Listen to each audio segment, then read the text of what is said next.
Hello everyone, welcome. Another day of Dota is upon us as we're entering the road to the international, getting ourselves onto these NA qualifiers, Wagga, with some exciting stuff in front of us. Yeah, exactly. Time for the NA qualifiers. We already had Heroic, of course, qualifying. You know, big congratulations to them. Already listed and confirmed. But yeah, we're heading into the NA, Gareth. You and I, we just finished up the EWC cast and we had some qualifiers over there. Now we're heading across the sea. Yeah, a lot of roads, a lot of journeys, a lot of Dota to be had. It's nice to see how many teams are being fielded for NA. Got a lot of battles to be had here, I think, in the qualifiers, as we can kind of think about where we're heading with teams that we've got here. We could take a look at all the teams that we're able to actually get into these closed qualifiers, because of course there's a couple of routes to enter, right? You're either invited or you get through 2 sets of open qualifiers. Exactly. We have 8 teams here playing in this North American qualifier, and we did have Wildcard and Shopify. Oh, we can take a full look at TI, of course. Here you see already Aurora and Heroic claiming those regional slots, and we have many more qualifiers to go still. As you can see, all the TBD slots to be filled in. Yeah, of course, you're going to see where you're heading towards, right? The actual end game of things. TI joining all these upper echelon squads. All be at the international, and here the participating teams in North America. Already a couple of invites directly in with Shopify, Rebellion, and Wildcard, and then the 2 open qualifier sets of 3 teams. So there were 3 chances per open, and we've got those 6 additional teams joining them. Yeah, I think that's super exciting, by the way. We have so many open qualifier teams here, so they worked to get where they are now. Not saying the invited teams didn't, but, I always find open qualifiers to be extra charming. It takes me back to old TI days as well with open qualifiers, crazy runs like the OG story and so on.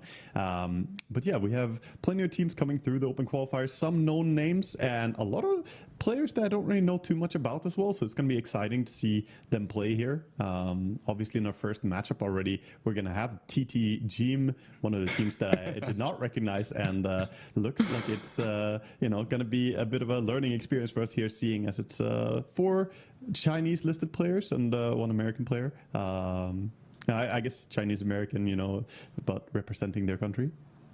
Yeah, I mean, there's loads of these mixed teams, right? It's definitely going to be interesting to see how they match up against the big boys. Shopify Rebellion have got the big names: Tomato, Yopaj, Davai Lama, Hellscream, Skem, Wildcard, the big NA team, Yamsun, RCY, Fade, Speed, and Big Num. And then you do have these kind of mixed teams where you'll recognize BSJ and friends with Sammy Boy, I Annihilate, Monkeys Forever, Nusham, got Zexy on there, Double King and DNM on 4 anchors. But there are a bunch of these teams with players that are reasonably new to the scene as well. Exactly. We got the Yoru Ryodan, which is a mainly Cuban team, Gareth. I don't think I've ever cast a Cuban team in Dota, so that's going to be really hype. Apparently, doing pretty well through the qualifiers. And now they're here in the closed qualifiers, so this is stage 2 for most of these teams. Yeah, super exciting. And we can see where it'll all begin as we've got the bracket. And we'll be ready to jump into it pretty shortly. And starting out in this nice spot up at the top, upper bracket quarterfinals, double elimination system, but that 1 slot at the end is what all these teams are aiming for. So a couple of chances at the beginning, but it gets into a real sweaty meat grinder where you get into that lower bracket, you're fighting for your lives with all these exceptional players and teams that you've got to battle through. It gets spicy quickly.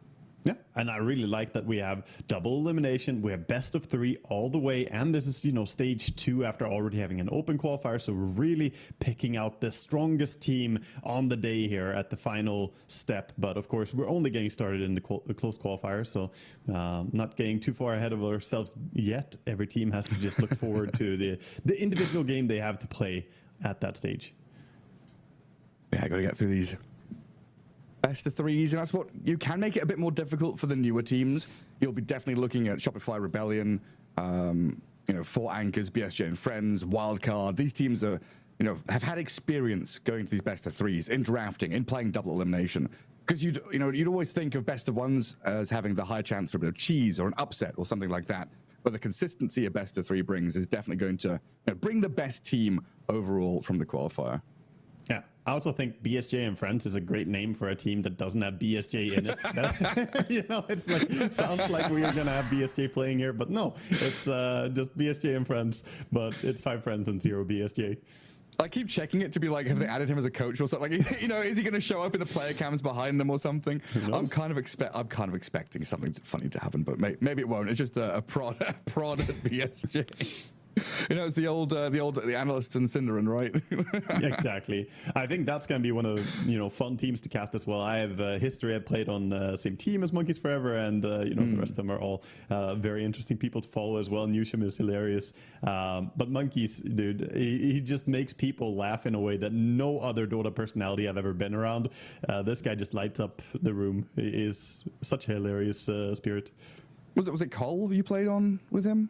Was it a different team? Yeah, we played on Complexity together and a few different things. We usually do drinking streams and have fun together, so it's good times. You go way back. And we can see the schedule for today as well, I believe, as we will be starting out, as you said, with this first series, 4 anchors plus Dota Sama going up against TT Geem. We were debating this. Is it TT Geem or TT Geem? Because it's like GG Team, but flipped. Is it GIF? Is it GIF? We're going to get into some fights over this. TT Geem, I think. That like seems, because it's GG Team, right? They're making a little play on it. It's very cute. I love their logo, though. They have a little, the T's for eyes. A little spirits thing. The crying emoji.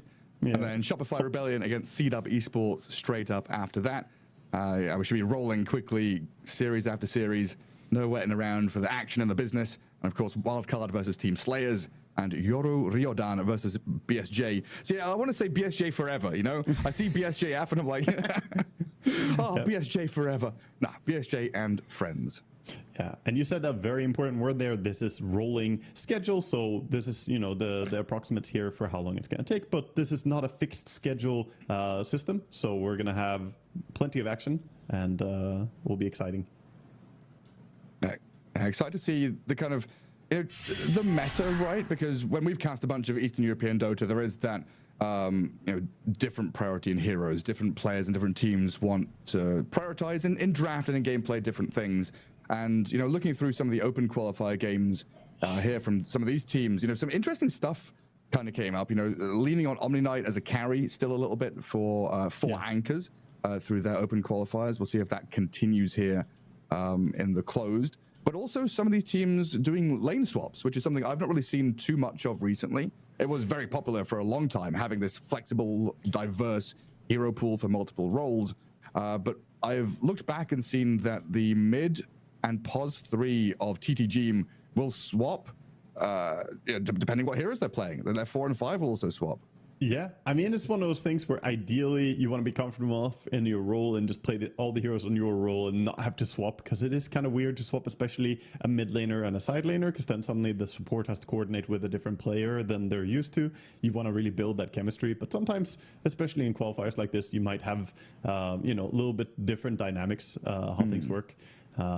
But you make it work. You want to just have the best performance possible right now, and sometimes that is swapping that guy onto his best hero and letting him have it mid, even though he wasn't actually your mid player. Yeah, like if you have a Brewmaster specialist or a Pango player or whatever, you want to put them in the best spot. Yeah, you can go down this hole of the timings and the comfort and figuring out what you want to do. Like at the highest level of Dota, right, you don't want to be thinking about some stuff. It should just come instinctively and flow naturally. Whereas if you are a mid player moving to off lane, you're like, where should I be right now? Should I be level 2 Sand King jungling? Should I be cutting wave? Should I be trying to pressure the tower? It feels like offlane has a lot of shenanigans that you can kind of fall back on if you know what to do with those shenanigans. Yeah, and also that's where you find your comfort zone over a number of games. So I personally am more of a fan of finding that comfortable state of playing on your roles and just working out. If you have a hero that you want to use, maybe you can work it in on the role that you're at. But swapping roles and moving your players around typically hurts you in the long run. So it can be good for short-term game, which can be good here. But overall, advocating for playing your fixed roles. Have you played with any of these players then? You said you played with Monkeys Forever. Have you met these guys any of these boys in pubs or anything either? In pubs for sure. I mean, DNM and Double King, I remember playing with, and not necessarily that recently, but yeah, not in a team necessarily. I don't think I've ever played against Double King or DNM. Like their reign is kind of after I quit playing too much these qualifiers. Became a caster and a streamer. Yeah. Left the pro play behind you. You know, it feels like Dota 1 was my time, and then Dota 2 comes around, and it's just so much more. Everything is so amplified. It's cool to see, though. More chances for the young ones nowadays. We saw Niku over in the EWC qualifying, right? 16 years old, going to a LAN event. It's cool to see the ones who have this as their era. Yeah, because like even like DNM, I want to say he's been around in the NA scene for a bit, but he's still 22. Yeah. You know, he's still like a decade, or a decade and a half, basically younger than I am. Yeah, no, I mean, Double King as well has played for a long time in high level like pubs at least. Like I've seen him forever. He's actually the younger of the two brothers, because Double King and DNM, they're brothers here playing together. Yeah, looking through their Liquipedia profiles, like one of the little trivia things is, Double King has an older brother, DNM. And they're playing the POS 1 and POS 2. What a solid foundation for a team. Hopefully they don't fight like brothers, maybe that's why they're on different lanes. Yeah, keep them. And then you've got 3 Canadians on their team to keep the peace, to make sure it's all very calm and positive, right? I mean, I don't know if Dona-sama is the one to keep the peace necessarily. No. I'm just being very stereotypical about Canadians, huh? Well, let's just say if it is David listed as Dona-sama, I wonder is it actually the Dona-sama that popularized everything in the EU scene, the Perseverance, Bristleback, and whatnot? Because he not always the most positive spirited guy. Let's calmly say it like that. But he did set the meta on Bristleback with the Glimmer Cape and the Perseverance. He's got some ideas. He got some fire in him. That's what you need as a Dota player, right? Yeah, especially as an offlaner. You need to be a character to be an offlaner, I feel. I think you need to at least have a lot of confidence, and that's always been true in Dota. The offlaner, similar to if you send the Shadow Fiend mid, you can't do that if they're not confident. And offlane, you just have to take a lot of space. Yeah, you have to have that sort of personality that I'm here to get stuff, because it's called the safe lane for a reason. The carry is usually favored to get pretty good farm and get his own stuff, but you gotta invade. You're the aggressor in that mix. You don't get coddled at all, right? You're one of those birds that gets pushed out of the nest very early on. You learn to fly on your own down in the off lane, have fun over there. Yeah, you've got to kind of make yourself big, take up a lot of space down there, and that was something we were pointing out quite a lot in the Eastern European qualifiers. From what we saw, was a lot of these teams that were winning had offlaners that were very happy just to go and take, like they would take up 25% of the map, whether they die or not. They're getting farm and they're forcing some kind of reaction from opponents, right? Yeah. And you need to know that your HP and your life in Dota is a resource. Sometimes, okay, you want to keep yourself alive and keep farming, but sometimes you do have to just be like, right, my death here is worth all the space in the world. Yeah, knowing your limits is very important. You and I, we were hyping a lot PMA and how he was playing on his Pangolier, making a lot of space happen, whether it's team fight or otherwise. And also we saw some pretty impressive performances on different Beastmasters, Lycans, whatnot, just how they managed to shove the lanes or contribute in team fights otherwise. So yeah, definitely gotta look to individual players and see what they can deliver here. I do think going into the first matchup, having no information about TTG really as players, I would, just say that they're going in here as the underdogs, pretty largely so. So if they can take a win here, that would be a big upset. Yeah, because I was looking through their profile, and I'm not sure if it's like super up to date, but going by Dota Buff and the MMRs that I could find, it seemed like TTG had an average of like Immortal 2.5, maybe Immortal 2000. Whereas for anchors are very much Immortal 500, right? Like Immortal 400, 500, 600, maybe there was big fat piece like Immortal 800 or something like that. But there is a pretty big gap. I mean, you're in a better spot there to kind of understand and tell us the difference between Immortal 100, 500, 1000, and then like Divine 5. The gaps are huge. Yeah. And then you can also talk about which region those numbers are on. But for sure, a lot of the players who play even in the NA qualifiers are people who play a lot on the EU server, because the EU server is just so populated right now. But yeah, it can be crazy. You get into a game and you see the MMR versus the ranks. You can have a rank 50 player and he's lower MMR than rank 1000 EU, because so many of the American players are playing EU server now as well, so they're adding to that sort of effect as well. So yeah, it's hard to gauge, But the skill difference between a super high ranking player or a several thousand rank player, it's night and day. It's very challenging. Yeah, it sure is. We've got a bit of a delay here. I think one of the players has got to sort something out, but we're trying to get ourselves a lobby started as quickly as possible. Get our first draft up on screen as quickly as we can. Nothing the casters can do about it, though. You know, everyone in chat saying casters start the game. We're trying. We're hostage keeping the game as always. It's all ours. The first thing we do when we get into a qualifier is enjoy our power and holding on to it. No, I believe there was, something they needed to get sorted here before the game gets started. But hopefully we'll get going soon. We have the players around, and get things going. Right. So some of these teams, you've got 2 open qualifiers, right? So you technically have 2 chances to go and kind of play in one, lose, play in the other. Some teams chose to only play in the second one, which is quite common because you know that the best teams are playing in the first and you have like a smaller chance statistically, blah, blah, blah, blah.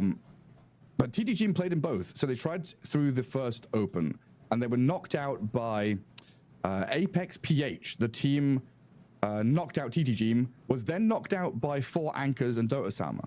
Yeah. So, if you follow the chain, 4 Anchors in that chain is also better than TTG. But that's, one little piece of information in the data set. Exactly. I mean, you never know as well. Things can go wrong on the day of, but that's true. In that qualifier, they got knocked out pretty early in a pretty hard way against Apex, and that was a tough blow for them. And then Apex immediately got absolutely crushed by 4 Anchors. So we'll see here. Maybe they've picked up on some stuff. Maybe they've studied some of the replays as well. Prepared something particular for this match. But definitely 4 Anchors going in the favorites. Yeah, and then 4 Anchors knocked out RoboZ's team, 9Z, in the qualifier as well. So they've taken some names already. That's always something to look out for. And a few known names. Little Nick's team was also in the open qualifiers. They kind of knocked themselves out. I believe that was streamed, right? So some content there for people if they want to look it up. Yeah, some interesting stuff there. We'll come to that conversation later because the team that benefited from that is our second series up. And Shopify against C-Dub, that's also going to be a super interesting one because the skill gap there potentially massive with Shopify having, super known players and C-Dub kind of being in the immortal 1000s region. Good players by all characteristics, but at the same time, that also makes you say that, Shopify, they have all the pressure that if you mess up here, this should be good for you. You should be in a really good spot against a lot of these teams who are not nearly on your echelon. So the pressure is definitely on. And I would put Shopify Rebellion as the absolute highest here, how high standards we should hold them to. They are the expected winners of this qualifier. Then we have a few other known players in the qualifier and new known teams, but definitely Shopify. This is like you got to make it here. Yeah, I mean that's the beauty of Dota esports since its inception, right? Having open qualifiers and just allowing any team, any stack, OG going through to TI and winning the goddamn thing. It's just an incredible ride, and the story that can be hypothetically created is always there. We could have TTG make a run through qualify to TI and get like these guys. They're all red names on Wikipedia. They don't have blue names. That's already step one of, oh my god, an incredible story has begun. Exactly. There's no information to be had. Yeah, no, OG's story there was crazy. And it's so scary as well, especially back in the old days, the open qualifiers was such a long journey. It felt like it used to be very, very stacked when you kind of had a combination for the European and the Eastern European as well. I think was one mega qualifier. And it was tough, man. I remember playing in it. I remember seeing other people play it. But same for these guys here in the modern qualifiers. Of course, all of them worked hard to get where they are. And soon we'll see which ones are going to come out the victor of the NA region. Only one slot for these 8 teams. We had like East versus West, right? Western qualifiers and Eastern qualifiers, and then wildcard matches. Yes. Yeah, there were wildcard matches for the ones who were runner-ups in the qualifiers. They got to go and then play the wildcard at the event, which was a really cool system. I liked it a lot. Yeah, and then within Eastern qualifiers, you had Filipino teams, Chinese teams, Australian teams, absolute legends back then were around. Yeah, we've come a long way. Now you've got, your own NA qualifiers, and we're looking for that one team to advance through to the international proper. We're on the road to it. We'll find out how that all kicks off, because I think our first game of the quals is about to begin. We'll have a draft up on your screens pretty shortly here as we get ourselves finally into that first series and see exactly how these teams are going to play. We talk about it all we want, but it comes down to, on the day, in the game, do they have nerves? Are there shakes? Do they misclick a gyrocopter in the draft or something like that, Click the Phoenix, play the wrong hero. We'll see what they're going to do. Obviously, it will be very exciting to see what the draft is going to look like, if there are going to be any significant differences, because sometimes that can be true across regions. At the same time, global trends also spread pretty fast. As here we can see the players. And we see the boys who have gone through the open qualifiers. This is the TT Gene team coming in. Has he named himself Arme? Is he Ame? I was like, New York. The city's so good they named it twice, right? Yeah. Just call himself Arme. Amplify the damage from yourself and naming yourself after him. Well, already draft-wise, TA's out of here. Ancient Apparition still going to get banned out in this early phase. Even though that was a hero not super popular in Eastern Europe, it has continued to be popular in NA. Is just that POS 5 solid support. Bristle, Conquer, and the Undying all gone as well. I mean, there's been a lot of emphasis on healing heroes as well. There's a lot of Dawnbreaker being played, Undying, so AA. DP. It makes a lot of sense. Yeah, DP being played. There are so many heal metas, and the rare IO games here and there, you want to be ready to have countered that out, or even enable it for yourself. Who else was it? It was Shadow Shaman was the big one, right? That started to become that first phase ban in the games that we saw. Kind of curious to see if he still slots in there. He's been the most picked hero overall in recent qualifiers in the EWC, at least. He was by far the most picked and started going up in the first phase ban. But now banning out the AA and the SD, we have 4 anchors taking up the Omni Knight immediately. Another healer that we have seen do some damage ever since they buffed his hammer. Yeah, and I guess it just makes sense then, right? Ban AA if you're picking this Omni Knight. And this has been their off-lane hero, I think. But they've been picking just to buy rate. Yeah, Omni off-lane, Radiant Spire.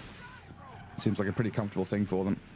Yeah, for a little while, it was really, really good as a mid hero, but then they added 1 extra second on the hammer cooldown. It's 5 seconds now, not 4, which made it kind of fall out from that mid lane again. You can't run people down as easily, but on the off lane, he's a very durable hero, and you can run him along with some range support, or even just go some double melee with a Tusk or something and smack people. Yeah, I think they've done Tusk, or maybe like Pudge or Titan. Honestly, looking through the NA quals, I saw more Pudge than I ever thought possible. There's a lot of POS 4 Pudge being played out there. So that's something that I'm keeping my eyes open in these drafts to see if there's like a slot for Pudge to be picked. Seems like a fun hero. Yeah, definitely could be coming in, could get played. And who knows, maybe some Pudge Omni combo. He can buff him up, give him the repel, give him the GA. Oh, hell yeah. Gyro and Disruptor. The 2 heroes which TTG used a fair number of times through their open quals. I'd say that their POS 5 and POS 1, I think half their games they played these 2 heroes. So very comfortable with it as both a lane and a pairing in the game. It makes sense.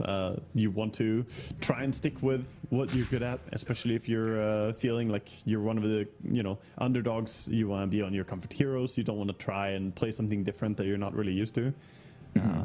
And those heroes work really well together. Disruptor can hold them in place. Gyrocopter tons of damage. Not a bad combination. They do pick up the Terrorblade on 4 anchors. Not always the best hero against Gyrocopter, since he has so much early game damage coming in with the call down and the flak. Late into the game, Terrorblade does outcarry a Gyrocopter quite well a lot of times, but the illusions do get cleared by Gyro. Yeah, definitely possible. I'm also looking at this Silencer and Puck ban because their mid lane player has played a lot of Quap, so potential there to be protecting it with those couple of bans early on already. And their off lane player, a lot of Pango, Centaur, Underlord. Oh, there is the Queen of Pain straight away. This is just that's why you do your homework, kids. You look back at a few drafts, you know what they're going to pick.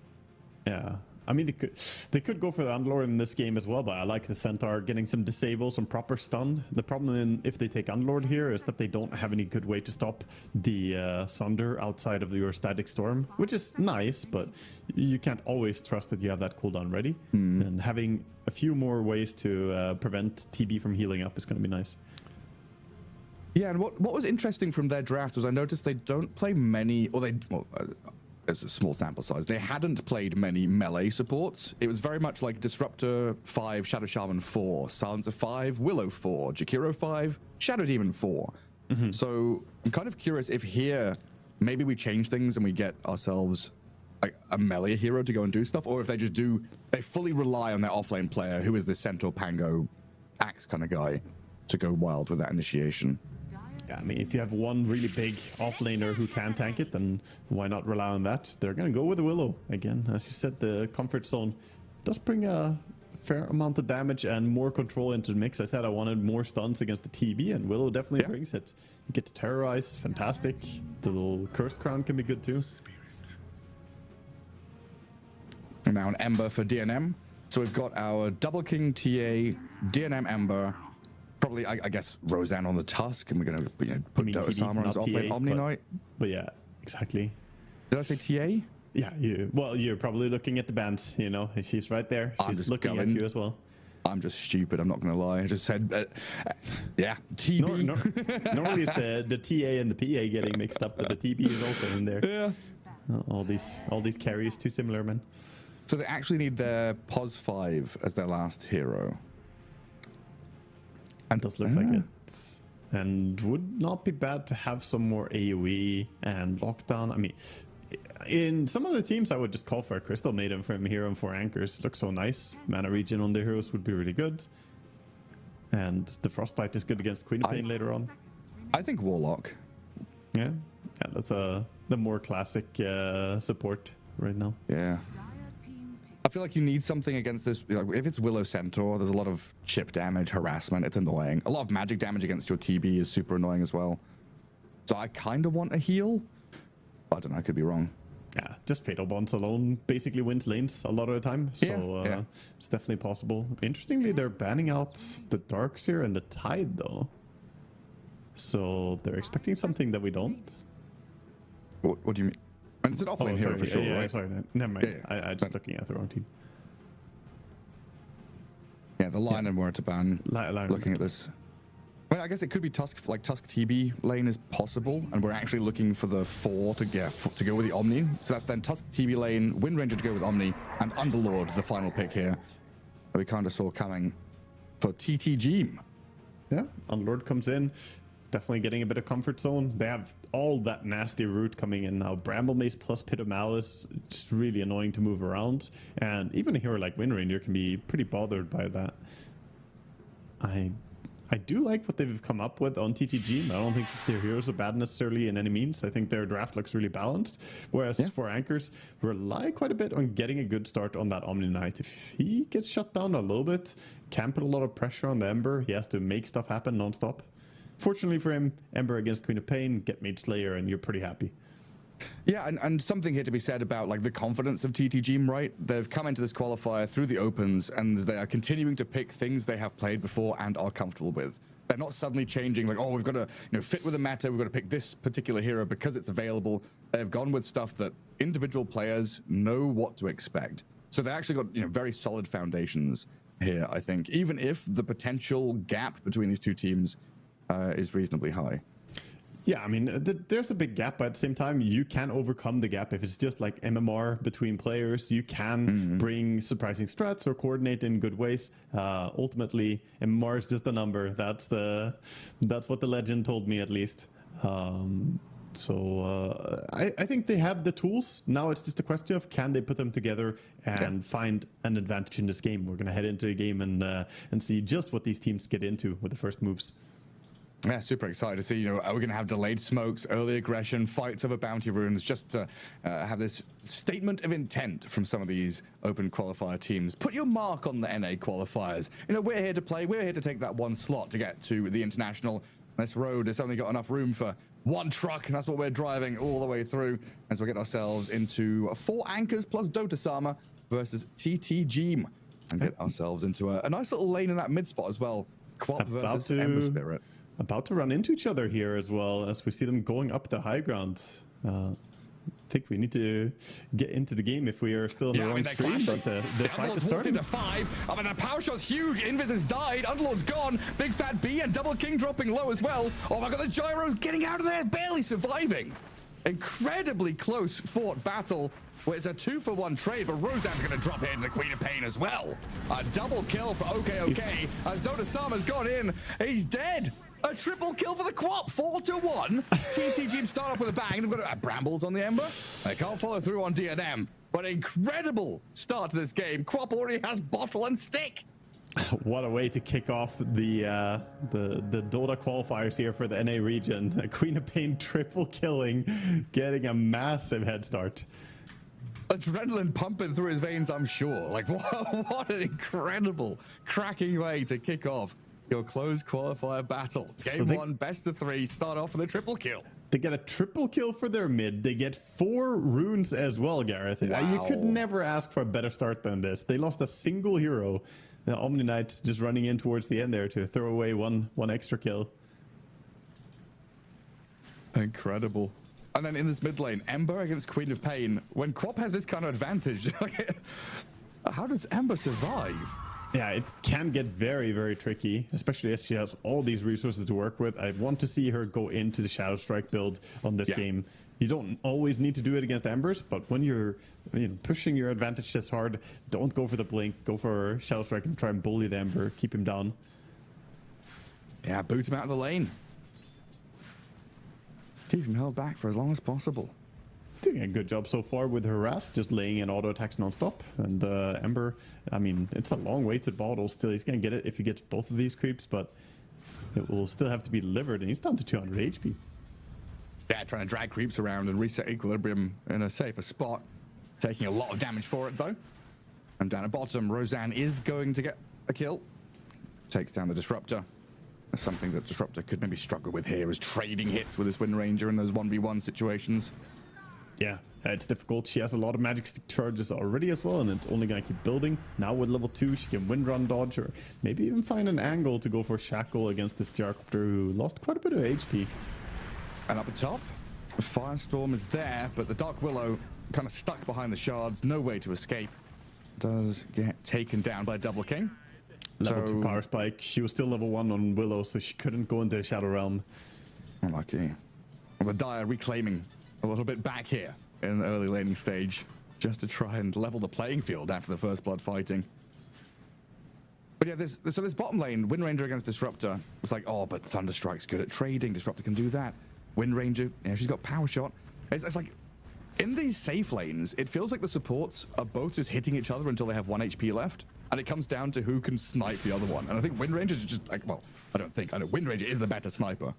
Yeah, she definitely is catering towards that with her kill shot facet as well that she had, allowing her to do a bit more damage. But yeah, you have to stay in your ground a lot of the time as a +5 just to keep your carry safe. You effectively have to push yourself in there and tank the +4 aggression. Which is what he's doing continuously. Ember will get a bottle refill. Oh, a sigh of relief for DNM. A salve, a bottle refill. As he has kept his last hit value pretty high up there, considering the whole start and the laning stage. 11 last hits compared to Queen of Pain had another wave coming in, so what is that, 16, double 17 and 4. You're right, Gyro and Disruptor. But he doesn't have both trapped by each other. Pops a nice heal, but glimpses back in towards the pool where the Gyro is ready and waiting. Wind runs up and turns to fight, though. Roseanne looking for the finishing blow, but misses the power shot. Doesn't kill Disruptor. Now the turn is on. We've got Jia chasing into Dota Master Omni Knight. A Rocket Barrage is going to work. He's got another Purification. Another hit should kill Disruptor off. Gets the Thunderstrike down before he dies. Pushes him back. Stays alive, and a double kill for the Gyrocopter. I don't think I've ever seen the electromagnetic repulsion have such clutch impact as right there. Just saving his life completely. And the power shot off the mark as she comes back on the Wind Ranger. Fantastic start down bottom. 6 and 3 in kills. And Queen of Pain still handedly winning mid as Ember, sure, you have 13 last hits, but some of this gold is being invested quickly into salves, more tangles now. He's not really building his net worth very much on Ember. It's a hard life. Just buy all the regen you can. So mid lane for TTG, nice little win. Well, that bottom lane where the gyrocopters last hits, like, they're not tremendous, but they're getting kills down there, keeping Gyro alive. So he's pretty damn happy. And then Underlord 18-2 playing into this TB lane. Firestorm is just one hell of a laning spell, honestly. It is, and he's closing in on Vanguard, 160 gold. He's going to have Vanguard, can just tank up, and then even with Metamorphosis, it's kind of hard to bring him down. It's going to be difficult to burst him at least. Meta did get nerfed for level 1 damage as well in the 39 patch. No longer 30 bonus damage, only 20. It's kind of hard to get through. Once you, and the reason that's important is once you have Vanguard, it's all about hitting that threshold where you're doing some damage at least. Because if you're under that against Underlord, you're just not really, you're not really bothering him at all. No, he's just blocking it all. But then we have to rely on movement from the Wind Ranger, right? Going through Twin Gate to maybe get to top. Ember Spirit moving to top, not really gonna happen at this rate. You know, he's still level 4. Looking for active moves later on, but yeah, he's gonna need to get boots and ideally level 6, maybe even a power rune, and then he can think to help someone else. This is one of those classic things I always say: gotta help yourself before you can help others. And this Ember, he's struggling right now. It's rough waters. Yeah, just a bit of introspection, then he can start flourishing in this lane. Just think about himself and how he's gonna reclaim against the Queen of Pain. But very much entire team trying to hold their ground in these lanes. And it's Double King up top, taking a bit of a beating there from this Willow. And Underlord needs a bit more regen to come to stay and play it out. Yeah. Not an easy one so far. So Wind Ranger swinging in mid, thinking about a Searing Chain into Power Shot combo. Oh, misses on the Searing Chain though. Oh, he tried it, yeah, you're right. Yeah, what is it, level 2 power shot now? Would that have been enough if he landed those chains? They needed some auto attacks too. He needed to go in, like, get 3 hits, I think, and then power shot would have killed. Maybe 2 hits would have been a kill. Would be close. But at least showing intentions, you know, thinking about making a rotation towards mid and opening up a bit. Rosan getting active on the map. Meanwhile, gonna stack up instead as the mid gank didn't work.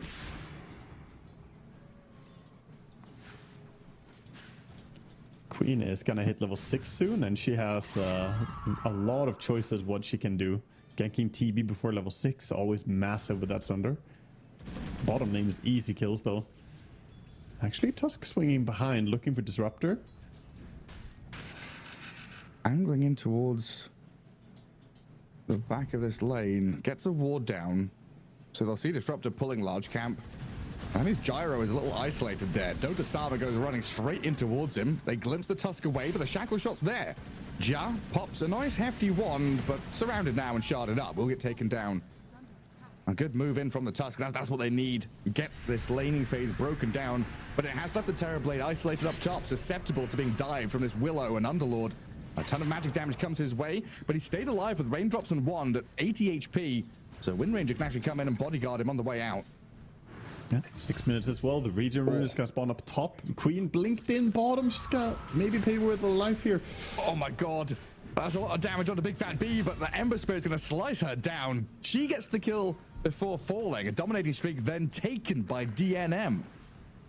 I don't actually know why he didn't skill up ulti. Instead, he could have pushed back the Tusk there, but ended up skilling Scream of Pain one more time. I think he could have stayed alive perhaps if he did have ulti. Shackle Shot up top, they've rotated the Omni Knight in. 6.5 minutes, this laning stage doesn't exist anymore. We've got roaming pos 3s, Wind Ranger is rotating around looking for kill after kill. Game is Anchor is bringing a lot of fire in this first 10 minutes now. They were not happy how they lost all those first blood kills. Yeah, but TTG as well. Look at them. They're playing for both the Wisdoms right now. They have Disruptor going in behind, ready to glimpse. There's no Snowball leveled up yet on Tusk. It's close to it. You'll get it with one creep dying. But this is already going to be double Wisdom Rune claimed up. Yeah, Willow on the left, Gyro on the right. Both shrines taken. DNM in the mid lane. Remnant and Chains with a power shot, but okay, he's gonna blink away. Another Remnant spent. Sonic Wave dodged by the Sleight of Fist as she tries to push them back, but that's now Queen of Pain ulti on cooldown. Yeah, it's gonna be on cooldown for a while. He is interestingly going for the Bondage facet, by the way, not going for Masochist, which is the more popular one. I'm personally a fan of this facet. Oh, he has to be so careful. The power shot plus Tusk. He'll be fine for now. This Ember was pretty low mana and couldn't help with a Sleight of Fist. There's so much damage from range. Poking with Sleight of Fist, power shot. All of a sudden there's a Tusk snowballing on you. But yeah, I want to touch back on the facet choice, because that means he's going to go Blade Mail first item as well. So this is the tank style Queen of Pain, where you're a lot more durable than the Masochist, but you do lose out on quite a bit of burst as a trade-off. It's kind of what they needed in this draft, right? We were looking at this thinking, is Underlord enough to be that frontliner kind of initiator? If your Queen of Pain is tanking up like this, makes a lot of sense. You have another hero that can go in and start things off. And Dark Willow looking up at top, where DNM has already grabbed the amplified damage rune. A snowball in onto the Queen of Pain, Wind Ranger arriving. Tusk still surviving as they turn on this Disruptor now with a long-range power shot, and this Ember Spirit having freedom to backstab and get the kill. 4 anchors escape without losing anyone. Take one down, and DNM is still looking for this Willow with his DD rune going. Remnant across to the northwest side and then jumps back into the river. Unfortunately, he has the Chain Gang as well, so he does not get the double proc hit from Sleight of Fist. And Willow is going to live to fight another day. She has Tranquils, so she'll be completely fine. Gyrocopter standing his ground down bottom as well, making sure to get this Healing Lotus, give nothing away to Omni Knight. Off to a really good start. We said that they were the underdogs going into this, but after that First Blood connection where they got 4 kills, they definitely set the tone of this game.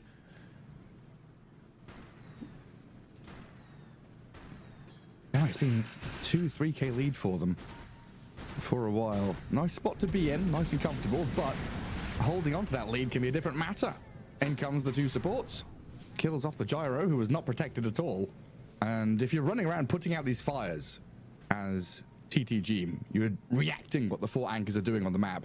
You can leave yourselves open to moves like that. Yeah, I think the problem is that Gyrocopter doesn't actually have a lane ward and some safety down there for himself, so it has to be pretty cautious about how aggressively he farms them. Queen of Pain goes for the ulti, committed on Ember, he jumps away, he's gonna be fine. He's fine, yeah. Regening up, he's alright, TP home. Double King is also alright up top. Still has Sunder to play with if need be. But he has had his lane pushed all the way in. That was an aggressive attempt by the Queen of Pain, but sadly Ember not taking damage while jumping away. Mitigated a lot of the Sonic Wave. The old Sonic Wave might have actually gotten the kill there with the instantaneous damage. But now it's that damage over time, which can be played around. If it was a particle rather than a wave. Yeah, exactly. Clips you or not? No idea what that means. Well, it was more satisfying in my opinion back then, when it was, you know, all the damage at once. Ooh, nice power shot, setting up for the kill. Yeah, Static Storm dropped, but to no avail really, or maybe they've actually got them a turnaround play. Look at that damage come in. They've blown up the Tusk. The Static Storm did set up that turnaround. Yeah, beautiful Static Storm, and the call down as well coming in from Gyrocopter, paired up with these other abilities. Just absolutely burning through the Omni Knight. I didn't realize such a hot reaction was coming in. I thought it was just a Static Storm, a frantic runaway, try and escape, but hey, great setup there to bring the rest of the team into the fold. I like what they're doing. They're moving the Underlord down bottom as well after that and pushing this tower, so that's 2 tower advantage right now. On mid lane, Ember playing in. Fake pumping the Terrorize as they chains and power shot this Queen of Pain, but they can't quite kill her. A full escape out of there. It's getting frantic now. We've got these 4v4s emerging. Top lane, carry versus carry. Gyro's come in here as the Terrorblade punches back onto him. While mid lane, the fight continued. Ember Spirit, is that a dodge on a glimpse with a Sleight of Fist? Doesn't get caught out. He dodged and he stayed fine. It was an attempt to bring him down with the Terrorize, but not quite enough. In this rune on Omni Knights. Omni has the chipped vest, one of my favorite items early on. I think it's so damn good. He's gonna find a lot of gold down here. Triple bounty rune. They've not been checking, not collecting their money.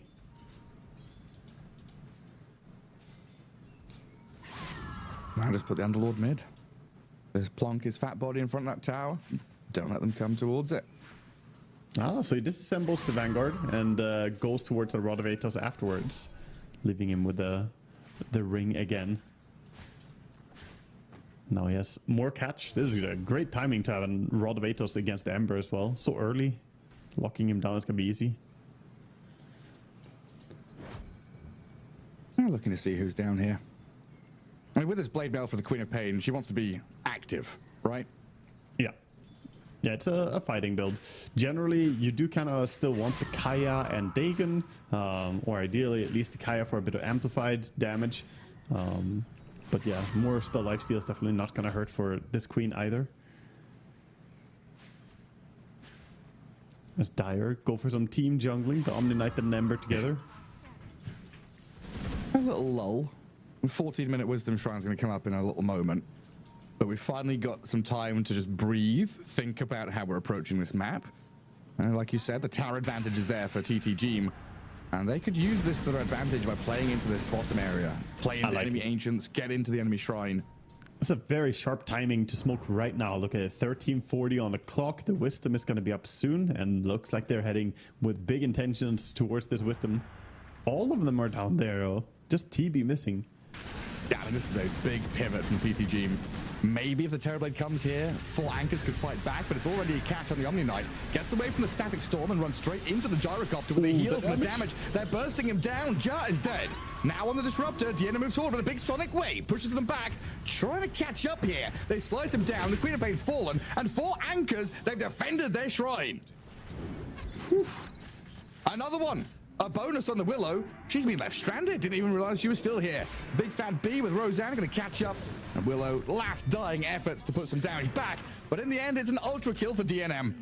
It was awkward for him. They wanted to go on the Omni Knight before he gets the repel out, but he got the repel out and immediately chooses to just rush in. That was a good choice by Omni to just rush straight in. Lands a 4-hero Purification. The Purification in that fight did twice the damage the Sonic Wave did. He got like a purely clean connection. Ended up having higher damage dealt than the Queen.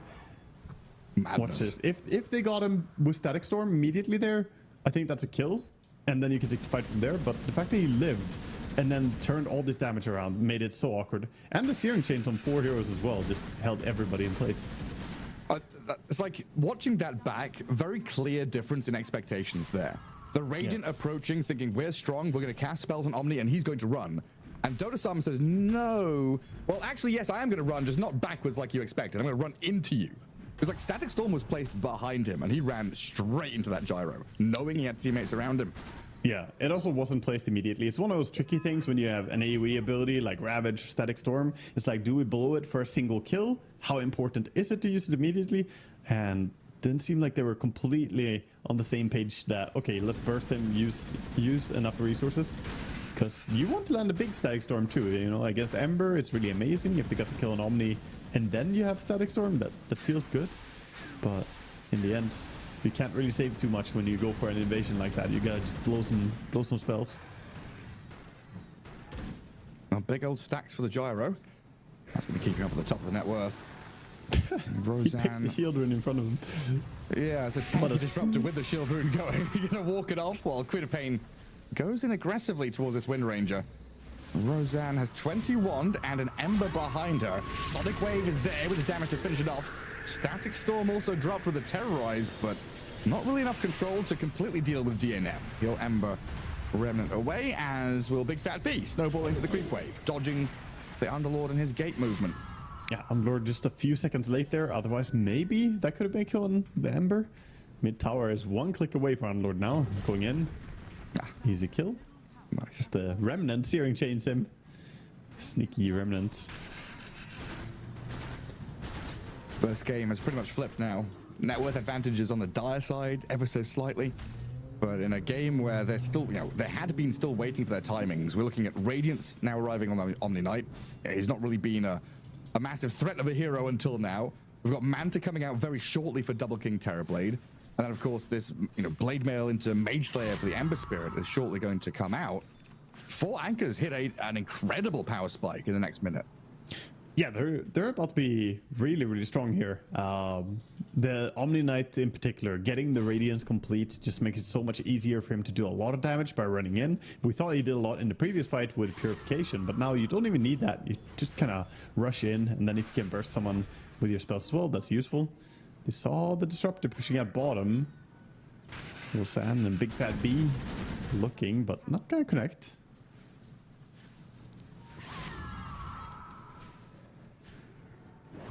Not just yet, anyway. Yeah, and Queen of Pain, she does have her Kaya Blade Mail. I've played this build a lot. I have to say, I still favor getting Dagon even with this facet, just for more spell lifesteal as well. Oh, this time they don't hold any abilities. Ember? No, they throw everything on his Ember Spirit, but he's got Cloak, Blade Mail, Strength Treads, 80 HP, and a Dream to stay alive. Snowball save, and Ember, Remnants to the right-hand side. He's fine. Willow and the Underlord, they're going to pay the price as 4 anchors pulling off some incredible saves. You know what was the unexpected thing keeping him alive there? The Unleashed Potency, Poor Man's Shield. He also has a Cloak, so, you know, that's a lot of damage reduction, but he's back in with full HP after going base, and Disruptor overstepped a little bit. Oh, and this is where things can get really hard for TTG. They're now facing a team that, you know, is ahead of them in terms of experience and game skill. Now, in terms of tempo as well, they're hitting these timings real hard. But the most important thing for me is they're against the Terrorblade lineup, right? You, as TTG, have a ton of team fight, magic damage. You want to be 5 men strong, going and doing something of your own accord. Terrorblade is going to be cutting the map, clearing waves with illusions, scouting things out, and starting to really make this map hard to play. And DNM, Willow? Yeah, finds the Willow kill. Underlord, he's going to back away from this. Yeah, they're bleeding out heroes, and now with cooldown on Queen ulti, it's kind of hard to burst these tankier heroes as well. And as you said, they went in with a nice lead, but now they have to work from behind. Yeah, now they're getting picked off piece by piece. Dota Sama's come in to wallop this Gyrocopter down to half HP, snowballing forward as well to shard block him. They've got the catch on Jad, just need a bit more damage with Ember's arrival. They should surely have it. The Gyro has been left stranded while Dota Master picks up a double kill. And the Blink Tagger is ready for the Omni Knight as well. Very aggressive build. Radiance into the Blink. Definitely going to be hunting these backliners a lot. Not much you can do as well if you're a Disruptor or Willow and you get blinked on by Omni Knight. Lose a lot of HP immediately. Even if you pop the Shadow Realm, you might still have to TP out if you want to live. We've got the DNM spitting cats in chat. The spitting gato going round and round. Oh, I need to get me one of those. I guess that was right after his ultra kill. Oh, he's looked pretty damn good in this one. After having a sad lane like that, like the morale swing, right? Thinking about the adrenaline and the morale at the start of the game. Quap with a triple kill. 4-1 start. First blood, 4 runes. And Ember Spirit weathers the storm, gets through his laning stage, and now he's looking as hot as this. Oh. Yeah, I mean, he's a fantastic work back into the game here. DNM just showing his experience and understanding. Already 9-0 and 6. Pops the Invis rune, and we see them still hovering to maybe go into a triangle area. HP pretty low on the supports though. I think they're just happy equalizing, getting all those tier 1 towers gone as well. So now it's phase 2 for TTG. Go towards power items. They're gonna go towards an early BKB on Gyrocopter. So that definitely tells me he wants to fight as soon as possible. If you want to farm, you're gonna buy Chrysalis or, you know, something to utilize your Aghanims a bit more. This is a fighting build. It feels like it has to be with the team they've got here. You know, Queen of Pain wants to keep things going, wants to go in. You need this Gyro to back you up. You're playing together as 5. I don't think you can get caught up in this nasty split pushing game dealing with TB illusions. I think you've got to be the ones that strike into the heart of your enemies as the Radiant. Very true. Big Fat B has a 4-staff, by the way, on Tusk, and he is 1,400 gold, so only 800 more for a Blink Dagger as well. Looking pretty farmed as the towers and the Tormentor got taken.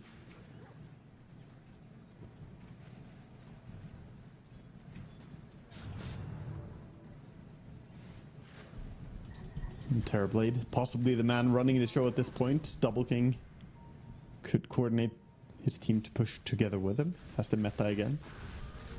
Big invasion, sees a lot of stacks. A ton to steal. And this could give Ember his BKB if they're able to clear this all out. He's pretty close to it already. Start farming it up. Terrorblade makes his way over as well. Wants a piece of that cake. Oh, yeah, stacked form we have there. Let's clear this all out. This is economic damage coming in, but meanwhile they are looking for something down bottom. The Omni Knight's gonna get pulled, but he repels himself, so he's gonna be fine. He blinks away. Because yeah, it's like stealing stacks. It's not just a bonus for you, right? It's a negative for the enemy. It's like double dipping, basically. Yeah, it really is. If the enemy had a triple stack and they don't get that, and you suddenly have an influx of gold on someone who didn't expect to have it, you can hit those timings a little bit earlier, and that's what we're seeing. Ember just about to get his BKB complete, and I think he's gonna be so happy against the silence and the roots that he has a way out now. And that is where their lineup is a bit underwhelming, dealing with a BKB Ember, right? How do you stop him? Homing missile, bed or cursed crown, these are your best stuns. Terrorize, all of them are so telegraphed. Ag static storm and a scythe of vice, you know, we're now talking about minute 40, right, as some of these answers to problems that are now emerging. And I think that's why the gyrocopter, I like the idea he's got. He's seeing that this game, you know, they want to try and finish this one off through physical damage and maybe as early as they possibly can, but you've got DNM running at you down your throats as the disruptor has to contend with this early BKB. Being shackled up, gets to glimmer off, and Ember Spirit, let's see if he goes diving this, because it is a bit spooky going into the darkness of the high ground. He'll leave the Tusk to do the scouting instead. First up on the Queen of Pain. Good chain stuns to bring her down. Dota Sama again getting a kill on the Dark Willow. Yeah, that Blade Mill not gonna do enough, and Omni Knight not satisfied, looking for more. Still has the Blink Dagger soon. Ultimately, Unlord gets far enough away.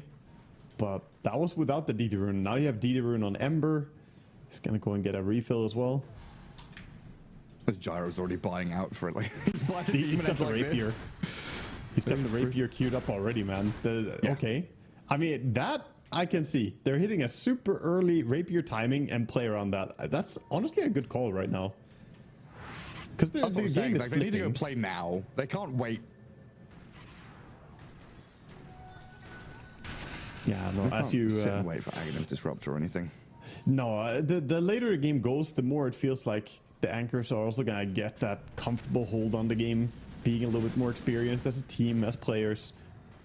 And you can throw a very surprising punch instead with the rapier. Because seeing the Demon Edge, they're surely expecting it to be an MKB. It's like, oh, we have butterfly potential for Gyro, there's a Wind Ranger already, and there's a Radiance. This is obviously an MKB, but no. This is already looking like it's going to be a rapier game. Yeah, I think there's also this looming threat of the Terrorblade, right? You've been fighting 5v4 for 25 minutes. You haven't seen Terrorblade. He has just been sat farming jungle, showing illusions, maybe joining a fight once. But you haven't felt the full raw power of this guy, and especially not now he's got BKB. Yeah, very worrying times for TTG. Like the 10k lead on 4 anchors feels like it could be 20. It could easily be just be 20k. Yeah, he has the BKB, and I think once he gets to an Eye of Scud, it's gonna be so hard to deal with him. The Unlord walks into a lot. Drop the Static Storm to try and defend him, but he's being power shotted down. Roseanne gets the kill, and that Static Storm gives the information that Disruptor is there as he shows himself and dies for it. Yeah, TNM now beyond godlike. The call has been made. Gyrocopter has just said, guys, I'm going to farm this rapier and then we're going to make plays. So he is not looking to join anything right now, which means the rest of the players kind of just waddling around, finishing up what farm they can. Everyone has to play around the Gyrocopter's timings now. I'm very excited to see if he's going to actually keep going with this or if he will back out and go for the MKB. You can't back out now. Come on. No, you have to go. But that also takes a lot of guts, you know? You worked hard through open qualifiers to get here, and to then just, you know, immediately in your first game, throw in the rapier gyrocopter rush. It's a very serious move. It does mean you relinquish pretty much all map space. You're not fighting over any territory. You're giving up your ancients. And all these lanes are going to start trending towards the Radiant base. So it does create this awkward window where the other 4 members are kind of just fodder. Underlord has gone top to try and shove the wave, but he is dying there 10 times out of 10. Disruptor might get caught on the way back. I think he went on a warding mission, but it looks like he's okay. Gyrocopter in the meantime did stick around down bottom, and he's being eyed up by this DNM Ember Spirit with the Wind Ranger arriving. All your tales of glory and your ideas of Rapier cut short for now, as they've also got some control on this Queen of Pain. OK's come in to try and save the gyro. No blink as she's chain stunned up. Ooh. DNM dodging damage, staying alive. The dagger, is it taking him over? Is he okay? He gets denied by Big Fat B. Yeah, he would have died there, I think. He did swap in the bottle to try and get ready to bottle between the Shadow Strike ticks, but he didn't have it ready in time. Meanwhile, while all this is happening across the map, Double King is just pushing. The Terrorblade still exists. By the way, he has an Aegis now. This also makes the Rapier purchase more uncomfortable for a Gyrocopter, because you're buying it into an Aegis, so you can't get it for yourself. Oh my, Willow. Oh, that was a Dark Willow there. Yeah. Disappears. Your tier 3s are dying. Dota Sama's up on the front lines. Nothing breaking past him. He's an absolute god. Oh, they just drifted the Underlord into the middle of them all. Poor little slug. That's a cute play by the Tusk coming in. Good force staff usage. Also gonna stay alive courtesy of his little poor man shield. And then a dust and a catch on this Disruptor as well. Forced to panic Static Storm. Dota Sama's coming here for the finishing blow to take him down a notch. Another kill added to the list as the barracks are being claimed by Double King. Oh, he sunders the Queen of Pain as well. Back down to the fountain you go. Oh, a power shot. They clipped her, but not enough to execute. That was close. But someone else tank it. Maybe the Willow got in the way. I think there was a tank on it by a Gyrocopter. Okay, thankful to be alive, but a full set gone with no real concerted effort to stop it. They have do we have Rapier yet? Yeah, he has this relic on the courier right now. He hasn't delivered it. He's keeping it out of vision. I don't think they spotted it either. He sent it around with the courier, so I doubt that they have any clue that the Rapier exists, but they've seen the Demon Edge for a while, and they haven't seen any other items added. Surely he would have finished his NKB by now, so I think they should be suspicious of this. But a single fight where they stack up on Dire, and that Rapier could turn all of it. He's delivering it now, and he did not lock it. He's a true Giga Chad. He just sent it in, unlocked, full Rapiers here. He's in. He's in. So, yeah, I mean, prime thing now for TTG is de-ward that triangle. There are freaking, it's like 3 Dire Observer wards there in that area. Yeah. Big Fat B's got a catch on bottom. Queen of Pain rooted up, stunned into oblivion. That's all right.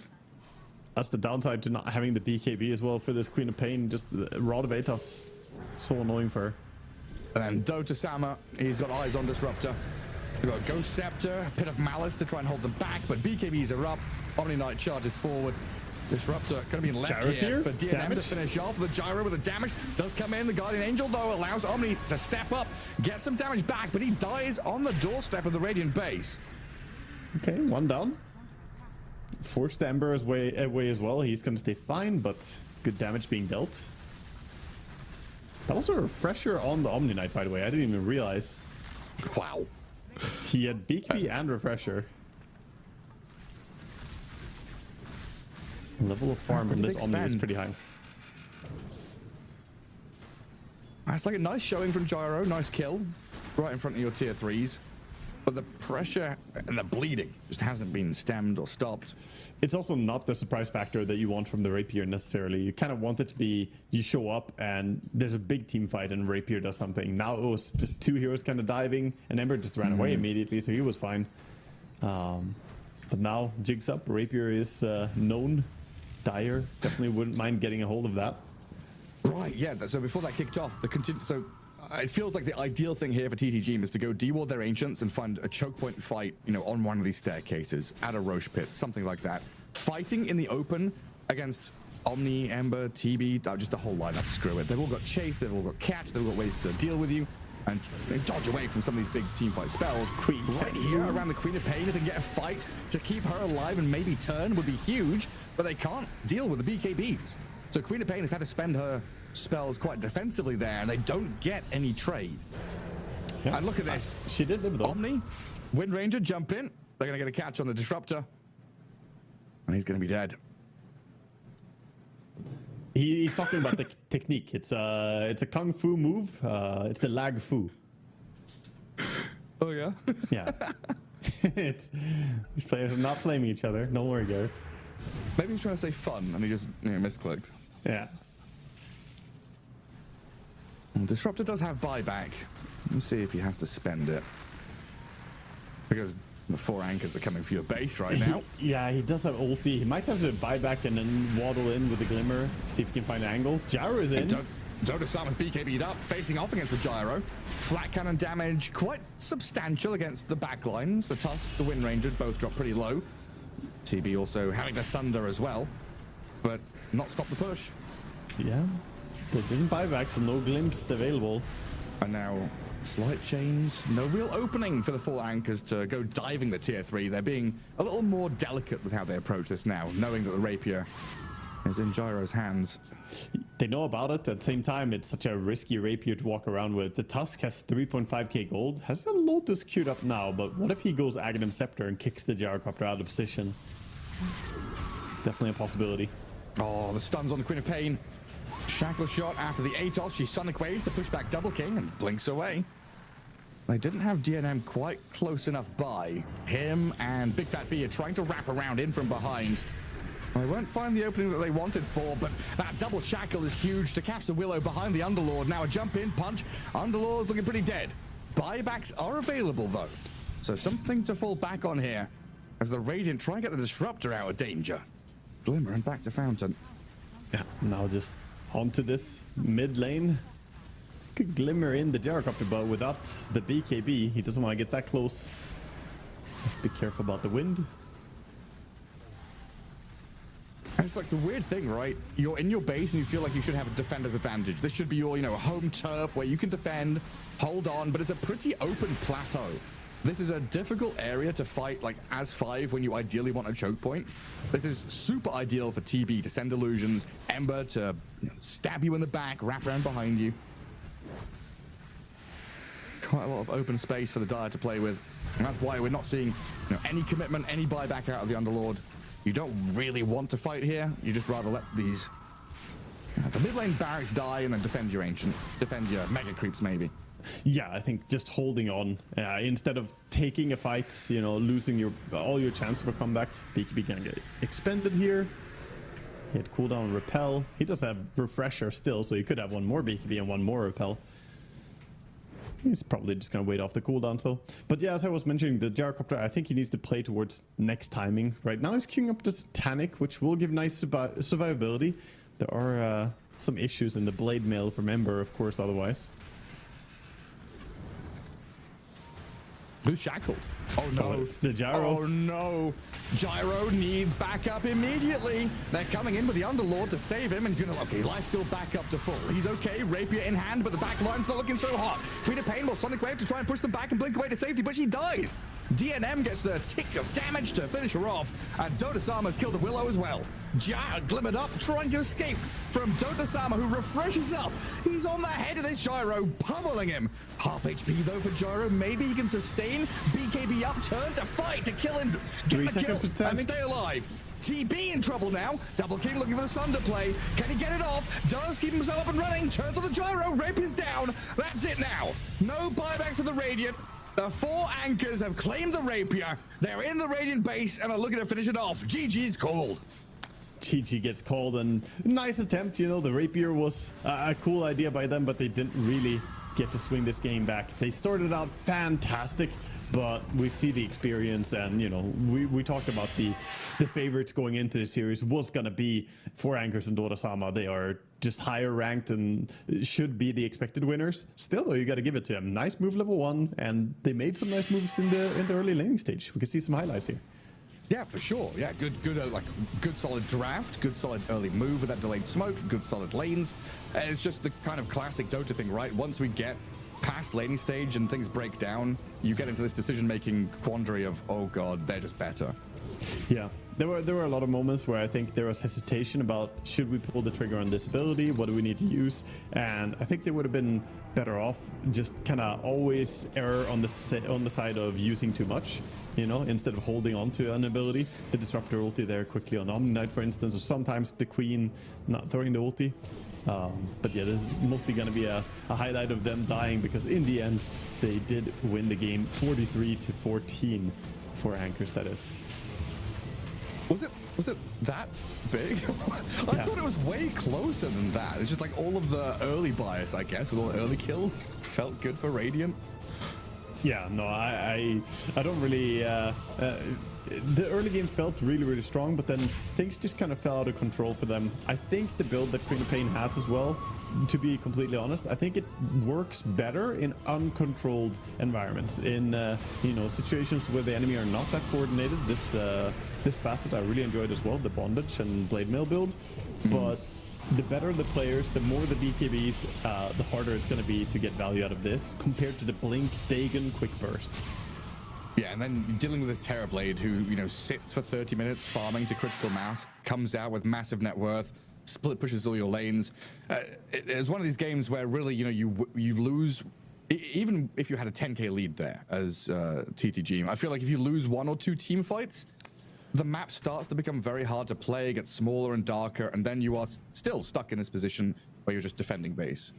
Yeah, definitely. I mean, they had the rapier, and sometimes the rapier is just a house arrest sentence. You know, you buy it, it's like, oh, I can't go out. We can't fight in the open. And I was even highlighting how it could be dangerous even sitting in your base if the Agadems came in on the Tusks. So there were a lot of issues in that game. Ultimately, they played a really good game. Yeah, and then even just getting to the rapier as well. You're speaking about this house arrest. It was the period of, what, 3 minutes, maybe 4 minutes, where the Underlord had to go out and push waves, and he knew he was going to die. He did it anyway. I want to say props to him, knowing you're going to be throwing yourself into the meat grinder, but still going through the motions of just being like, if we delay this game, we've got a chance. You know, it is very much a play to win kind of move, right? Going for this rapier, having a directive. Everyone's on the same page, I hope, you know, making sure the Gyro's the one man to get it done. I imagine as much, and I think that's also what they feel. They feel probably that they are in need of doing some crazy stuff like this, and I think it's the correct choice. You know, it also makes the game a little bit more exciting to see these teams come in with some aggressive ideas, trying to take over the game. Ultimately, though, we see experience paying off here in game number 1. Yeah, we sure do. I mean, heading into game 2, like, is there anything you'd think about changing as TTG? Or do you think this seemed like their kind of cookie cutter draft that they know how to play and want to play? They were allowed to have it by 4 anchors. Do you just try and run it back again? So I know that these are heroes that, you know, they've been running a bit before and it's comfort, but I really want to see them have more direct stuns. The Centaur over the Underlord, for instance. Me, an Underlord hater, saying remove Underlord. Everyone is shocked, but still, I think having more and more chain stuns is always going to be good, because if you get to a desperate situation, if you struggle, then the best thing you can have is to smoke up, go and stun someone 4 times and they die. Now, this draft, they couldn't really do that. They don't have the heroes to easily go and get those pickoffs. Yeah, it was much more challenging. But there we have it. 4 anchors coming in and showing us kind of what we expected, a game 1 victory here in this best of 3. We'll see if that continues as we'll come back after the break with game number 2. The human body was built to move, not trapped at a desk in one singular posture for 12 hours a day. It's time your chair evolved. This is Secret Lab Titan Evo. Ergonomically engineered for you. Gamers, hybrid workers, artists. Backing your every move.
Welcome back, folks. Thank you for joining us back on the road to the International as we rejoin the NA qualifiers and get ourselves back into our first series of the quals. 4 anchors plus Dota Sama taking on TT Jeem and Waga. Kind of an interesting first game, honestly. Yeah, the first game, I mean, it started out so good for TTG. It was the dream start, what you could always have wished for. The Queen of Pain with a triple kill. They got 4 kills and only lost a single one. And they got 4 bounty runes out of it. Gareth, I have to be, the downer a little bit and say, if you can't win in that situation, it feels really doom and gloom. So hopefully TTG, they have someone in their team to pull the morale up because they need to, get back on that horse because this was a really tough loss in game number 1. Yeah, I mean, I'm hard-pressed to not agree with you there, right? Looking back on their open qualifier runs, thinking about their hero pools and their signature heroes, it felt like they got everything they wanted and more in terms of draft and then early gameplay, the first blood, the triple kill, all the runes, all that business you're talking about. Even a good solid laning stage where they didn't lose in lanes, they didn't bleed out. They took that advantage and they kind of ran with it for 15 minutes. Getting into that mid game against a higher skill, more experienced team with a draft they also wanted, right? We can't neglect to say that 4 anchors also got the majority of the signature heroes that they were kind of looking at in the opens. Yeah, you're going to run into problems now. It's going to be one of these cases where, deep inside me, I hope that TTG don't change anything and that they try to do it again with their comfort and they show confidence and go for it. But I know. We've cast this game for a long time. It's so easy for a team like that to be like, oh shit, everything went wrong. Let's change some stuff. And then they look worse in game 2, Yeah, for sure. Anything can happen.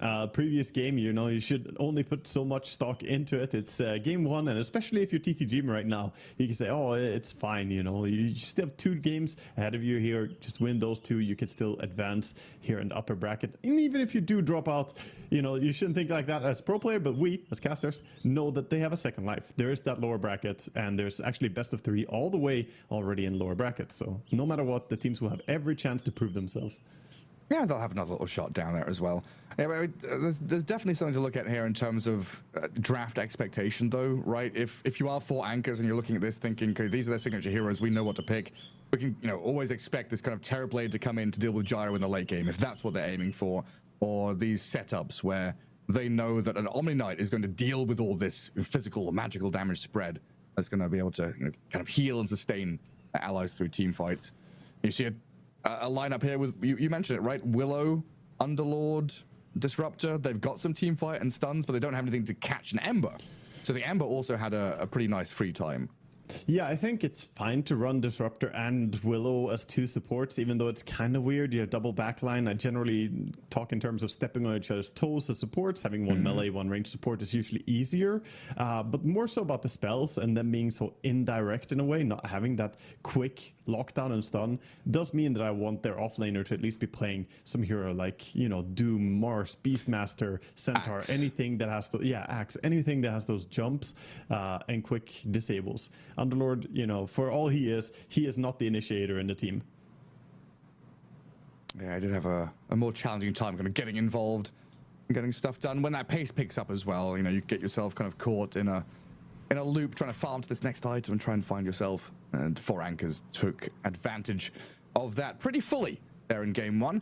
But it is a best of 3. Game 2 coming up pretty shortly. We'll get the draft up on your screens momentarily and see if we do have any big, seismic shifts in how the draft sets up. Do we have some of these different heroes? TTG aren't just one-trick ponies. They're not just one hero players. They have a number of heroes they can play, of course. So we'll see if there's some little changes in the laning stage, changes to how they set up for things. I might even see a Shadow Shaman become more of a priority. Yeah, I mean, there's also a bit of information already being given. We are thinking for the entire qualifiers here as well. We have a lot of games coming up from these teams ahead of ourselves. And looking at the way that 4 anchors draft, they have been banning out TA while they have first phase pick, which no team that we have been watching for quite a while has been doing that. Generally, TA is this crazy carry. If you can get your hands on it as a first phase pick, you'll happily take it. But this makes me think that 4 anchors don't play TA at all. Have they been playing it in the qualifiers much? I have to go back and look because this way of drafting is unusual. That's a good point. So when they've had first pick in these quals, they've had TA banned against them, but they have also banned TA themselves a couple of times. And So I haven't seen any game where they played it, right? I looked through the qualifiers they just played in at least, and I haven't seen them play it a single time. It's also not a hero that I necessarily remember him playing in the past either, so it could just be, the Double King doesn't want to play TA. Yeah, it might be so. And I guess she's not super flexible anymore, so it's not as if, you'll be like, oh, we can flex her to mid. It is just, if your carry plays it, there she is. Yeah. Yeah, you could potentially flex it towards mid, but that's also where DNM is a player who's more known for his spirit plays, very aggressive diving type player, and also is an invoker, but otherwise he hasn't necessarily played a lot of TA that I can recall. So yeah, could be just a little detail to look out for. That does mean that you get this awkward spot in future matchups where perhaps you're going to have to first face ban TA all the time, even though you have first face pick. And it's like -1 ban, essentially. That's annoying, isn't it? 1 free ban. Well, Bristleback, Kunkka, Dota Sama not getting his hands on them. The Silencer gone as well. And Mr. Undying. You going to join them all? All right, what's the priority here? Is it Omni? Yes, it is. It is. Yeah, back to back going for the Omni Knights, and they picked the Disruptor into it again. I mean, it's nice as long as you catch the Omni and get him before he gets his spells out, but Omni is also pretty damn good at saving other cores who get caught in the Static Storm. So I don't think it's uncomfortable for an Omni at all, especially not if you get off to a start as he did in the previous game. It's not just back-to-back, it's back-to-back-to-back-to-back. This is like 4th game in a row in these qualifiers. They've not just picked Omni, but first picked him. I'm very, very confident in taking this Omni Knight for Dota Sama. Yeah, I do think the Omni is still a very, very strong hero, even though he fell out a little bit after nerf. Hero feels nice right now. And it's a greedy offlaner who can still farm a lot while also being strong at fighting. Quite a few heroes need to buy items to be strong. You play offlane Mars or something, you have to buy that Blink Dagger so you get the catch, or you can greed it up and go Deso, but then you're really weak until you have it.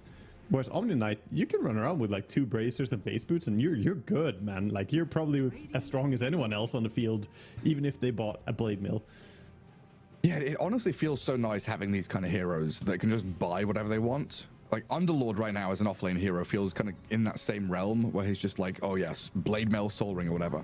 Relying on their skill set rather than relying on, a 2,000 gold item. Just makes the hero feel stronger. Run it back, same opener from both the teams.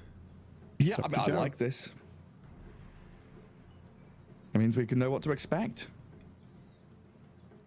Yeah. Smiles on the players. I mean, for anchors, they have no reason to feel bad. Play the same things. There we go. The combo. Yeah. What was next? The TB was the 3rd pick, wasn't it? And then I think TB came in now. Yes, exactly. Yeah.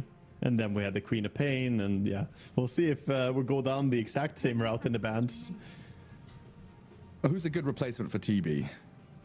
I mean, they could always just pick their mid if they wanted as well. Show it early. Go with the Ember, see what happens. Got to do it in order, like we did before. I was looking for like a Lifestealer or something, but it's a Wind Ranger for now. They're just swapping out the order. Take the Wind Ranger earlier. But like in general against Gyro, do we still feel like Lifestealer is a guy to go for? It can be. Yeah, Lifestealer is great. He does not know what lane he's going to go up against, I was about to say, but now he's going to see the entire lane, which is going to be a Beastmaster Ricky lane. Pretty forgiving lane for carries. You can play quite a few things into Ricky and not feel too pressured. It's usually the pos 5 who's going to have to be a bit more cautious. Cool Ricky pick, though. Not something that came up in my homework, but a pos 4 that's reasonably popular nowadays. And when you're against Tusk Omni Knight, having your smoke screen stop the casting of spells in there, non-targetable business going on, really good. And this is the classic counter to Beastmaster. You see the Beastmaster picked, and the Clinks comes in to eat those boars. And you can eat them off cooldown with the Pact. It's super useful in lane. But I see what TT Game wants to do. They now have 2 static fields. Amazing. That's a lot of silence. Yes, it is. One of them is an ulti, one of them isn't. Very true. Kind of cool having raw plus smoke screen though, right? Like you go in, you stun, you smoke screen. There's no snowball save. There's no repel. You can't come in and help them out. Yeah, yet it's another game where the Ricky Shard looks absolutely amazing against Omni and Tusk.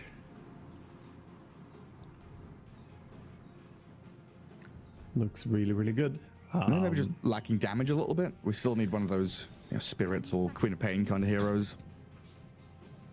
For TT? For TT, yeah, like Puck or something. Yeah, their damage isn't necessarily all there yet, but they still have the mid to pick up, and they have the last pick, so very comfortable for them. They can wait and see what anchors are going to go for. They ban out some spirit heroes, the Ember and the Void Spirit. It's going to make Disruptor's job a little bit easier, and it's not like Queen or Puck are great picks for 4 anchors either. When you play against Ricky and Disruptor, it's pretty hard, so they're happy to pick them, but at the same time, 4 anchors don't really want them. Is it just mid tiny here or something? Get a big beefy mid? He played, so that's where I was going as well. He played Earthshaker in the quals, and I want, Huskar ban into like Earthshaker pick, and then the Puck becomes harder. Yeah, it's gonna be something like that. The Shaker or Tiny, some brawly mid hero that can sustain getting roared from Beastmaster.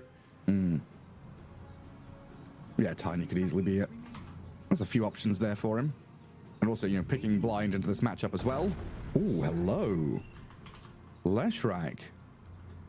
Does Lesh lose any lanes nowadays? Is this just a solid, non-losing lane hero? He's pretty damn hard to beat in lane, but this is a good pick. I wonder if he knows the tech. I mean, the tech isn't that advanced. You just go Mage Slayer, but if you go Mage Slayer on Queen against Leshrac, you're generally very happy. You take away a ton of damage from him. You become very, very tanky. It's a fantastic matchup.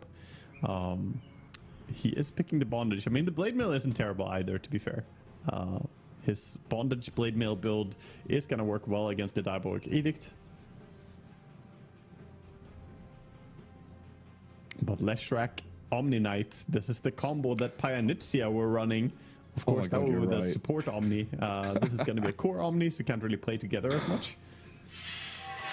Tusk works very, extremely well with Lesh as well, though. If he gets off to an early Blink Dagger, he can set up for Lesh, combo and Chain Stun with him very easily, set up the Split Earth. Definitely going to keep my eye on the mid laners in this game. Who gets off to a good start, the Queen or Lesh, is going to be so important. Yeah, and again, it looks like 4 anchors. You know what? First of all, it feels weird calling an NA team 4 anchors, because that was the old Finnish Matoma Man team, right? 4 anchors and a sea captain. Now we've got 4 anchors and a Dota Sama. Not sure how I feel about that, but we'll let them have it for now. They're paying tribute, you know. It's long enough ago that they're not stealing, they're paying tribute. That's how it works. The royalty is gone on that one. It's a cover band. It's an homage. Exactly. Yeah, that's the way to do it. But yeah, it feels like another one of these drafts from the 4 anchors that's very much looking at, hit item timings minute 20 and then just steamroll the game. This set of heroes with Clinks, Lesh, Omni, the Tricore there, once they get past, get to minute 20, very scary prospect to fight into. Whereas, again, it feels like TTG very much laning phase into momentum, into big team fight. This time I like the fact, though, they've got Beastmaster to take a pocket of the map to make his own. Yeah, I agree. Beastmaster is going to be an interesting one to see what they're going to be able to do. Oh, I see. What happened here? That's not good. Whose fault is it? They were both pretty simultaneous, honestly. It's always someone's fault, Gareth. Yeah, whose communication was poor. I guess Roseanne was the one keeping his word there, so it wasn't his fault. His word was chosen survivor. Was the one in a better place. Yeah, they're down an observer already. Slight advantage to TTG. Cyber Dinction. No! Oh, he's trapped in the shards. Not where you want to be. And Leshrac's going to come in here. And first blood for the Lesh would be huge, but it's the power shot from Roseanne that takes him down. As a turnaround attempt comes in, I slow down DNM on his retreat. A little bit of damage from the gyro, the slow from the boar. Nothing really to bother him too much. And then we get ourselves 3 bounty runes, though, for 4 anchors. Yeah, the Anchor's off to a much better start. They get 3 runes. They also get themselves the first blood and didn't feed away any gold this time. Didn't die with anybody, so gonna be a much better start for them. Get to lane, and in particular mid lane, not gonna have to fight this massive uphill battle, because DNM, he popped off last game, but he had to work so hard to get to that stage. He was against the first blood triple kill Queen of Pain with bottle stick minute 0. Yeah. The wildest start I've seen in a long time.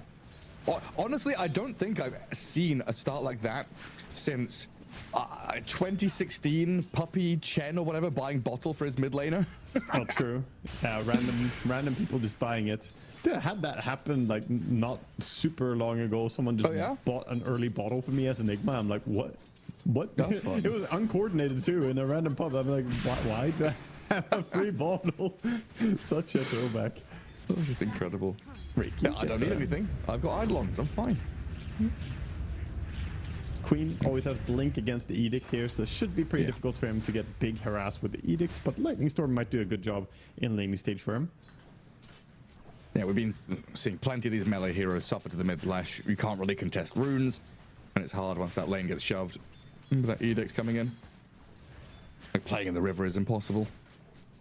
Yeah, you have to sit back quite a bit. He does have Blink and he has Shadow Strike, which I think is nice for the lane. A lot of times he wants Scream of Pain. Oh, look at that damage. Beastmaster. A tag team with a Clink's damage, enough to bring down the Beastmaster. And this is one of those wonky lanes, as we know from position 4 Nyx Assassin, position 4 Ricky. They don't offer a whole lot, apart from lane dragging, right? Yeah, I mean, Ricky has to pull the creeps and get them behind the tier 1 and tier 2 tower. He hasn't done it yet, hasn't been able to. And if he doesn't do that, this lane for Beastmaster is impossible due to the Pact eating the boar as well. Yeah. He summoned a new boar, it immediately got eaten again, and now the dive is coming in. Maybe they're not going to go for a kill, but just poking and making it so difficult for Beast to farm here. Yeah, you're contesting this entire wave with triple range creeps. If you get a deny or two, or just make it difficult for Beastmaster, it's not. Look at them. They're sharding the range creeps as well. Trying to build a wall. Oh, Big fat that. B. Oh, well done. I mean, lane is in an okay spot though for them. Like Radiant team in front of Radiant tier 1. They're not being chased. It's not a manic rush to try and drag the waves as Ricky. It's just not comfortable whatsoever. Yeah, Ricky, is he dying here? No, he pops the stick and stays alive. Yeah, but meanwhile, the Tusk is just clicking away at the Beastmaster, who has to run away in the end. And healing Lotus, he can only dream about that one. Not going to be able to go up and take it. So Dire wanted the Lotus down on bottom as well. As we haven't talked too much about the other lanes. The mid lane, Queen of Pain doing what damage she can. Lastard's still going Leshark's way. And bottom lane, Disruptor has gotten repeated pulls off, which is kind of nice for them. Allowing them to farm safely on the tower, but they have not been able to pressure the Omni Knight in any meaningful way either. Nah. And then Wind Ranger gets a large camp pull, which Jargoth is not going to be too sad about. Allows him to do some good damage onto both the heroes and the wave. I like those little moves though, right? Omni Knight's getting flat cannoned. It's easy to run away there and just drag the wave with you, but he runs forward first, puts Gyro at half HP, and then goes back to farm. A little stab before he goes back to safety.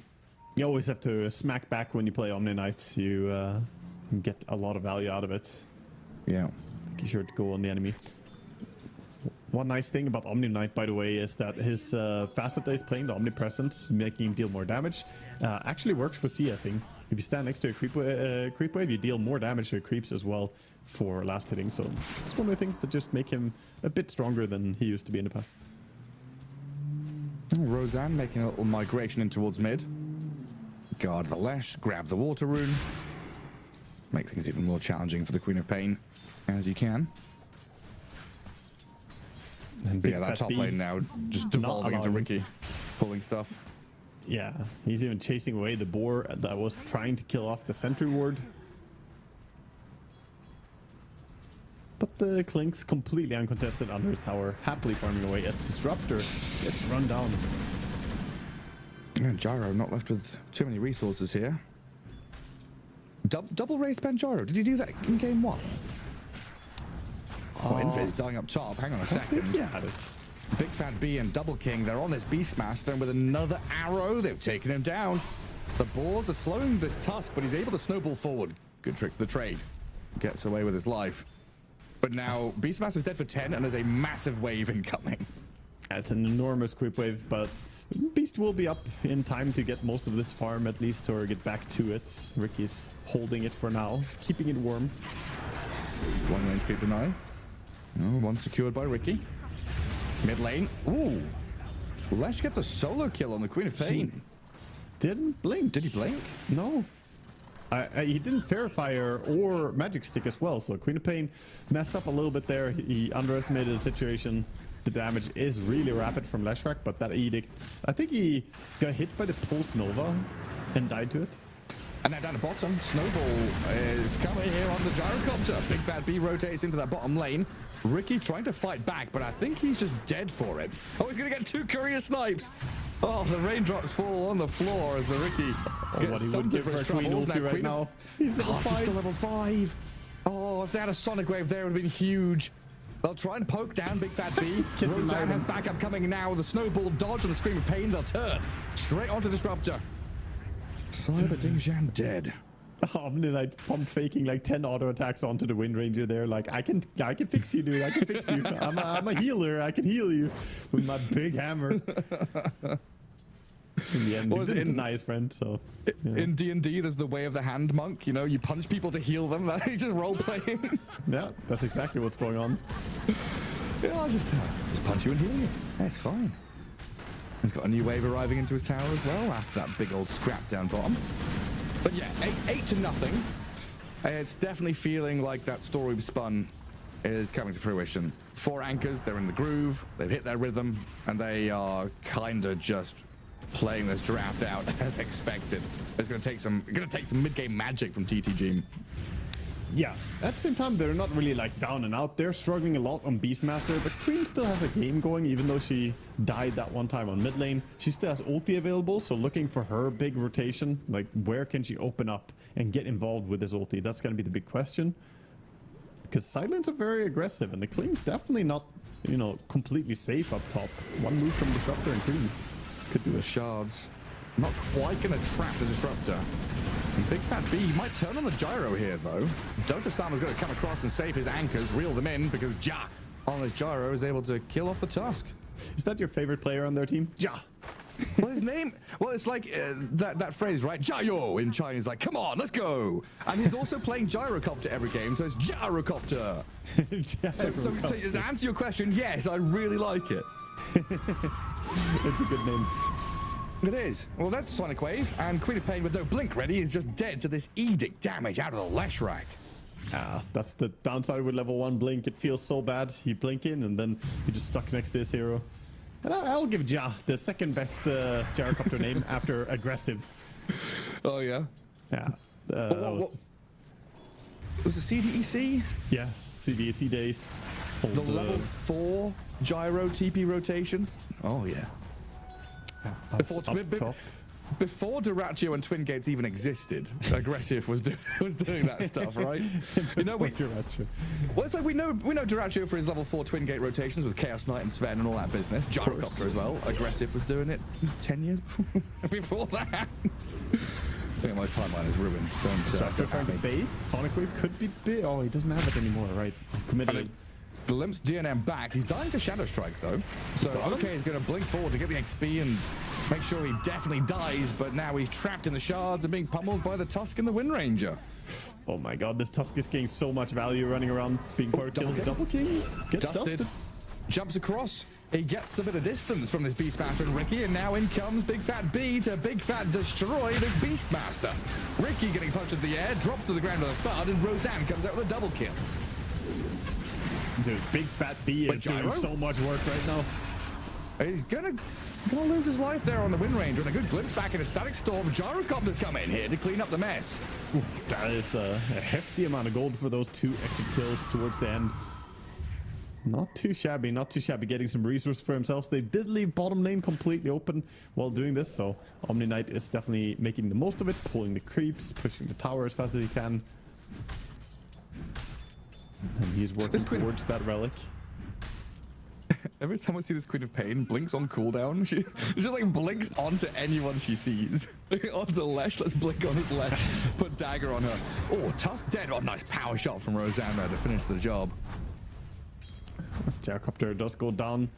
Just have TPU when he respawns at least. He can get out, play and farm somewhere else.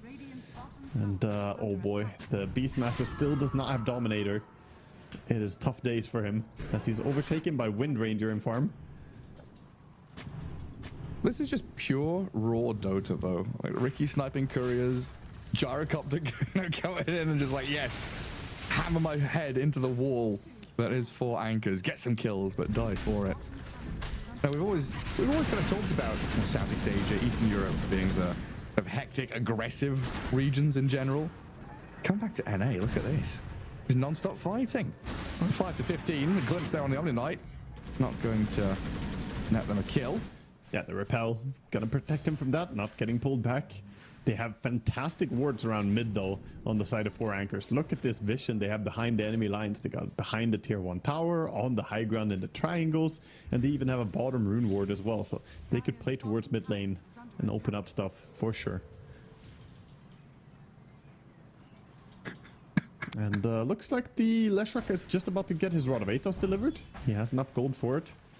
Just needs to make his way over or send a courier. Gyro working on his Aghanim Scepter down here. I thought that was a go. Roseanne comes around the corner, gives a hit, and then walks back. And DNM in that mid lane. Just going to retreat a little bit here as the Ricky swings in behind the tier 1, setting up for something. They've got vision. They are controlling the 12-minute rune. The Tusk seems to be pretty safe so far back. They want him, but might extend if they want him. Yeah, I mean, they've tried to go for this pincer movement from multiple angles, but that's left Disruptor kind of isolated. Ricky's now on the run, and a reaction coming out of 4 anchors launches a hefty power shot at the Ricky, brings down Disruptor with the punches of Tusk. And now Ricky, level 5, looks like he's just about getting around that tree line and surviving.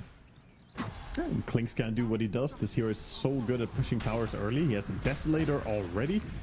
Pair that up with a Relic over on the Omni Knight. This mid tower is not long for this world. Meanwhile, the Dominator did complete, so Beastmaster trying to do the same, opening top tower. And finally being able to do what he's... This is what you pick Beastmaster for, right? Helm, early tier 1, and then you take this top 20% of the map away from your opponents. And even if Beastmaster, you know, dies up here, he's still getting a lot of gold from farming, and just his presence there is annoying. I mean, this is effectively a very safe area to farm on the map right now for either Queen of Pain or Gyrocopter. Put them up there, Dire can't TP in there. Meanwhile, Disruptor, he tried to get some D-ward going, but he keeps getting punished. 6 deaths already. It's a hard game for him. Yeah. Oh, wraparounds. Good read by Gyrocopter as he realizes that people are coming down bottom.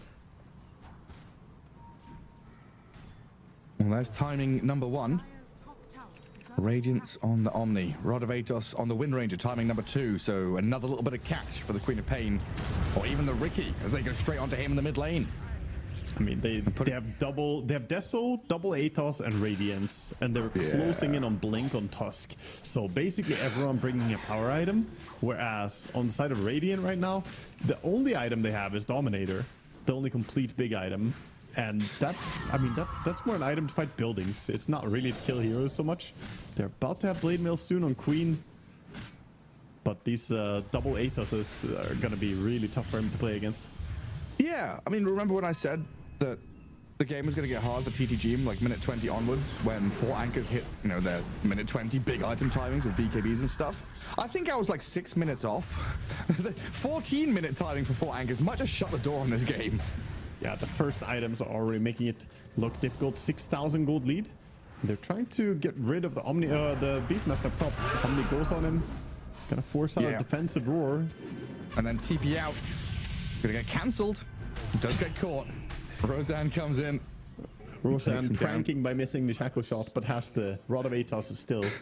Psych, no TP out for you. And Klinks is hunting as well. He spots the gyro. And Jar gonna get back in to that Radiant base. But yeah, this map gets very, very small very quickly. signaling there from the Wind Ranger, kind of down in that bottom right corner. That's kind of where the Raiden has to play right now. The line is drawn saying, hey, let's pivot down there. Let's play aggressively into where the Gyro has to farm. There's nowhere else that he could possibly be. Yeah, I think it's smart. They're really strong at this moment. They have a lot of timings. They're about to get a Yule Scepter over on the Leshrac as well. He has a DD room bottled up. Queen blinks aggressively with a Blade Mail. That's risky though. Snowball into punch. Chain control out of this Rod of Atos. She's going to Sonic Wave and push the Lesh back. Has Blink up again as the Clinks shows himself. If Clinks was there just 1 second earlier, I think Queen dies. So that was definitely playing with death. Oh, Ricky. He wants this Tusk so bad. Ooh, he didn't see him, but he did see the Courier. Like Courier number 10's got now. He's got loads. Yeah, 75 gold each. Honestly, not a bad source of income at this stage of the game when it's difficult to find kills. You do what you must. Disruptor. Yeah. You do what you must is also what he's doing. Trying to keep any form of vision game going, putting down wards, but you know how hard it is. If you ever played support and your cores are all struggling, that means that they're not going to help you. They're not going to protect you when you de-ward. So I did some counting of things that I think I can try and remember. I'm pretty sure Ricky is at 8 career kills now. Disruptor just died for the 8th time. So my question to you is, what's worth more, 8 career kills or 8 Disruptor kills? Well, this Disruptor... It's a difficult question, right? Oh, the Queen of Pain. Yeah, do they have the stuns to continue? They do. I mean, I started off with a couple of support deaths, but then leading that into a quad kill and potentially double kill. Double King finding the Gyrocopter down bottom. And Jar's going to throw the call down, try and run away with a TP home. Yeah, no backup arriving. 4 Anchor's going to still sit around and play in mid. And sadly, we see the same thing that we saw last game where he's trying to do these Blade Mail plays. Oh no, another catch. Disruptor, he just spawned, man. Let him be. Does that make it 9? Answer my goddamn question. I'd rather take the... I'm a sucker for experience. I'd rather take the Disruptor kills. He doesn't get much experience, but it's something. Plus, it buffs your KDA, you know? Couriers don't do that. That's true. Well, Tusk up top, playing with the Beastmaster. Good little stomp and attempt to stay alive. But Invis is going to get punched down regardless. Get him, Centaur. Maybe. No, Centaur can't even get the cross kill. Oh, it's all struggle, even for the Centaur. Even he is struggling. And all he wanted to do was sit in his garden with his family, have a nice little barbecue, and all of a sudden a big bloke comes in and dominates you, then leads you into death. Queen blinks onto the Omni Knights. That is a crazy play. Well, Ricky dying in that mid lane does get away with half health. Gyrocopter, hang on a second, rooted up. Poked out by the Clinks. Ricky jumps in, but there's a Tusk. Static Storm down to stop it. He got a snowball play, and the Clinks is actually being focused down. Shackle shot's good though. That's going to allow the Leshrac and the Tusk to come back in. And Gyrocopter flat coming back. Massive damage from Jar to take down Big Fat B, but the power shot is always going to be there. Beastmaster now arriving on the scene of the crime. Going to chuck some axes at Roseanne. Another blink back in from the Ricky, but the arrival of Dota Sama, the master of the game, is here, and you must bow down to him. Beastmaster in trouble. DNM picks up a double kill, and 4 Anchors showing what happens when they are all here, ready to fight. So strong. This team fight is, I mean, this was probably the best fight they had so far because they got 2 huge kills, gave them a lot of gold. They got the Tusk and the Clinks. Clinks gave them 900 gold. Oh, that's Ricky just trying to farm a creep wave. Leshrac is here. He can actually see where you are with the Edict as well, even if you do fade and go in this. No way out. Before he's even got Kaya delivered as well. I mean, that's level 15 Leshrac, dude. He is enormous at this stage of the game. I was trying to say as the mid-fight started that the Queen blinked onto Omni bottom and had to use a defensive Queen ulti just to get him off herself again. She completely misjudged who's the strongest one between the two of them. Yeah, I'm telling you, this Queen of Pain player is like... He's aggressive. Very, very aggressive. Very confident, but dead. Also very dead. The thing is that builds, as I mentioned, I've played and experimented with this so much. It really doesn't do well when there are multiple heroes around. Like 1v1, the Blade Mail against Leshrac could actually do a lot. But when you add in just Tusk showing up and suddenly you know, he can help keep the Leshrac safe. He can buff him. Or Omni Knight shows up and heals, then suddenly it all falters, and then you feel like you're playing wishful thinking. That's all the layers. Beastmaster feeling some of those layers now, as 4 anchors are able to play with multiple pairings on the map, getting multiple core kills out there with Gyro dying. Leshrac, though, very low. Glimmer Cape saves the Gyro. Roseanne, he would finish this off with a power shot and a swipe through just about.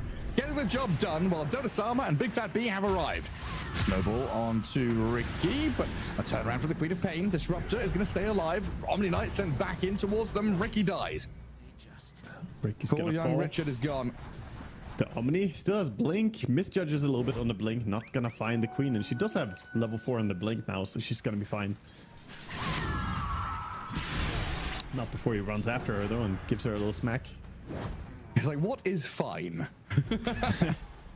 Fine is being able to get this creep wave out bottom, you know, not dying to the Omni Knight immediately. I mean, what kind of life do you lead though? A Half-Life. Truly. An awful sad life. We're just stuck in the corner of the map. As Disruptor walks in again, gonna give away some extra Deso charges to the 16 charges Deso on Clinks already. How many of those are Disruptor? 16. Almost. He's not at 16 deaths now yet, is he? You get 2 Ooh. per though, so you know. But he did Atos kill- into Shackle. Queen of Pain blinks forward again, very aggressive. I mean, the baiting there from Roseanne. He knew what the Queen of Pain was gonna do. Yeah, and his team was nearby. This is all falling apart very rapidly. You could see TTG just trying to make some desperate plays across the map, but have not been able to mount up any form of ganks with the Beastmaster. He's still 0-8-1. Haven't seen any roars used effectively together. And he might just be dying in this mid lane.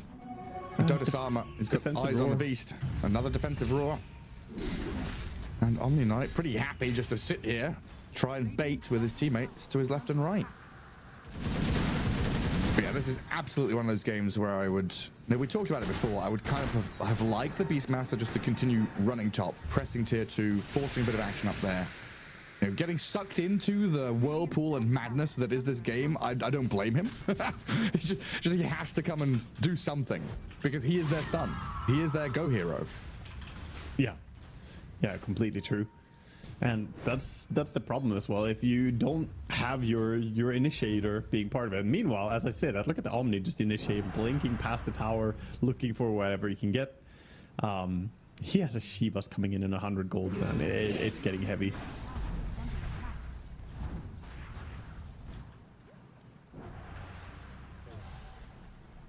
Disruptor. Is it safe down here? You've just got to, you know, like a horse at the races, put the blinders on. Don't look left or right. Just look straight forward. You know, if you've ever gone to, you know, try and get in somewhere you don't belong, you just act confident, right? Put on a suit, walk past the bouncers, pretend you're meant to be there. That's what Disruptor is doing this game. Just don't look at it. Don't look at me. I'm out here warding. Please leave me alone. He's just looking at the objective, man. He's going towards what he wants to do. Meanwhile, the Queen of Pain gets blinked, stunned once, stunned twice.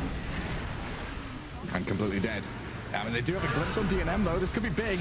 Self-fuels to dodge the homing missile. Tusk can't save him with a snowball because he's been brought up and caught, but DNM has still stayed alive. And now the turnaround play with Dota-sama arriving. They've killed him off. Ja is dead. They'll kill off the dragon. 4 gone. And Ricky, the last man alive, just like, well, what am I meant to do here? Yeah, this is just a runaway Roseanne's situation. having a giggle. Look at him. He's really happy. Yeah, I mean, he's laughing. He knows he's feeling it.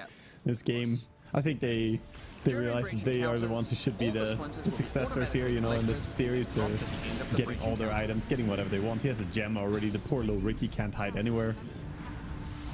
So Bloodstone is complete for DNM. Bloodstone, Kaya, Atos, Yules at 24 minutes. There's a big old Leshrac. This removes a bunch of frustration when you are trying to interact with objects in the world and monsters are nearby. You no Awkward for the longer have to Clinks kill now them as all well. first. Has his shard. When using currency items, after right-clicking them, Nice to see it will Shard highlight with the all double other Atos items in with his that team as well. They have a lot of currency setup for him to use the Shard. Get the burning When barrage fighting out there. pinnacle bosses, specifically boss fights that consist of This only is an hunting. arena You might with a find the boss Queen in of it, Pain such as jungling away, Maven trying to or finish up her Elder. Aghanim Scepter. You can no She has enough longer gold gain for it, but this experience, blink. but more Oh, importantly, you cannot lose The experience if blink you could die. immediately die. So you no longer can reach your next level milestone before attempting to fight. Blink Oh, and feels so bad. Orchid plus Hurricane Pike is gonna do it. Well, she got Ags. She did. She spent her money. She didn't lose any gold at all, actually. It's not bad This is there. remembered until you That's a log mission out, success. and is remembered Yes, on a per NPC technically. basis. Never mind the Clinks coming up The here. amount of High characters ground you with can type in the level search 3 field Skeleton has Walk. also been increased. It's a few skeletons coming out. For those who are in large Yeah, mission guilds, success, you can now but hide headquarters offline being members. blown up. Yeah, pretty rapidly too. Look at the building Subsequent damage that visits to Clinks the can do road with that. harbor no longer require a road marker to be Pretty used. quick. You can simply access it The through a glyph comes out gateway now. And both Radiant Those who are and Dire. So Dire kept on jump in for Dota-sama. Stunned up by a roar. Static Storm to stop any counterplay. he But goes Omni off. Knight is so tanky. He's invulnerable to them. I don't know if you can continue this and kill him off. Maybe with a Sonic Wave and a glimpse back, they do. Dota-sama's dead. at the Didn't gem. have any answer from Tusk Blink Save or anything like that. Gem is big as well. They're looking to turn it though. Tusk is blinking in. Stun on Gyro, snowball in, focusing onto Jar, then kill the shot drop as well. That shackle shot was well placed. 2, 3 quick kills, and maybe look at a 4th one. Yes, they lost Dota-sama, but they'll fight in his name and honor to kill off 4 of TTG and find themselves a lane of barracks. Yeah. Creeps are coming back in. Backdoor for a while, but as you mentioned, the creeps are already here. And the gem, they held on to it for a little while, but quickly passed over to Tusk again. So not much Ricky can do. Can't get close. 30 Deso stacks. But yeah, I mean, this Static Storm and Smoke Screen definitely causing problems for 4 anchors. Just not enough problems that it matters. Yeah, I mean, there was sadly a little bit of time between the roar ending and Disruptor ulti starting. So Omni Knight got his ulti out and he stayed alive for so long there. If you got a quick kill on the Omni Knight, maybe you could have, you know, hopped onto the next target, try and do something more. What's Big Fat B up to? Is this just warding? He's looking for a deep ward. They're chilling. There it is. And he's out. It's a good ward for the future pushes. He has some mild hunch that they might be going high ground again soon in the nearby future. You'd imagine so, wouldn't you? 45 to 12 with a 21k lead. You'd think that with this Roshan take, they'd look to end it. That's almost exactly what the KDA was last game, wasn't it? It was like 43 to 14, something. Yeah, it's pretty close. And we have the technology to check it if we could press the right buttons. We do. They also had technology to get the Aegis in their hands now onto the Clinks. So high ground siege going to be pretty formidable. Vladimir's is up for Beastmaster, doing whatever he can to try and aura up, but I'm not sure who you roar or how at this stage. Yeah. He does not have Blink to pick a target. Leshuk is chasing after Gyrocopter, who has no BKB, by the way. He could be in danger. No. Gleipnir, homing missiles thrown out, but he's got Yule's Bloodstone Shield Rune. TP Yules. out from the Gyro, cancelled by the Yules. DNM held it. And Gyrocopter just going to get annihilated by the Leshrac and his magical damage, ticking him down second by second. Gyro can try and run and hide behind the trees, but Leshrac will find you. Yeah, the push is meanwhile going up on the high ground. Wind Ranger is in, looking for an angle. But yeah, game 1, 43 to 14. And now game 2 looking like it's even a harder loss. 46 to 12 already. Second lane of Rax being eyed up here as Disruptor glimmers, but being spotted, scouted, run down, hounded, and power shotted by Roseanne. And they're just looking like the stronger beast in this cage fight that we have here, starting out the qualifiers with a blood offering. What's a Ricky? Who was a Ricky? GG called. GG gets GG. called, and not a moment too soon with the repel or the Omni Knight ulti as well diving in here. The Guardian Angel and the Fountain Dive. Make it look easy, and series number 1 is 4 anchors. I mean, Clinks is 17 to 11. Leshrac is 13, 2, and 15. But the one I want to point out that's been giggling his ass off all game, because I don't know, he must be having an incredible amount of fun. Roseanne or the Wind Ranger, 11, 2, and 24. 35 kill participation in a 49 kill game. I mean, he was everywhere. He was making a lot of rotations, and he got his super early shard as well, pulling people closer, you know, messing with people, just having a grand old time. Yeah, I mean, incredible stuff. But as expected, right, we were going into this series expecting 4 anchors to come out with a victory. They do 2-0 it, but it's nice to see that TTG are still able to draft for themselves, play their heroes, have a bit of fun, and make it somewhat competitive, especially in that game 1. Yeah, I mean, they did, and we have some highlights from the game as well. We can take a look back at it. Already at 18 minutes, it was 60-25, man, dear God. Yeah, it gets out of control quickly, doesn't it? Very quickly becomes an untenable situation.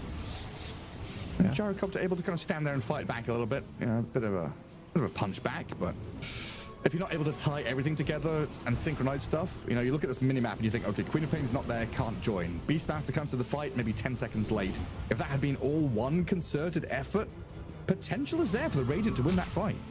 Yeah, they struggle to get coordination with each other, and that's because of how 4 anchors have played as well. They stress you, they stretch you thin on the map and make you, you know, deal with pushing this lane or reacting to that gank. So we can see here the forces just unite really well on 4 anchors. Yeah, once they decide to play tight together, you know, hit a couple of item timings, they know exactly what their job is. Put the Leshrac forward, have a Tusk behind him. Don't really care too much about Dota Sama going in and dying. He's just a massive team fight sync, right? He goes in, baits all these spells out, and then gives complete freedom to the rest of the team to do what they want. Oh yeah, so much freedom. There we see a solo kill as well, the pick off. Leshrac just finding that there was some split pushing going on. Kind of bring him down quite easily. Maybe he could have denied himself the Tormentor there, but I think it was a little bit too little, too late. Not much to be done about that game. It had fallen completely out of control. I am a little bit sad that we didn't get to see a Rapier in game number 2. They didn't get to get to that stage. Game number 1, I still want to give them big props for the fact that they went for it. You know, that said a lot about a team. So TTG, it's just the first game here of the qualifiers. Hopefully they can recover, rebuild, get back stronger next time.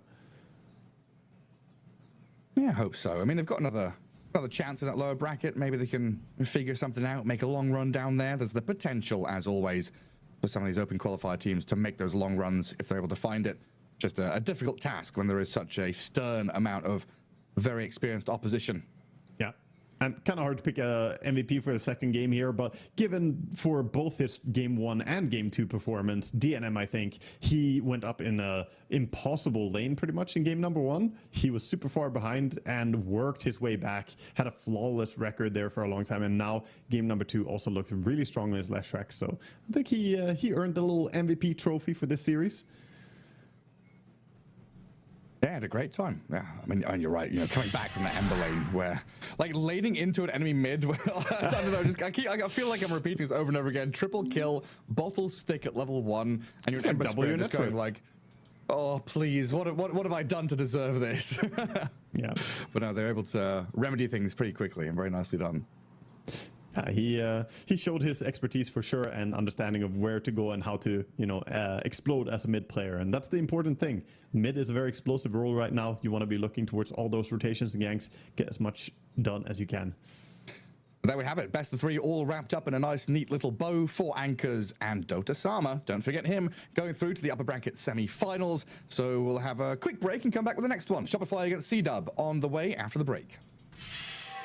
The human body was built to move, not trapped at a desk in one singular posture for 12 hours a day. It's time your chair evolved. This is Secret Lab Titan Evo. Ergonomically engineered for you, gamers, hybrid workers, artists, backing your every move.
Welcome back, folks, as we get ourselves back onto the road to the international NA qualifiers here. We've just had our first series. The upper bracket has already begun, now into our second one, Waga, where we've got one of the absolute favorites for the region taking on some upstart underdogs.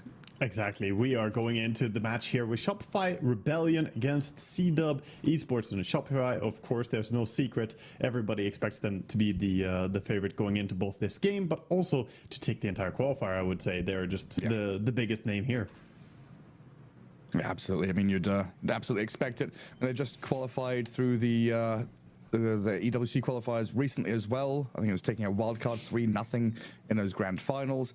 So it definitely feels like Shopify have the expectations about them, right? But we all know in Dota, you mentioned it earlier on today as well, that when you have these expectations, there's pressure, and there's also a lack of pressure on their opponents to try something weird or to maybe upset them, get under their skin, sneak a win away from them potentially here in the upper bracket.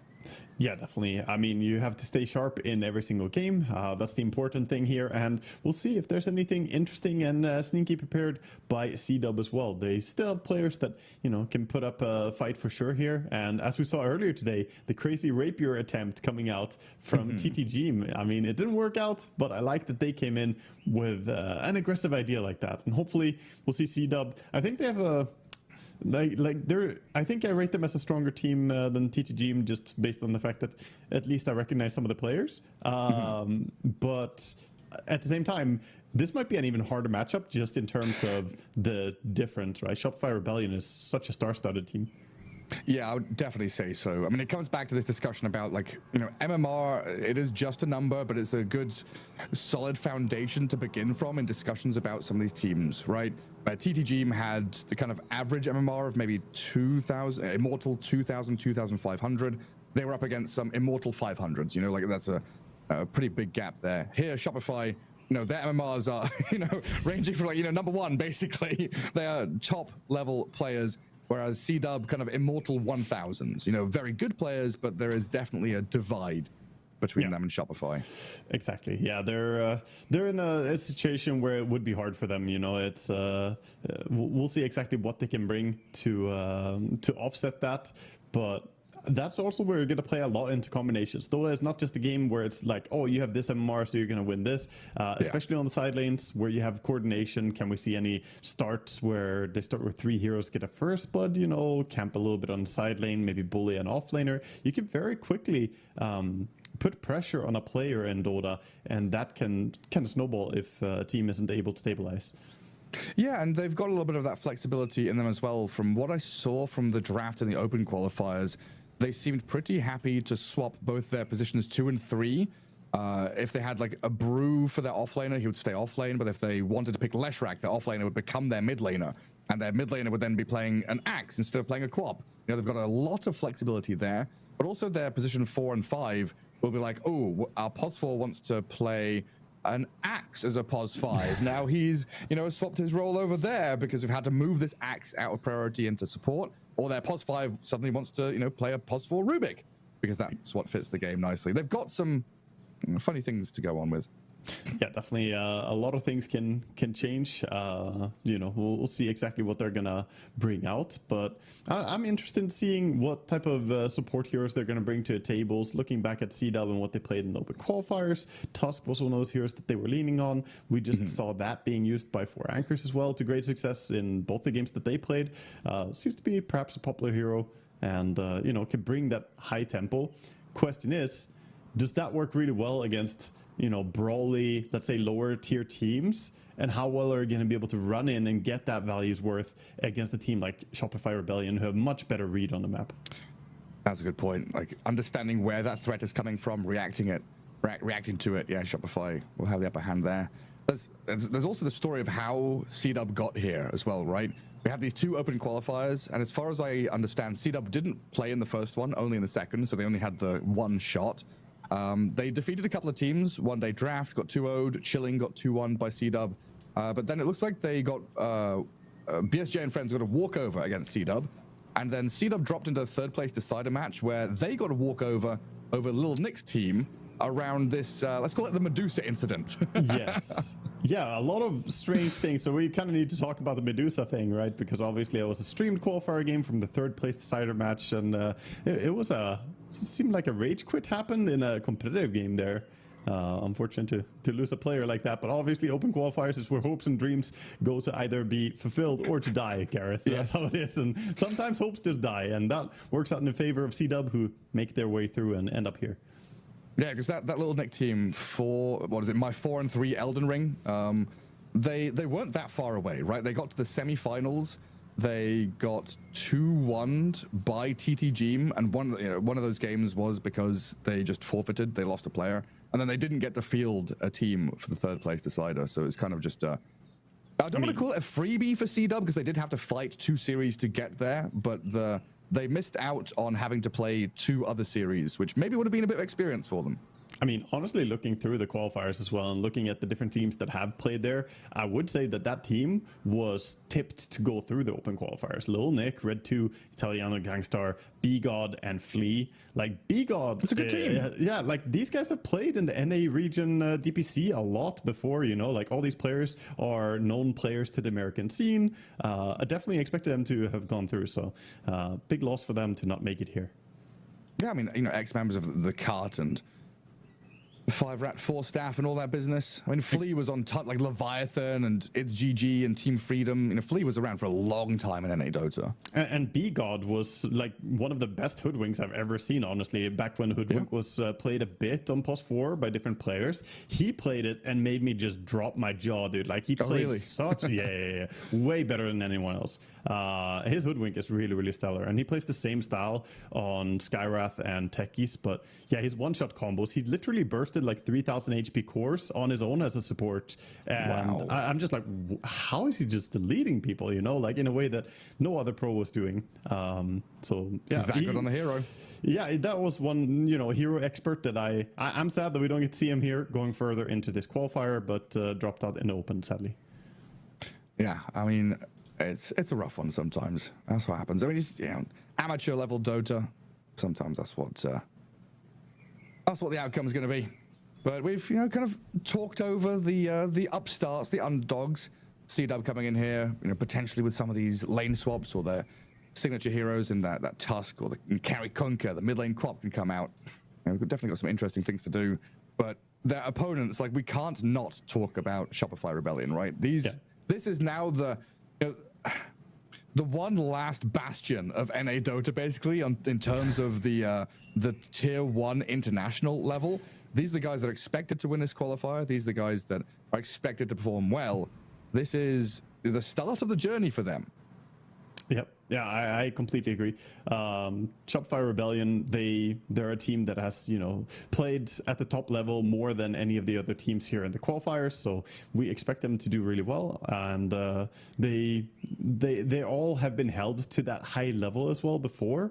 So even if they've had somewhat recent changes with the Vailama, you know, joining in and the shuffles in the team, they also have been at its core the same players for quite a while now, and all are playing at very high level. That's absolutely true. And like, they didn't do, I mean, they've not done well in the most recent tournaments, but they've not been like completely awful. You know, I remember them putting up some decent games at the most recent Dream League. They went 9th, 10th, but they were still, you know, taking games off people. Yeah. Still showing that they're, you know, like, I think winning a game against Aurora in its own right. I think that is a pretty big victory, given how Aurora are performing nowadays. Yeah, I think it's a consistency issue mainly. Like, on a good day, they can beat, you know, the best teams out there, but it's also about getting to that point where you're consistently putting out those results, and that's what separates the absolute top in Dota. But of course, they're here to fight to be at that stage. This is the TI qualifiers, and only one of these teams can make it through. We'll see who it's going to be. Obviously, C-Dub and Shopify, they're starting out their journey here in the upper bracket, but it's double bracket elimination. We're waiting a little bit for the games to get going as the players are, currently, I believe, receiving some penalties to the draft. If you're not ready on time, Gareth, that means that you and I have to talk more shit, and then admins punish the players, because that's how it goes. You got to be ready in time. I've got to open more Dota buff tabs to look at some. Making us work, Gareth. What is this? My Firefox is getting crowded with tabs. But like that consistency thing, I just want to agree with you and say I think you're absolutely right, because looking back at the Dream League results, it's like, we drop a game against Enigma Galaxy, then we 2-0 Extreme Gaming, and then we 1-1 with Bet Boom, and then we get 2-0'd by Boom Esports, then we 1-1 Liquid, then we 2-0 OG Latam, then we get 1-1 by Aurora. They can take games and series off the biggest of teams. Like that is the thing, right? They can draft, they can play, they can show, they can go into mid to late game looking confident, but then they can also just, lose to Enigma Galaxy. Yeah. And that's definitely what they need to work on and get going. And I believe that we're getting all the players in finally and ready. As I have news that we have received the penalty level 3. I believe that is the final penalty, Gareth, meaning you have no reserve time into a draft. So this is going to be a draft where they need to quickly understand what they're going to get going for themselves. We'll see that as we later head in. But the players are still getting all coordinated with the admins to start this game up. Now, is this, how do I want to phrase this? Is this mind games already? Is this shenanigans? You're against a better opponent and you come. So I know this thing has been done before. I can't remember who, but I talked to an Eastern European player who was like, yeah, we joined lobby 1 second before we went to start, because it means the enemy team is kind of upset with us. We're out waiting. Where are they? Where are they? You're kind of itching to play, and the enemy is just like, chilling, smoking outside or whatever. I mean, it depends. If you have a good admin who's, staying strict on their rules, then you're also playing with the risk, As long as you show up before you need to be there, then I think you can show up as late as possible. That if I was the opponent, I wouldn't really mind when you show up. I don't mind. You could be late for all I care, Yeah. You're going to get what's coming for you, because that's why we have that system where, if you're a little bit late, you get a little bit of a draft penalty. If you're a lot late, you might lose all your bonus time. So you still have the base time for hero picking, but the extra time, the reserve time that you have to think about stuff, that's actually really valuable. Like, how many times in high level Dota games have you seen a team really dig down to the last few seconds on all their reserve time to find that one hero? And sometimes that's how hard drafting can be. You need all those seconds to think about potentials, different avenues, and a lot of good ideas come towards the end. Yeah, for sure. Especially if you're one of these teams, right? We've talked about C-Dub is potentially lane swapping some stuff. If you're trying to find this perfect hero which allows you to flex or lane swap your mid to the off lane or vice versa, you need that extra bit of time. So I think you better have scrimmed a lot of games so that you have at least your base foundation going. Like, these are heroes that we can go towards as first phase pick, and then we can flex them with these different things. Like, if you have some form of structure to it, then it becomes easier. But to adapt truly takes a little bit of time and a little bit of doing to get going. But I can't wait. After the game that we just had, the first series of the day was very, very one-sided. It was a tough one for TTG, but I want to see what C-Dub can put up against Shopify Rebellion. Are they going to be able to, bring the aggression to them? Or are they going to get an upper hand in the start, like we saw TTG get with those early smoke moves? So priority here. Shopify Rebellion got priority. They chose first pick. C-Dub chose Dire, because there's also that moment in drafts when your second pick and you have the ban phase into pick into double ban into single ban. That single ban before the final kind of pick phase seems like one of the most impossible bans to figure out. Like that is the moment when you are second pick, I feel like takes the most time out of the draft. So now you have level 3 draft penalty and your second pick.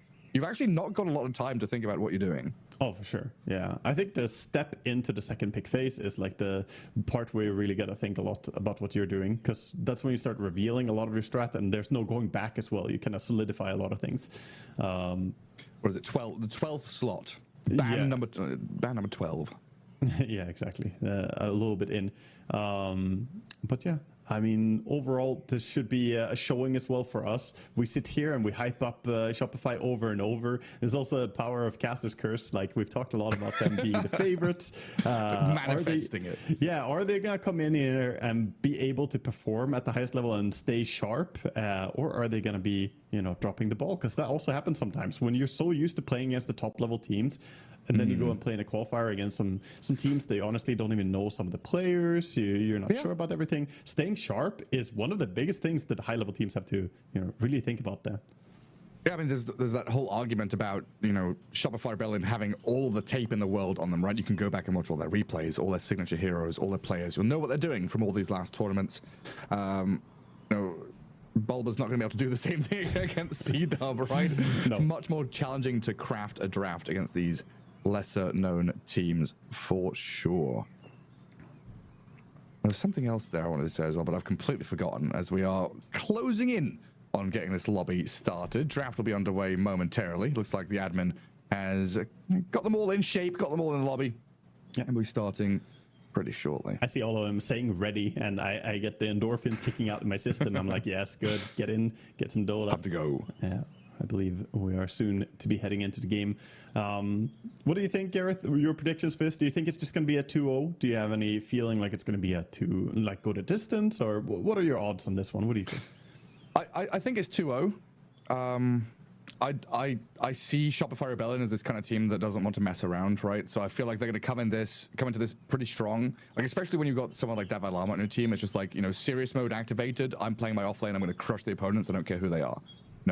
Just annihilation. So I kind of see a quick 2-0 coming into this. But I remembered what I wanted to say. Do you think we get these situations where it's like Pudge hook? You're a pro player, you're trying to hook a newbie, and you're like, this guy's not moving properly. Well, I can't hook him. Do you think pro players have that, but in a general sense? It happens. It definitely happens. Like, sometimes they're dodging ghosts, like dodging a smoke gank that didn't happen because the opponents didn't see that was the correct thing to do in that situation, only to then find out that, they were just jungle farming, and even though the correct play would have been to, root out our carry, force him to TP away, and then take the tower, and yada yada. It definitely happens, for sure. Some yawns and some smiles simultaneously here coming in. As they head into the draft. And Bulba seems pretty happy. Of course he's happy. Storm isn't banned. But Albed's on Mouse now. Storm. We can bring it back. We've got Yopash. Yeah. The replacement. Says Yopash can't play it. Yopash has a little bit of a different player pool or hero pool than Albed. So this is the first TA game I've seen in like 2 weeks. Yep. She has been permanently banned, and C-Dub have let Shopify have it. So there has been a mentality here, though, I guess, by C-Dub. They didn't ban Bristleback, and they didn't ban TA either. There's a lot of respect in banning Kunkka, because Yopash plays it crazy well, and then it can be, flexed as well. But letting through a TA, I think, is a mistake. She's still extremely good. Her win rate looked extremely strong in recent qualifiers of EWC. She was the most banned carry by far in that qualifier. I believe most banned hero even. She was banned more than everything else. So do you think his name is TH3 or the? Is it a backwards E? I think it's the. Yeah. I kind of like, now I've said it out loud, I kind of like TH3. TH3? Yeah, you can call him whatever. Oh, Dante Inferno, that's a name. It's a very clean room. The white walls.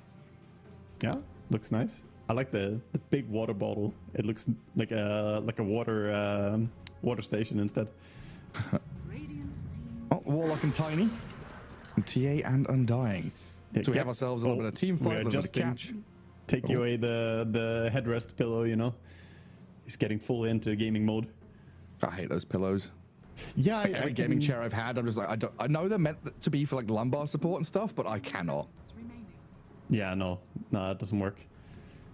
So TA Undying, I mean, that feels like you got the best of both worlds in some weird way. Like, I haven't seen a team be able to get these two heroes in a long time. Both of them are rated so strong. And yeah, then we see the Pudge coming in. This is almost compensating for the fact that they got such strong opening picks. They're like, let's pick Pudge, dude. I'm telling you, I went through these NA Open Quals games, and There were a lot of Pudge. So Pudge in Eastern Europe, I mean, Pudge just in Europe in general, like 0% pick rate, right? Like not seen at all. I would say like 15% of the Open Quals games I was looking at had a Pudge in it. Yeah, pretty wild. Something in the waters in NA. They just want to play more Pudge. Keeping it up. Surprising, honestly. Would have thought that would be the Eastern European scene, rocking all those Pudges. But instead, Now into a Lion. seed up the open Warlock Tiny Lion. Not weak heroes by any means, but Warlock Lion against Pudge means that either of them get hooked and you are in trouble as well. Like you don't have the kind of frontline hero or physical damage hero to abuse Pudge's low armor. Now you're all magic damage on Lion. Same with Warlock, and Warlock mostly has those small damage numbers as well, which can get greatly blocked by Flesh Heap. I'm kind of curious where this Tiny's going, and now we've got a Troll Warlord coming in. So, like, basically all the homework I did for this team has gone out the window because they have not picked a single hero that they picked previously. And now we have a Venomancer? You did homework on their open qualifier games. They use different strats for the main qualifier. This is the closed qualifier, okay? They've advanced their drafting strategy.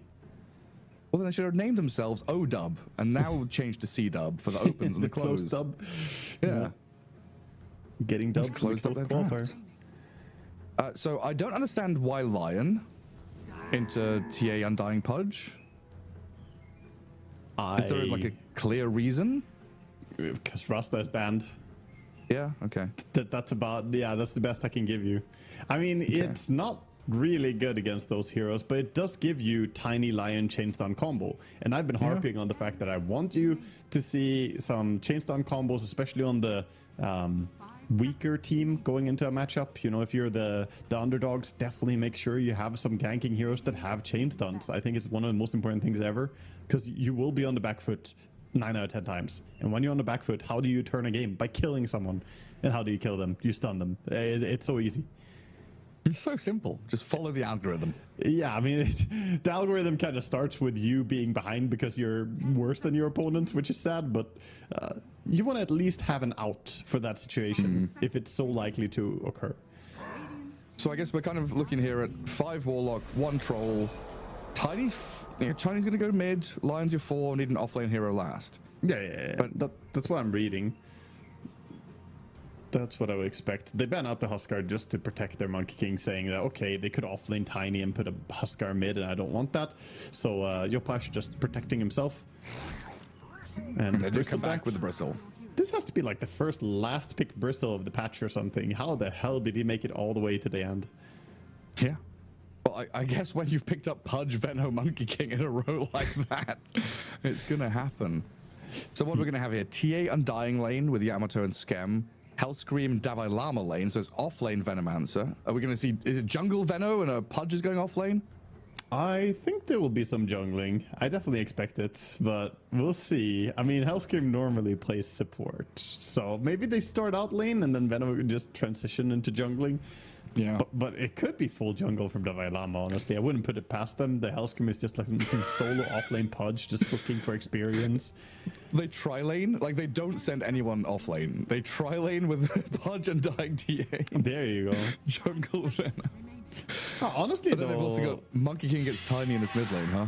Yeah, honestly, so solo offlane Pudge here, he can get some experience. He's kind of hard to punish beyond just shutting down and denying a lot. And Jungle Venno, it is really fast. We'll see though. We'll see what it's going to be. Otherwise, they could play for level 2 timing. Just get level 2 on Venomancer and Pudge. Hook in the Warlock. That's a guaranteed kill every day of the week if you land a hook. Yes. Even hooking the Troll too far away might still be a kill as well with the Venomous Gale. It's a lot of damage.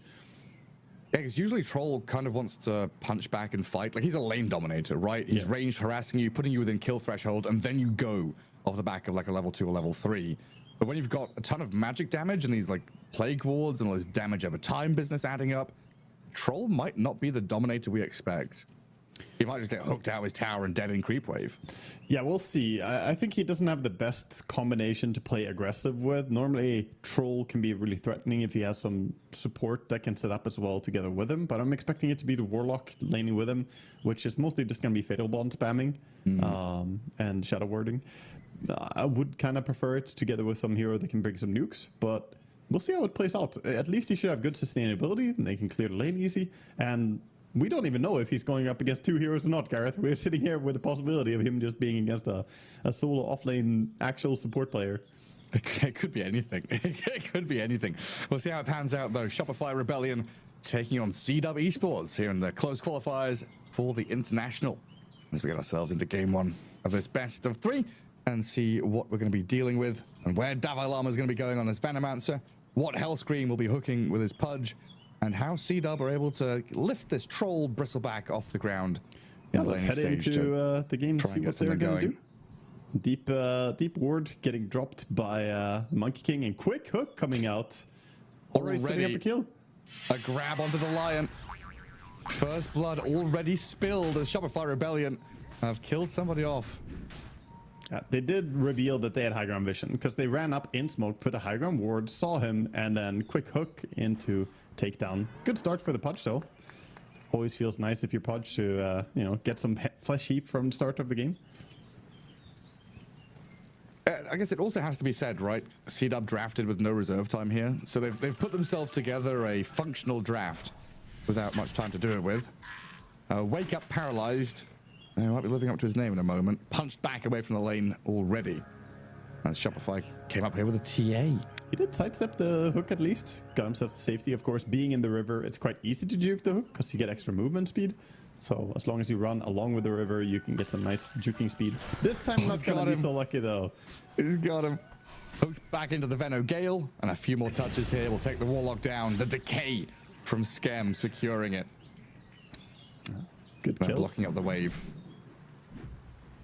So this is already revealing what they're doing. I like the little auto attacks coming in for Troll, but not much else he can do.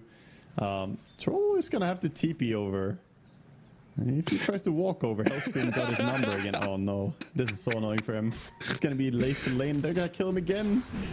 Oh man, I'm laughing because I'm so glad we have player cams in Dota now. Like seeing this guy's face when he's like, he's literally scratching his head. Like, what am I meant to do? Laughing because he knows that Shopify Rebellion have put him in a corner and then put him in the bin. Hey, oi! The mischievous little laughter. Trolling each other. Yeah, definitely. Oh my goodness. I mean, they're off to a fantastic start. They get 3 kills before the game even starts. So yeah, it's time to do a little bit of trolling. It isn't time for the trolling, honestly. It's Qualifier to TI, you know. You should be taking it serious, but at the same time, we've been hyping up how stacked and how favored they are in this Qualifier. This is very much David and Goliath, and David does not have a sling or a rock or the help of a higher power or anything. This is Goliath full strength annihilating you. Troll dead again. So we were wondering about tri-laning bottom. Well, I mentioned tri-laning bottom. They're tri-laning top. And he's gonna have to walk to lane now, Gareth. He died with TP on cooldown. He doesn't have boots. Dear. He doesn't have a wind lace. He doesn't have a smoke. This is just a walk back to lane for the Troll, and he is gonna be level 1 forever. What it feels like to him. So painful. Meanwhile, TA is just fine solo laning. Like, she's 1v2 against Bristle and Lion, but what are they gonna do? They don't kill her through refraction. Yeah, hook again. Warlock again. Not a kill this time, but tactical pause. I need to figure out a way to stop what's happening top, man. They're gonna fix their cameras as well. The admin's on their case. Oh yeah. I've got some settings to fix. I think Troll Warlock just needs a breather. He needs refill. He's already drank his entire bottle of water. He needs a refill quickly. Stay hydrated. The only one who has a camera working, but sadly he's the only one who doesn't have a game working for him as well right now. The only completely shut out. That's a rough one. He looks pretty focused though, to be fair. You know, as a carry, it's easy to get completely in your own head after that and get really flustered, but he looks locked in still. He's thinking about avenues back into this game. He knows that Venomancer is, you know, an early game bully. It's not a super strong late game offlaner. And what they're doing right now should be giving his Bristleback a free time as well. Waga, I love your positivity, but this troll has 0 last hits. I just spent 30 seconds looking. I spent 30 seconds looking down the board thinking I'm going crazy because I couldn't see the troll warlord. I'm like, there's Monkey, there's Bristle, there's TA, there's Venno, and I'm like, where is he? What do you mean last hits, man? He hasn't even seen the lane yet. He gets hooked when he has XP? He got that experience because he got hooked over when a creep died, and then he died afterwards. That's the only experience he got, Garrett. But how do you remedy this? Like, do you bring Lion top to tri lane into tri lane, or do you say screw that? Bristleback's having a good time. Their tri lane is so bad though. Like Lion, Warlock, Troll is not gonna win against Undying, Pudge, Venno. That like those heroes are strong. The Radiant heroes are built for fighting, whereas the Dire heroes you don't really fight that much. You can put Fatal Bonds on them, but you still need someone else to do the damage. Level 1 Impale doesn't do that much. And God knows this troll is not ready to do a bottom shift damage. So I think you just play bottom, do some pulls, try and make the TA suffer. 2v1, you should be able to abuse pulls and make sure the TA is not getting a lot of CS. The worst thing that can happen is if Lion just kind of sits around and tries to kill the TA here with Bristle alone, because then TA will get soul experience. They will get half the experience each because they're splitting it, and TA will still get farm. So the key down here on bottom lane is going to be those neutral camps. And right now, Lion needs to just beeline to the left, pull the Warpine Raiders, and pull them back. Like on 15 seconds, pull it, or 16 rather. Just a little bit of gatekeeping, right? Just a little bit of gatekeeping for the TA. Don't let her near the wave. Don't let her get these free creeps. I mean, if she starts walking out on the lane and walking up higher on the lane, if she's sitting on a tower like this, never dies. If she walks up to try and contest the big camp pull, yeah, then with goo and stuns and hexes, you bet she can die. So that's the secret for them down there, what they're going to need to do. Finally, we haven't really talked about it at all, but on mid lane, there is the Tiny as well. He's not having a good time. Yopaj is a beast of a laner, dude. He's very, very good, and he's Monkey King versus Tiny, which is... not a good matchup for Tiny. It's not horrible, it's not like unplayable, but when you add player skill into it as well, it can become really difficult. It's like on a level playing field at the best of times, Tiny gets away with stuff. Yeah. And he's getting away with stuff, but it's 14-6 versus 6-0 last hits. So Tiny is starting to feel like, hey, when do I get to hit the creeps? Yeah, he's been denied so many times. 8 denies, yeah. Yopaj grabbing another one. A couple of range creeps coming the way of the Tiny, who's trying to drag aggro back to his tier 1, but it's not working out. Now C-Dub, they've decided they're going to try lane. Fatal Bonds onto the Templar Assassin. A little bit of mana drain, force it back to tower. They ganked mid though. They show up. Tiny is dead mid to the Hellscream, Scam, roaming, Undying Pudge duo. The Butcher has arrived. They're just breaking this game apart already. I mean, top lane is in shambles, and then they make their move bottom. Now with this juicy triple range creep wave top, the troll has come out from under his bridge. He's here. He wants to get some farm. He's going to get galed up with a ton of plague wards next to him, though. Shout for very annoying. The Pudge is nearby. They glyphed the creep wave as well, right? Keeping it alive so Troll can't get the last hits. Hook not landing this time. Hellscream. Huh? He's been on fire with the hooks until now, but finally gets a miss. Warlock has another heal for his Troll, can keep him healthy. Yeah, turning onto the Undying. A stun up. They are lacking damage though, and with Hellscream and Devil Llama's arrival, looking to turn onto this Troll and look to kill off the carry. Scam will pop his magic stick, very close to death. Falls before he can decay again, but the Troll will pay that price. Little old Lion, yeah, time to walk away from all these plague wards and the potential for a hook. It's 5 seconds away. I think it's a mistake to not heal your Troll instead there though on Warlock, because if you put the heal onto Undying, or rather you put Shadow Word on Undying so he dies, then the heal disappears. But if you put it on Troll, then he's still doing damage to Undying by being next to him, and he gets to continue healing after the kill is done. So just a minor detail, but I think that hurt the Troll a lot that he didn't get healed. Yeah, an important one. Oh, the hook through. I thought the zombie would get in the way, but Hellscreams drag the Troll back in, pops the Fairy Fire to stay alive, kills the Troll off, and a double kill for Davo Llama. He's sitting at 8-1 flesh heap. What in the world? Yeah. Has he been part of all the kills?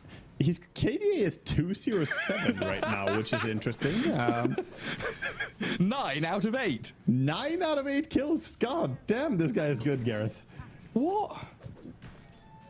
How? I'm not sure actually. I'm not sure which mechanic on Dire would give him the chance for an extra assist. No, hooking his Undying when the Undying dies gave the assist to him. I don't know. Something is bugged. It's like the old Ricky smokescreen that used to give you assists on anyone dying. Oh, this is good. Yeah, Yamato fighting gets a refraction back up. I thought the Bristol and the Warlock had this one, but now Health Screams come in, misses the hook though. Whoa. And they've stacked a bunch of goo up on this TA to bring her down. There we Big go. kill for C-Dub. Hellscream with the impact comes in, misses hook, tips his carry. What a lovely punch. That's so toxic. Typical Pudge player. The flow chart of any +4 punch showing up. Did I miss my hook? Yes. Is it my fault? No. Okay, tip carry. That's with poor little Tomato having a solo lane and now being bullied by his supports. Lion in the meantime in that mid lane, big old wave and a Monkey King behind it. Not quite enough to finish him off straight up, but with Scam's zombies going wild for him, the Lion will get decayed down in the end. Secures the kill. Otherwise, the monkey would have jumped forward. So he's got jumped with the Arcane Rune. Tiny does not get the bottle refill. Troll's dying. Troll's dead. Now, question: is Bristleback dead? He might. I do have a real question in a second. Oh boy. Yeah, I think he's going down here. There's no way out of this one. And he's been pummeled. So, real question. In these situations, you know, we've talked about the underdog versus the favorite, etc. Do you think, as the underdog, laning stage is more important than usual? Yes. I guess the framing of my question is like, to win against Shopify, does C-Dub need to have a perfect early game? Because mid game is going to be hard. Pretty much. I mean, you might want to make some serious concessions in overall drafting strategies just to make sure that you're emphasizing laning stage, because there might not be much more to the game. I mean, we're 7 minutes in and it's a 6k gold lead. Like, this is looking bad. So yeah, definitely I think that's true. They're going on the TA. She should go down here unless Nice hook. a hook. Oh, they hooked the Bristle back. Yeah, So that's Hellscream's gonna work. going to get a kill on the Bristle and the TA survives? I was saying nice hook because I thought he saved the TA, but even nicer hook, getting both kills. It's a win-win. Whoever he hooks is going to be good for him, but this was the better of the two. And meanwhile, while this is happening, we just see Monkey King doing stuff all over the place. He's getting solo kills, getting tower. I mean, this game is looking absurd. You don't see a start like this normally. Like, even in your worst of pubs, you wouldn't see this dominant performance early on. Yeah. The legally My mouth and smurfing, brain Gareth. doesn't know how to make words happen.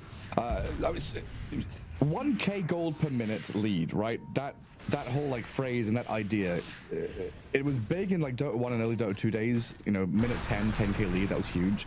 But in modern Dota 2 days, like the past 5-6 years, getting a 1k gold per minute lead doesn't usually happen until like minute 25.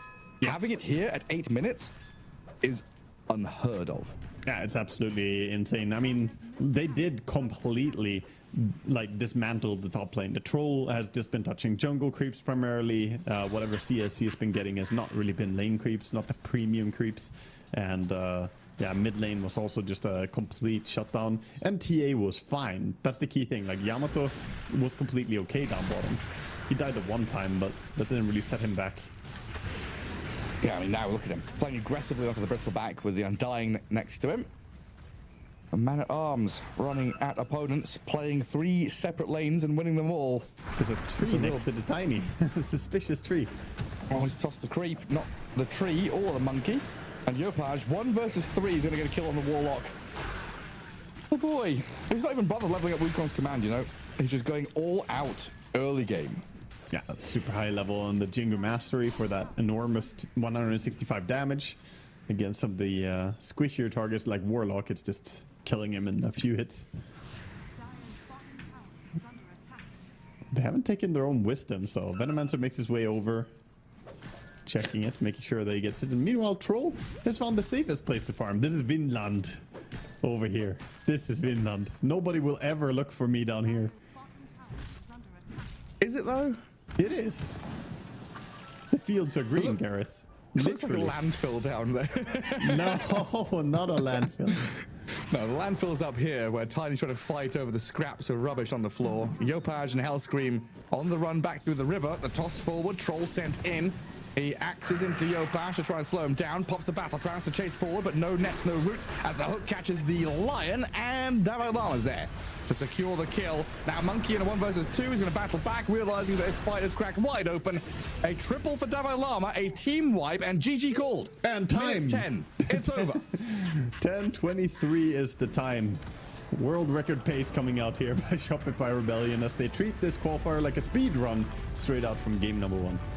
Yeah, I mean, we've seen the speedruns with the Broodmother, the Huskar, the Armlet, the Couriers coming from Fountain, tons of strats.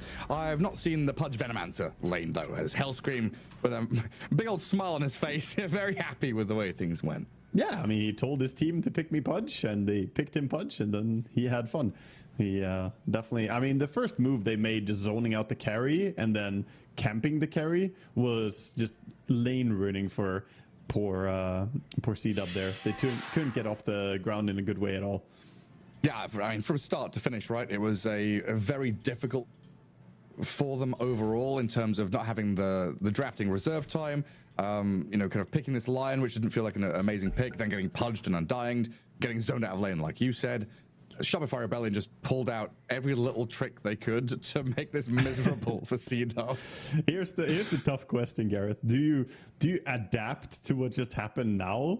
Do you like ban Pudge? Do you ban these heroes that are like good at doing cheesy hyper aggression things? I don't know. Because they already were banning non-standard. I think you banned TA at least. Like, get rid of that hero. That hero is just way too strong as a safe lane carry right now, and was a large reason why they could just leave safe lane alone against a pretty underwhelming Lion Bristle lane, which doesn't pose too much of a threat as well.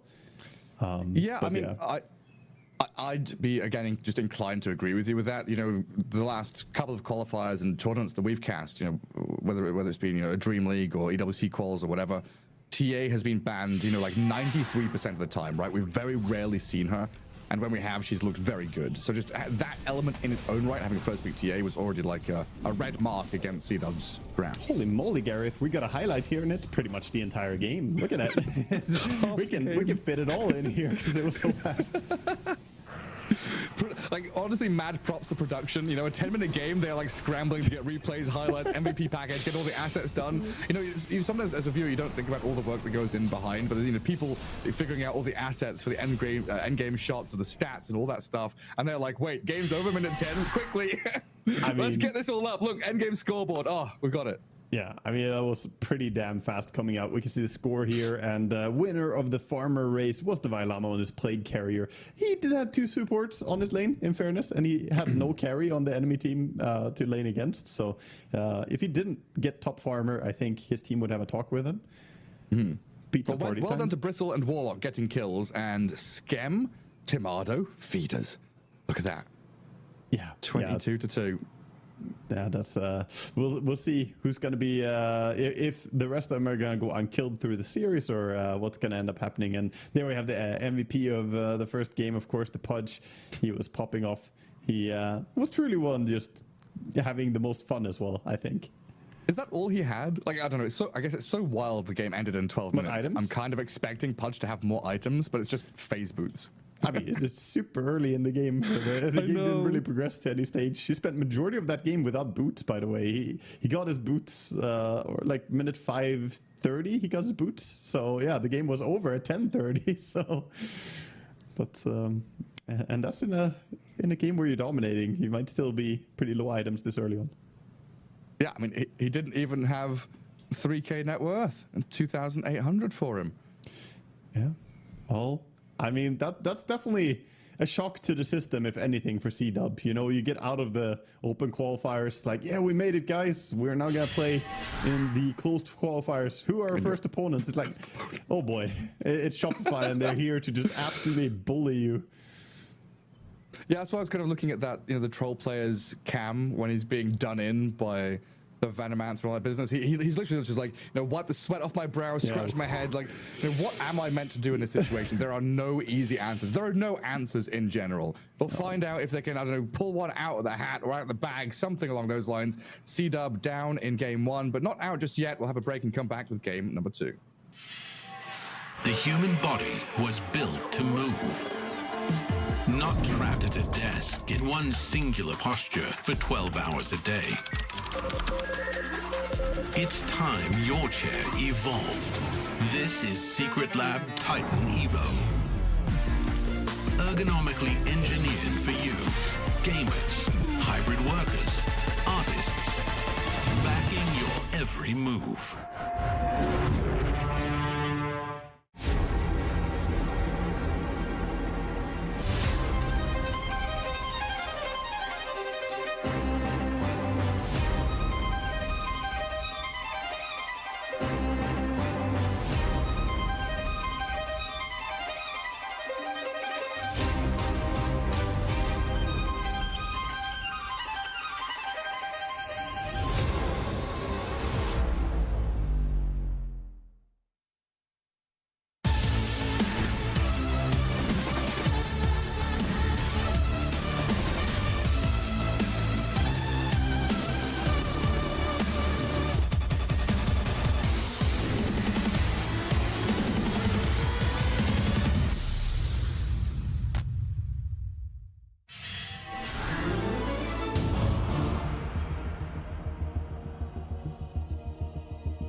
right, Dota fans, welcome back. We're on the road to the International here with the North American Qualifiers, and we're heading into game number 2 between CW Esports and Shopify Rebellion. Game 1, Waga.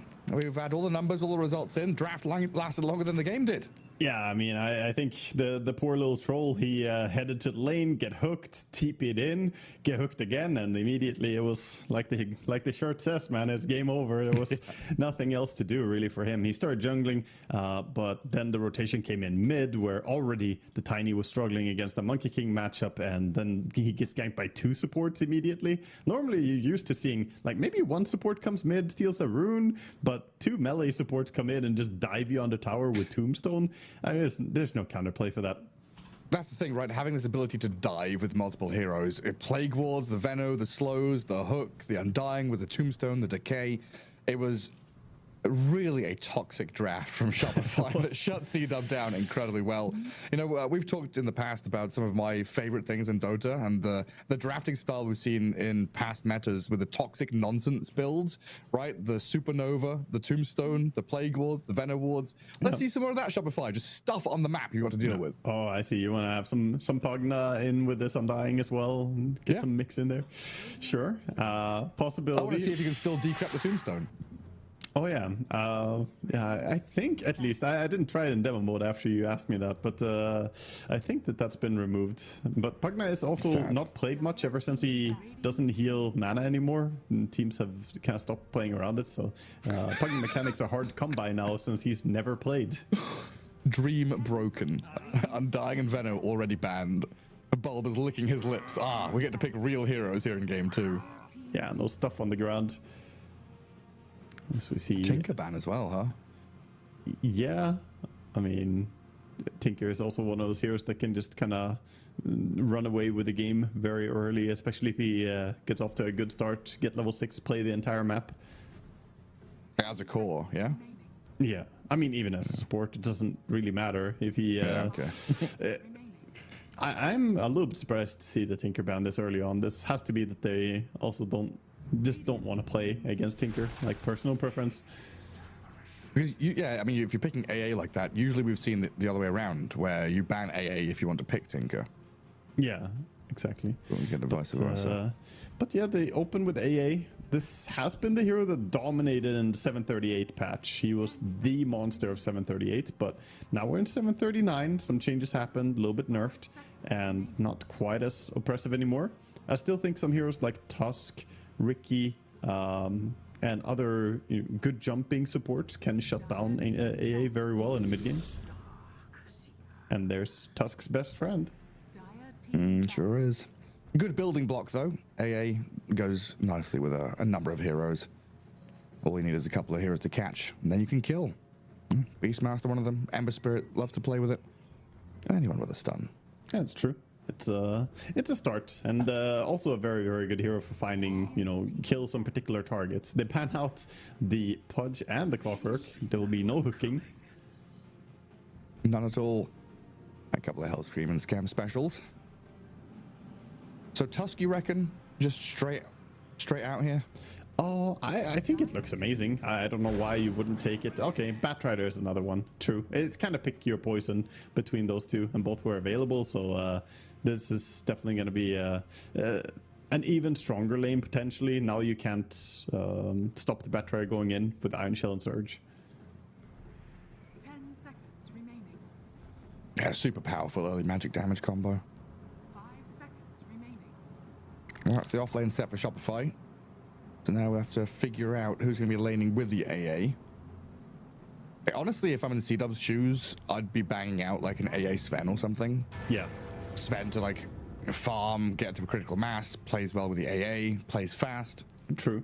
That would have worked really well, I think. And I generally am a big fan of Sven against the Darkseer. But Abaddon, they go a little bit more tailored against the Batrider. We've seen teams do this recently as well. The carry Abaddon did work out quite well. We were watching Cut playing it to good success recently. Yeah. There was also the root of Ursa. Ursa is a hero that is very often banned in other regions when you're picking Darkseer. Yeah. Not touched in this one. Yeah, a little bit surprised So, yeah, because very much Ursa, what you said. another hero that also does quite well against Batrider. However, struggles perhaps a little bit more before level 6. And if you're going back to the conversation you and I had in the previous game, how much do you focus on laning stage when you're going up against such a strong team? Do you emphasize it more? Then Abaddon becomes better than Ursa just due to having the shield for reliability against the sticky napalm. I mean, now, yeah, when you see the Abaddon Tide as cause, this Terrorblade a lot of value. Already And then seeing Enchantress, who I've not seen a lot of, but it's been rising in popularity. Yeah, already seeing those 4 heroes. If I'm the player, I would be a little bit concerned because this looks a lot like they might want to go for a repeat of what they did in game number 1. Not with hooks this time, but this time with Batrider, Enchantress, Darkseer playing a triple lane. Terrorblade can easily solo lane. Like, that's also a hero you can leave on his own. He can use his solutions to pull the creep waves around. He can stand pretty well under tower. And I wonder if they don't want to do a repeat. You can see that evil smile on Bulba. Yeah, something's going on there. I don't know, you can't really swap your heroes around either, right? You're kind of locked into the 3 Tide, the 1 Abaddon right now. Kind of difficult to change things. Come back with a mid Tiny, it looks like. But yeah. Already a scary draft to play into. Tiny back again. But now you've got combos of like Tiny AA can kill people, which is nice. True. So they're going to ban out Monkey King this time, surely, because he doesn't want to play the same matchup again. It was already very difficult for him in the previous game. And if you're going to struggle mid, you might as well struggle against something else. Radiant team ban. He's going to ban the Queen still.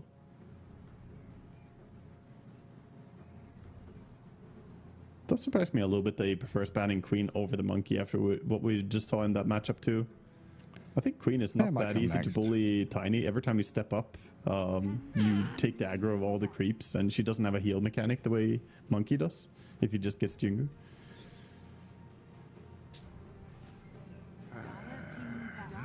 It's still kind of wild to me. But I looked back on C-Dub's Open Quals games, and they still haven't picked a single hero that they played there. In both of these games, they're just like avoiding all the heroes they've won with. Well, that's also maybe a little bit concerning if you're playing so different from before that you're not really seeing any overlapping identity. Then that might mean that you're shifting a little bit too much as a team. Because normally we want to see teams, you know, kind of crystallize down their focus to something. Oh boy, okay, they're going for the Grimstroke here that we have not seen that much. Is there a combo here? They have nothing pretty much. It's not much. I think toss does work, but it tosses after the first toss is done. Then they like bounce off each other. Yeah. It has like Cold Feet, Mist Coil. I mean, it's not really people don't even combo skill. game. People don't even skill Mist Coil on carry Abaddon, so that's not gonna be there. You can double gush. It's like And Monkey King again against that Tiny. Like I said, he's gonna have to play that matchup, but he chose to get rid of some other heroes. So this is the preferred matchup. One thing to say is that the Grimstroke is pretty good for silencing the TB when you send in the combination from AA ulti and so on. Like, just getting the stun and the silence is pretty good at bringing him down. And if you do survive the early game, if we look past it a little bit, Aghanim Scepter onto the Grimstroke is insane here. You get a TB illusion, like that thing is gonna go crazy. Yeah, he's pretty strong. So I did look back again. AA is a hero that they have played. Everything else seems completely brand new. Okay. Yeah, because it's like Kunkka, Dusa, Weaver, Omni as their carries. Then they had this like Queen of Pain, Dawnbreaker, Axe, Tusk, Rubik, mid laner that was like swapping between mid and off lane. They've not done any lane swaps or anything like that so far here. But at least they're repeating Tiny, so that one is, you know, not brand new anymore. They cracked it. Yeah, keeping him on the Tiny. Yeah, because he had been playing Ember, Leshrac, Beastmaster mid even. He played the Brew off lane. Yeah, curious to see how this one plays out though. Because they do have some more elements of being able to catch and kill people. But just again, it comes down to laning stage, right? How strong is Shopify Rebellion's laning stage? How much can C-Dub withstand this early Enchantress Iron Shelled Batrider running at you with a Monkey King. Did you notice something, by the way? Monkey was swapping his facets. No, there's something else. No, There's something what have I else. missed? Yeah, so right now we're on the screen on us, but I can tell you the players are not on the heroes that you necessarily would expect. Oh, really? Yeah. Who's what? So- What's happening? Hellscream is on Darkseer. Now, you may recall he was the punch in the previous game. He's the support player of this team. He's the Darkseer, and meanwhile, the Batrider is played by Davai Lama, who is buying Blood Grenade and wards, so he is playing support, but they swapped between the post 4 and 3. Cool. That is a role swap that we don't see too often. Interesting. I mean, all this talk of role swapping between pos 2 and 3 and 4 and 5. Now we've got a 3 and 4 role swap. Yeah. Incredible. Between core and support is, last one I remember there was probably the flying RTC swap. That was not intentional. What was that again? That was Phoenix and like Drow or something, right? It was Phoenix and it was it Drow? Yeah, maybe it was. I thought it was Or Gyro, TB, but yeah, maybe it was Drow. Gyro. I can't remember what the other one was. I just now. remember it was RTC on Phoenix. You know that I think that's all Yeah. that people took away from it. Oh, there we go. Shopify Rebellion. Oh, meters away from C-Dub as they approach each other in the night. And they see Skem. Enchantress, 500 health, getting run at by the Inkswell of Baden. There's a Monkey and a TB in the wings, though, waiting to strike back. They're going to avalanche into Skem, though, to burst her down. First blood for C-Dub. Good kill. Get some Now? damage. Not Yopaj taking some hits. Can't really do more as they have cooldown the avalanche, but at least a very good start for them getting the kill. They do get one bounty rune for themselves as the Vailama secured 2 runes.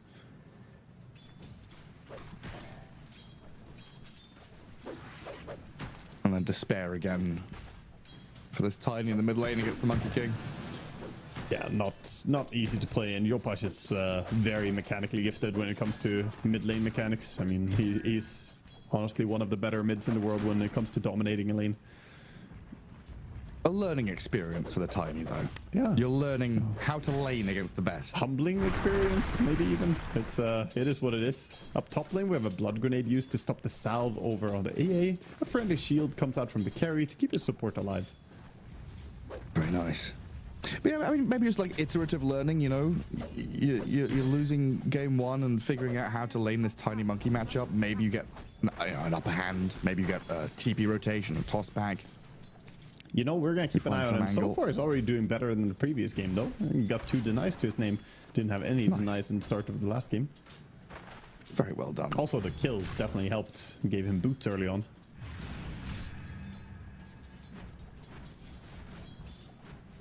Well, Baden's going to pop the shield back on himself, force Davai Lama away. And Hellscream, we saw he had Helm queued up, right? Yep. He's On the going Darkseer? Dominator build. Dominator Darkseer. Not too crazy. Seen it before. A vacuum back. That's an old push classic. back. Baden getting burnt down by the iron shells. Dead. And Davai Lama is looking like he might die to this AA in the trade. Yeah, realizing that his life was forfeit, so he gives it up. I mean, that's pretty decent, though. They get something back. The AA is going to be very happy Bottom. with that. Inkswell. Tidehunter steps forward onto this Terror Blade, but the heal from the Enchantress keeping Timado alive, at least for now. Blood Grenade and the Stroke of Fate. Get C-Dub their 3rd kill of the game already. Much, much stronger showing. Yeah, definitely. Off to a good start. And without Anchor Smash. I didn't think they would find a kill there without Anchor Smash on that lane, but making it work. Top lane. Aggression top again. Dalai Lama very low, trying to fight 2v2 here with the Iron Shells going. They'll kill off the AA in the 1-for-1 trade. And it also leaves Hellscream in an advantageous situation against this Abaddon. Yeah, Hellscream killing off the creeps quickly as well by unshelling up his friend. And Yopaj pretty low on HP. And he's going to regen that up pretty immediately, though, with the Boundless Jingu. And turn back and hit into the Tiny again. More auto attacks. This lane is okay until the Orb of Venom comes out, or Orb of Frost comes out as well. The Orb of Corrosion coming in. That's when it becomes very, very difficult and you can't even walk close to him. Chasing. Hellscream, no surge. He's got 7 stick though. He has the helm as well, so he has quite a bit of HP, regen, and armor coming in. Very true. He does. Oh, the high Oh, ground the miss miss. uphill, that hurts. No. Now the turn.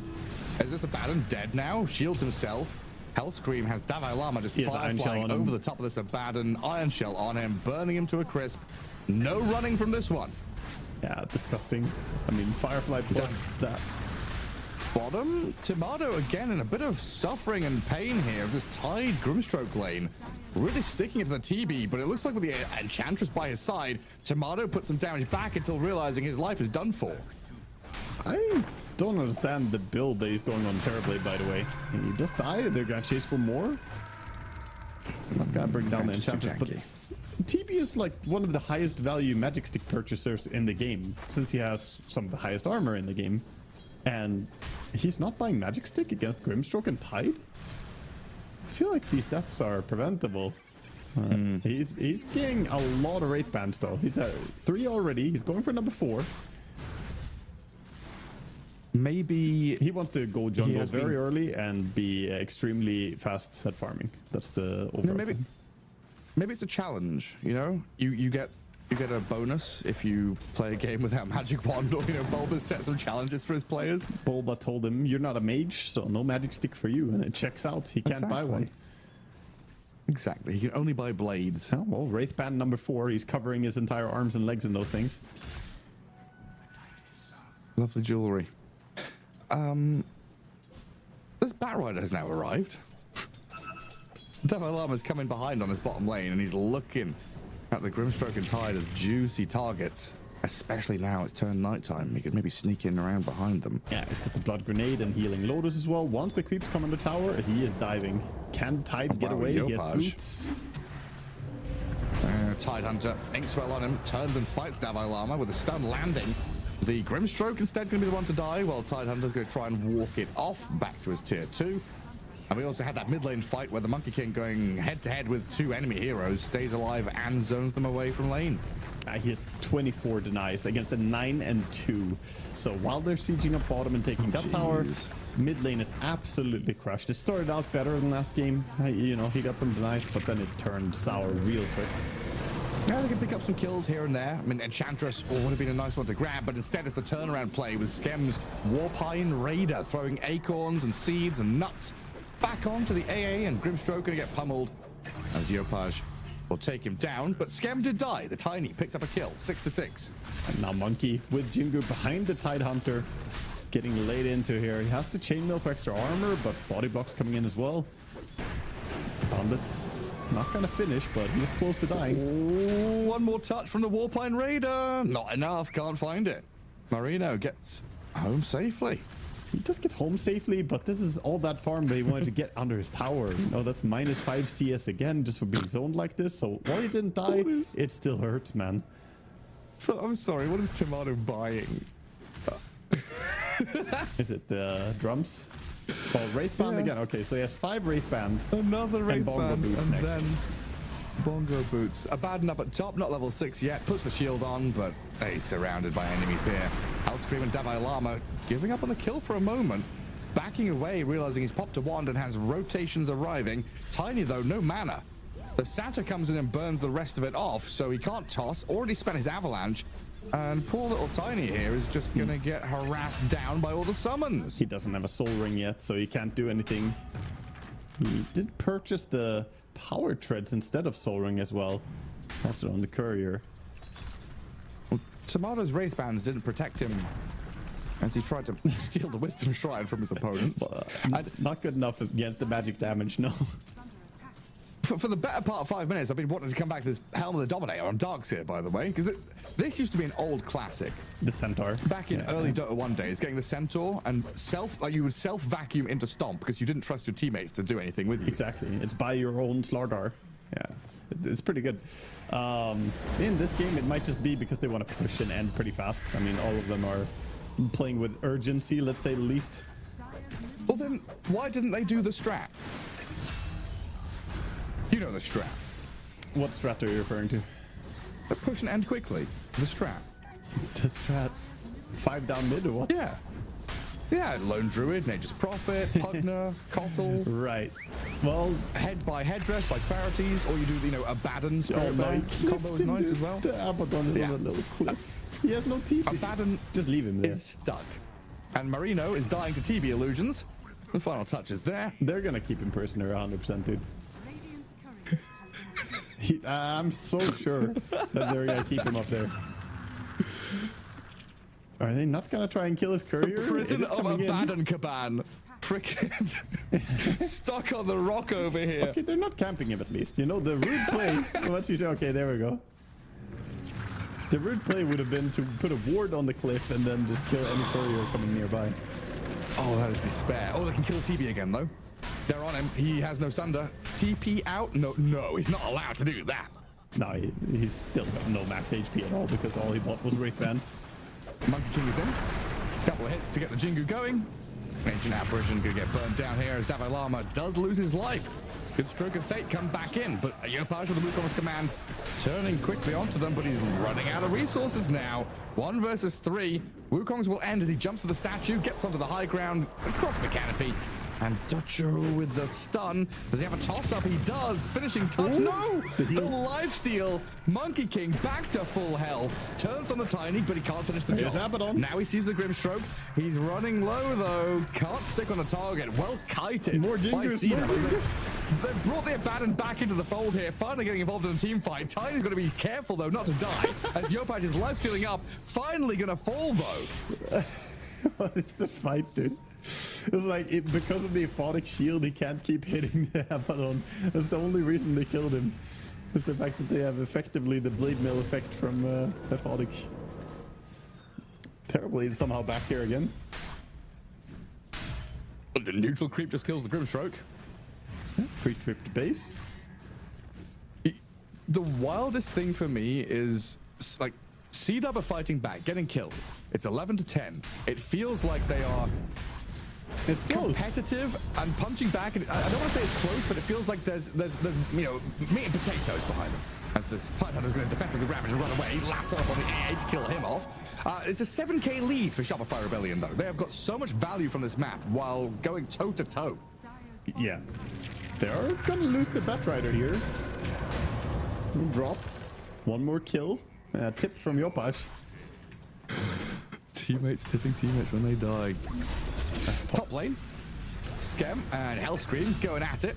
Abaddon dead to the Ion Shell on their Warpine Raider. And that's a tower taken out already. The tier 2 top is gone. And Hellscream is just farming everything he wants. Oh my god, that's an armlet on TV. He's got the armlets. He sold the Wraith Band already. We're 11 minutes in. It's already time to sell your items. Can go throne? Armlet is notoriously great against AA, so this cannot backfire. You know, it's one of those things, like, I am so used to trusting you. Like, I don't know, 0.1 second, I'm like, oh yeah, it's so good. Oh, no, what the hell? Oh, He got Quelling Bladed. he did. And Soulbound up with a Terrorblade. Toss up, bounce around. Monkey King hits the ground, dead. As the Terrorblade can't sunder, he's gone as well. 2 core kills from C-Dub. Looking at the Batrider next. And Shopify, you've got to stop mucking around now. You might be 6-7k ahead, but C-Dub are fighting back and taking names. Right now, Hellscream is telling them, guys, come on now. I'm sitting here buying auras and stuff. You can't just go around and feed. As they dive pretty deep. C-Dub biting back. Good bind. You know, the Quelling Blade into bind sequence there by Ruffle Yan. You know, I see a little bit of myself in Tomado. I don't know how you are, but when I find like a really nice pair of shoes that fits me, I'll wear them for like 10 years. And when they're worn out, I'll buy the same brand again, the same model again, just to make sure. Because I know, right? I know they fit me. I know they're good. I know they look nice and they're comfortable. And he's found Wraith Bands. Compared to a 50-80, but Yep, that's true. Which is that little thing inside of him saying you like Wraith Bands. You do like, yeah, he's gonna buy You know, another it's one when people later just on. really like trains, you I know? want to bring up a video I made 2 years Yeah. ago looking Just at love them. I mean, he's queuing up the Dagon next, so I don't think he's gonna tune down the memes. I think the memes are going up. Wow, the gap between the 80 and 90 series is growing. How could they possibly go any other direction in this kind of game? Stonks only go up. Big number go up. Did we comment on what the AA said about Dagon next? Oh, did he actually say it? He was asking if Yamato wanted to. It was a bit further up. Oh, okay, yeah, I Down a see little that. bit. Yeah, there was no reply. There it is. He replied by buying the item or by queuing the item, I guess. That was a ravage out of Marino to stop the advance from Shopify. It looks like what you said is true. Hellscream said, guys, I've bought auras, come on, let's tighten up, play together. They group up, force an enemy ulti, and now sweep across the map to find more resources. Hellscream is not here to mess around, dude. You know, he gets one game here to play as a core instead of having to buy wards, and he's here to actually, play the game. So yeah. Oh, TB toggle, armor toggle. You can tank the tower. Tank the tower for your team. You get hit by AA ult, Ice Blast coming, Ice Blast coming. I think someone on his team was trolling him, saying that Ice Blast was coming, and he was running around trying to dodge it. AA does have ulti ready. And he saw the TB with the sniper range. He's just choosing his moment. He's gonna see him again. Armlet toggling on the group wave. Come on, you can't Surely you shoot that. You can't let him get away with this. He's sending it. He's made his split. Oh, he sundered the monkey. Genius. The counter. So the armlet is now just taking a lot of HG. Oh yeah, he toggled the armlet with the AOT on him. AA nearly found the Monkey King there. I don't know if he would have died, but it might have been close. Yeah. Now, what if you're playing at 1440? Could have been sense of confident. He would, but right, fine. But unfortunately, he missed the TB. At least he clipped the TB. I guess he gets a style point for that. Numbers for many No people bonus will point. still be completely acceptable. Blink dagger timing for Tiny. Possible that some Woo! system Let's go. Not bad. influencing I how fast do the 50 kind of question going for power treads instead of soul ring to get there, but he has the blink now, and that could give them a chance to play together, like team group. He's just gonna shove bottom lane for now. And TB is being run out in the mid lane. A couple of spells thrown his way, including the Ice Blast, straight through that armlet. Yeah, that's the 6th death coming out from the carry of Shopify Rebellion here. Oh, Soulbind. Blinking Lasso is quick from Davalama, but it's not going to net him a kill just yet. And saved up by the Abaddon's shield, but that vacuum wall problematic as the Abaddon didn't have ultimate. Killed off by his own illusions and surrounded as the Tidehunter is being clapped by Hellscream. The Iron Shell's going, ticking over, and a double kill's picked up by the Darkseer. If Davalama can get another good flame break here, maybe they can catch up and find the Tide, who tried to touch himself in the trees. A defensive ravage again. 2 in a row in the same spot. A bit of deja vu for Marino, but he's going to get a kill. Davalama dead as Hellscream opens up on this game, finally arriving as he gets himself another one here on the Tide with the Iron Shell ticking over. Down he goes. In the end, he's going to run out of here, be completely fine. Turbo's back. Monkey King is like, nice, I farm. Yeah, Turbo's back. Right. I think Monkey is farming because he's realizing he might have to do some backup carrying in this game. Or primary carrying in this game. Who knows? Well, I hope the AA is going to come back. Yeah. We'll see what happened there. But yeah, we've got Helm queued up by the TB as well now, Yes, more dominators. Looking at this, yeah, Ench Dominator, TB Dominator. I think Hellscream's made the call. No more silly items. No more Wraith bands. We need. Is it everyone but the Monkey King? I think is queuing up or has Helm of the Dominator. They just want a lot of creeps right now. Yeah, I see that. There's a bunch of Dominators, and Enchantress even buying Dominator while being Enchantress. So she's gonna have 2 creeps. Just make a massive army.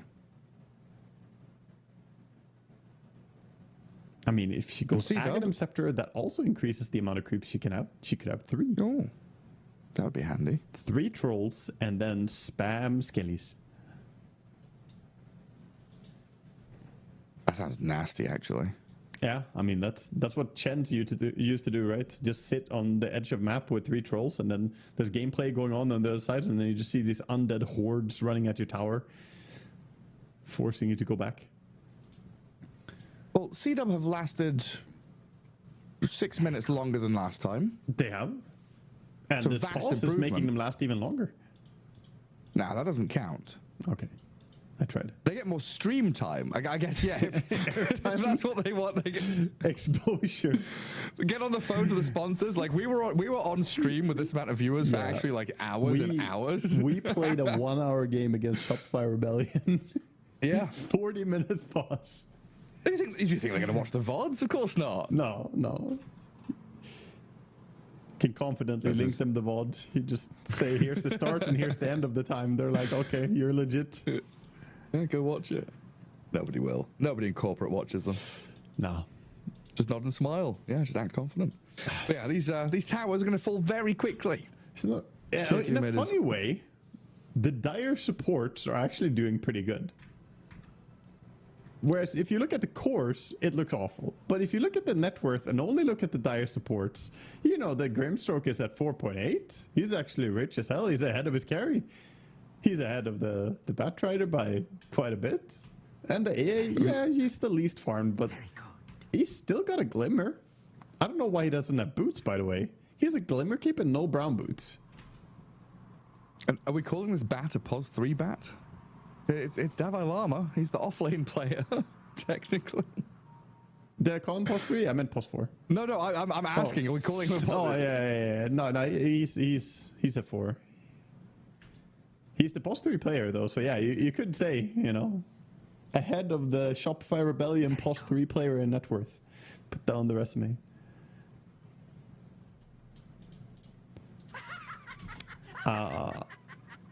Where's Snith, man? I need some state your reason. I was just about to say, yeah, we need to know where he's gone. I'm guessing he's just internet down or something like that. Yeah. Probably just out here. He's seen Hellscream and his helm of Dominator, and he's like, oh, I don't want to deal with that. Get me out of this game. I'm done with this one. Helm Scream is here. Oh, not seen that emoji in a while. Oh, no. Dragonite. So hello lewd. there. There's also like a double damager on top if they go take that. Like the thing is, Shopify have so many options right now. They've killed after this mid tower. They've killed all the tier 2s minute 16. Yeah. So they've not even got to a point at which they have to think about Tormentor or Roshan. So it's like double damage with Roshan there. Minute 20 Tormentor can go do that. This game does bring back, you know, the point to what you asked, or what we talked a little bit about before the series started. That the first series we had today was pretty one-sided, right? We had TTG who were struggling a lot. They were not really on the same level because they were quite a lot lower ranked. And then we get into this game where obviously C-Dub are higher ranked than them, but they are outmatched by, you know, such a big margin against Shopify that this is actually more one-sided. It's this qualifier has some real range in the skill of the teams. It does, yeah. I mean, that's the beauty of open qualifiers, right? Like you literally get these kind of semi-pro or just full-on amateur players who are high ranked and good, but maybe haven't found a team, haven't shown themselves. Yeah, this is where you find the new players, you know, for next season. That is true. And even when your team is struggling, you know, you could find players who are standing out, doing, you know, something better or worse. We'll see. Got my eye on you, Grimstroke. You're 5, 5, and 9 in this game, you know. He's been part of 14 of the kills here. Okay, pretty good. He Quelling Blade down the Monkey King earlier. Get some nice binds. What about the carry player? You know, you said he was very focused even after being killed and like zoned out of lane. He stayed locked in, but I think here's the problem. Shopify are putting a lot of effort in bullying the core players. So, like, it's hard for any of them to look that impressive. That said, though, I mean, the Tiny has found those kills on Terrorblade running down mid a few times, so he's 4-1 and 3. For as bad as the lane went against Yopash, he's recovered.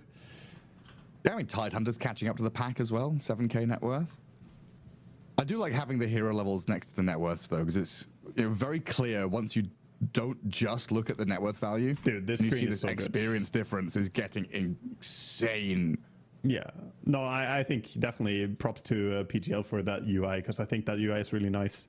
Like, I think it should be base UI, honestly, when you're spectating a game in Dota client, just be able to see the levels as well there would be such a nice quality of life. Not just the levels, but like how far they are through it as well, right? Yeah, it's like yeah, the difference yeah, between exactly. level 9 and being like the Tide is almost level 10. Yep, He's yep. basically level 10. Exactly, seeing That's really nice. the proper level experience measure. It's good because Right, we're sometimes, sometimes it can be intrusive. You know, some overlays can be a bit too wide, cover too much. But that one is so easy to slot in there. Yeah, then we see, you know, Hellscream level 13, Monkey King level 12, pretty big gaps Yeah, they're between gone. them and their counterparts. He is 9-0-0, almost has pipe ready, and that's gonna be a problem because the physical damage coming out from Dire right now is not tremendous. They are almost entirely magical at this stage of the game. Abaddon is going for an Echo Saber, but he hasn't committed to it. He hasn't bought anything. Yopaj, 1v3, Doesn't have a Delicate, dust. and Inkswell. And Ancient Apparition even turning to think about fighting with a toss on the Monkey King. We're going to send him into the Ice Blast, and Yopaj not able to kill one before dying. This is some solo play, you know. Meanwhile, Hellscream is just, he's sighing, farming his pipe. He's like, these guys, I gotta get my pipe as soon as possible so people can stop feeding. He's the one who hasn't died a single time, playing clean, playing focused. There's a breaking point though, right? Like too many of these Oh, yeah. solo plays, it could put them in a spot where the game is actually hard. Oh yeah, for sure. Davalama puts a sentry and thinks that he's good, but he's actually missed the 2 observe wards, so he is under vision. Tiny will punish him. Yep, jump straight in, Bat Rider down. Couple of kills in a row for C-Dub. Radiant's bottom Look at that range. Like there's one straight to the north of that sentry as well, so it's double missed. Unfortunately. Tidehunter down bottom, gonna get pounced on by the Monkey King with that inhibit, slowing him down. Mana being burnt away by the Diffusal Blade. TB is coming. Yopaj even has a Mask of Madness here to play with as well, as the Terror Blade comes in from the backside. They're closing on the Tide, who is very tanky, Doing withstanding no a lot of this damage. Breaking through it all with the Blubberers up top lane. Grimstroke dead, but the Ice Blast landing, clips onto Skem, while Abaddon tries to catch up with the help of a tiny toss. They send Hellscream back in towards him. Now Abaddon can turn and get some damage forward. Hellscream trying to play back through his wall and into the summons where the ancient granite golem and the centaur, they are imposing beings, forcing Abaddon to TP home, forcing the tiny to blink TP as well. And in some way, the Tidehunter gets run down under his tier 3 tower and finally drops. Couldn't really get away from the continuous rundown. I thought he was fine.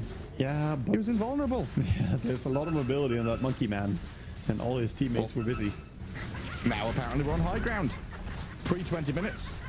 Tomato sees a tier 3, then he wants to crumble, but he's going to get tossed into the base, sent forward and dead. Lasso from Davalama, not going to be able to drag the Tiny back into this Wukong's command. So they'll deal with the Abaddon first and kill him off, while leaving the tier 3 alive and retreating. So you know how Monkey King was the only one who didn't queue up the item?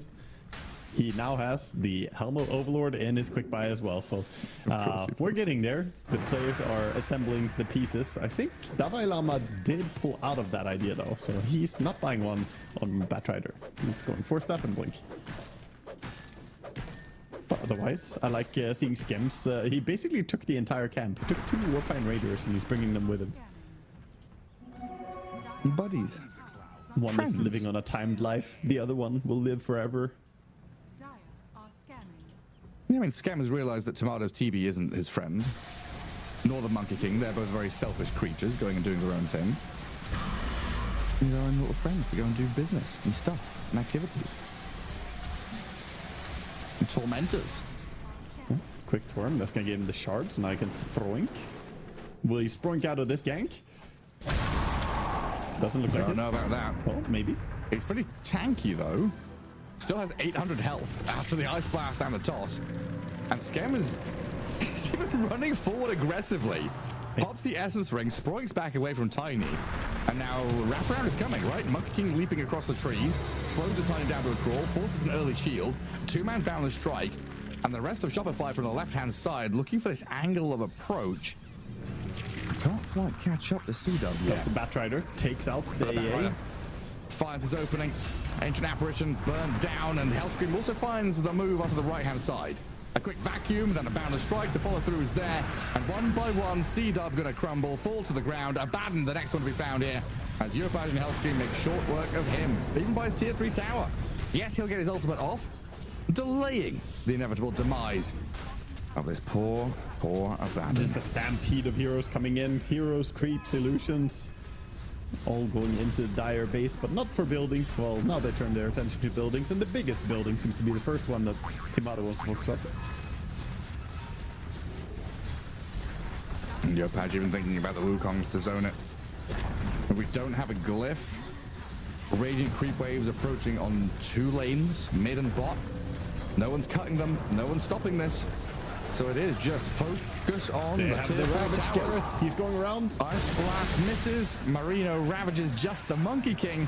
And now your throne is exposed while Tiny jumps in. Blink toss. The Thunder's there on Tiny to drop into half HP as Yopaj opens up with the damage of the Boundless Strike, but he can't heal up. No Jingu to play with.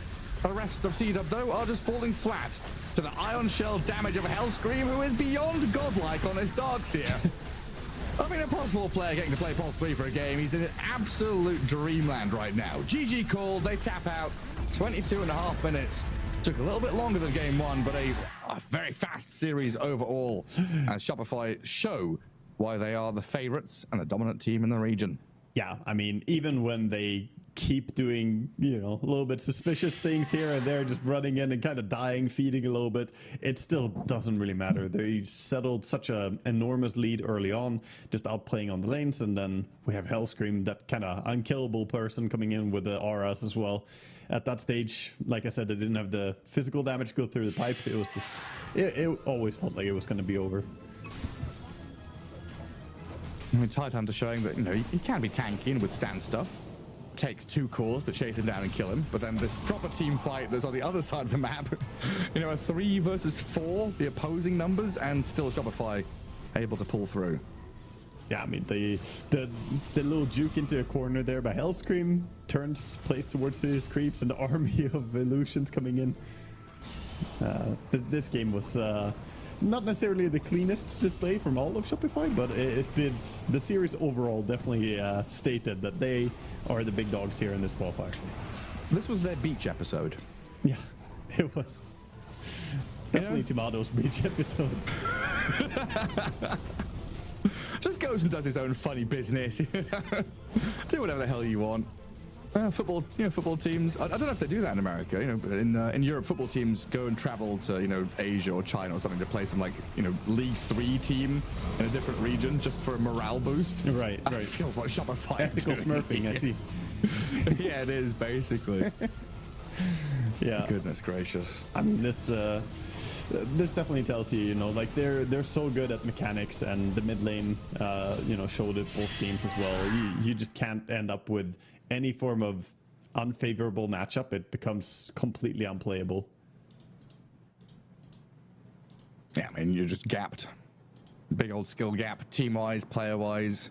Like, you know, you're C-Dub, right? And you're against a team with Bulba as coach, and you're just like, well, do we even have a coach? Most likely not. Like, you are literally versus NA Dota, you know? Yeah. I mean, on the right side, if you win, if you know, take them down, then you have a chance to become the new hope of NA. So, you know, there's always something to win, and there's nothing really to lose. There's only the possibility that NA Dota is still NA Dota. What is it, Highlander or whatever? There can be only one. Yes. If you defeat Bulba, you become him. One team to rule the region. Yeah. I mean, it basically is right now, you know, NA, there's one team, it's Shopify. If you beat them, you are the best. Yeah, I would definitely say so. And there we see Helmscrim gets the MVP for being the one guy who didn't run in and feed. You know, he stayed focused, stayed locked in, got to play core for a rare occurrence here. Get to play some Darkseer. I wonder if it was him just saying, hey, you know what, I want to play Darkseer, give me. Very well could have been, right? He gets Pudge in game 1, then Darkseer in game 2. I think he's a very happy chap there. Yeah. Hellscream having a good, fun series, some nice, clean fun, you know, putting down his opponents early on in the bracket. Yeah, I mean, good start for Shopify, right? Making sure that you do keep the expectations where, you know, kind of where you're meant to be going through this first stage of the bracket for the closed qualifier, not slipping up, right? It's like, I can't understate that. Yeah, that's true. Are we actually can we have a look at bracket right now, production? See if we can, yeah, we'll get a little view here for the people who are watching at home, see where we are and where we're standing after these first two series.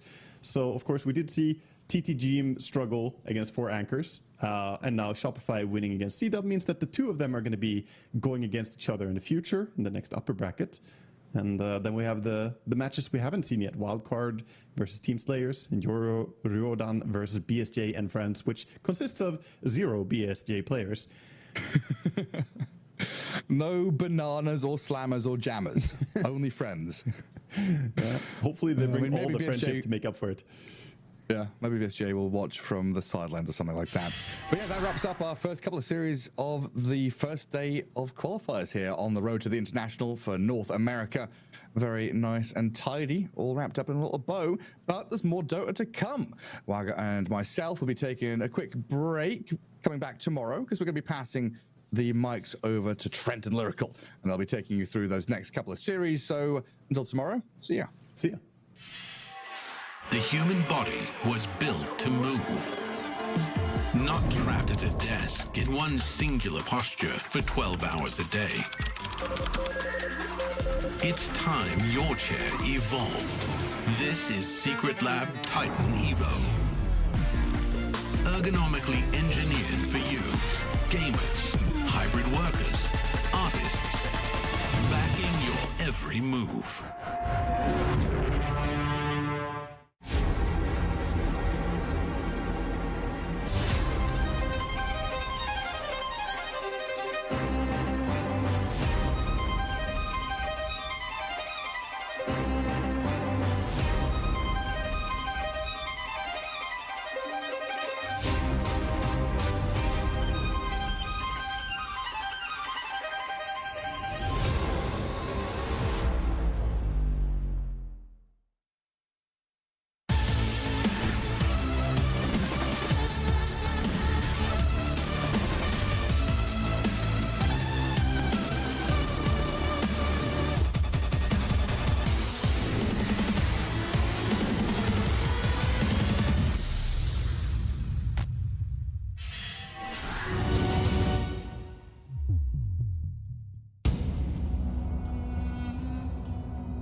Oh, bet you didn't think you'd see us there. How you doing, everybody? We got some great Dota 2 action coming your way right now. I'm joined by the lovely, the enigmatic, the one and only Trent. Sir, we got some matches today. NA Dota. It was a quick 2-0.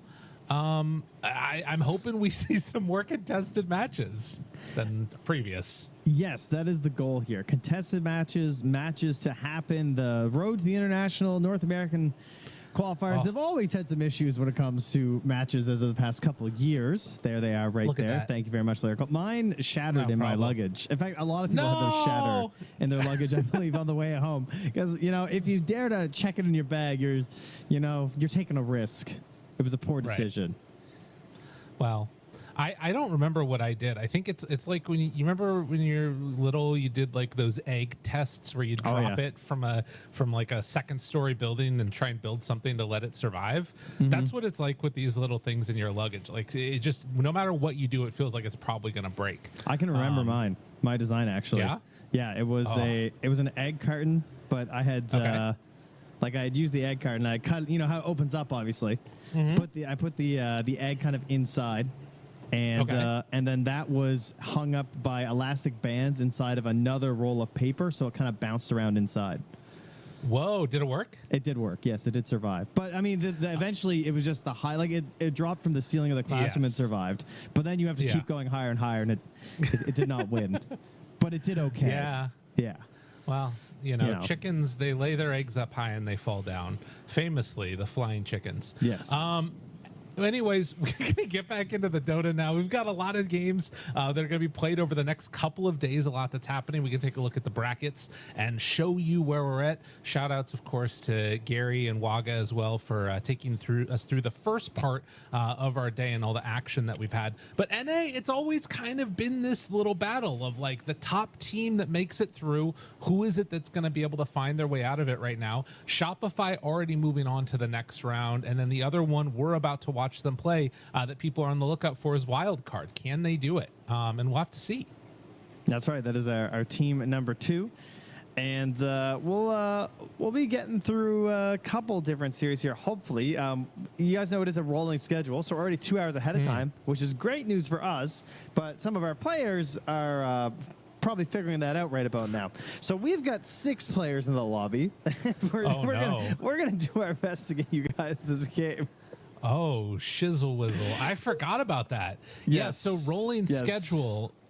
I hadn't even thought. We do only have 6 in the lobby, and currently they have been assessed a level 1 penalty, not on the side of Wildcard. Correct. Right. Right now we're on the side of Team Slayers. And if I remember correctly, it escalates pretty quickly where you get level 1 penalty.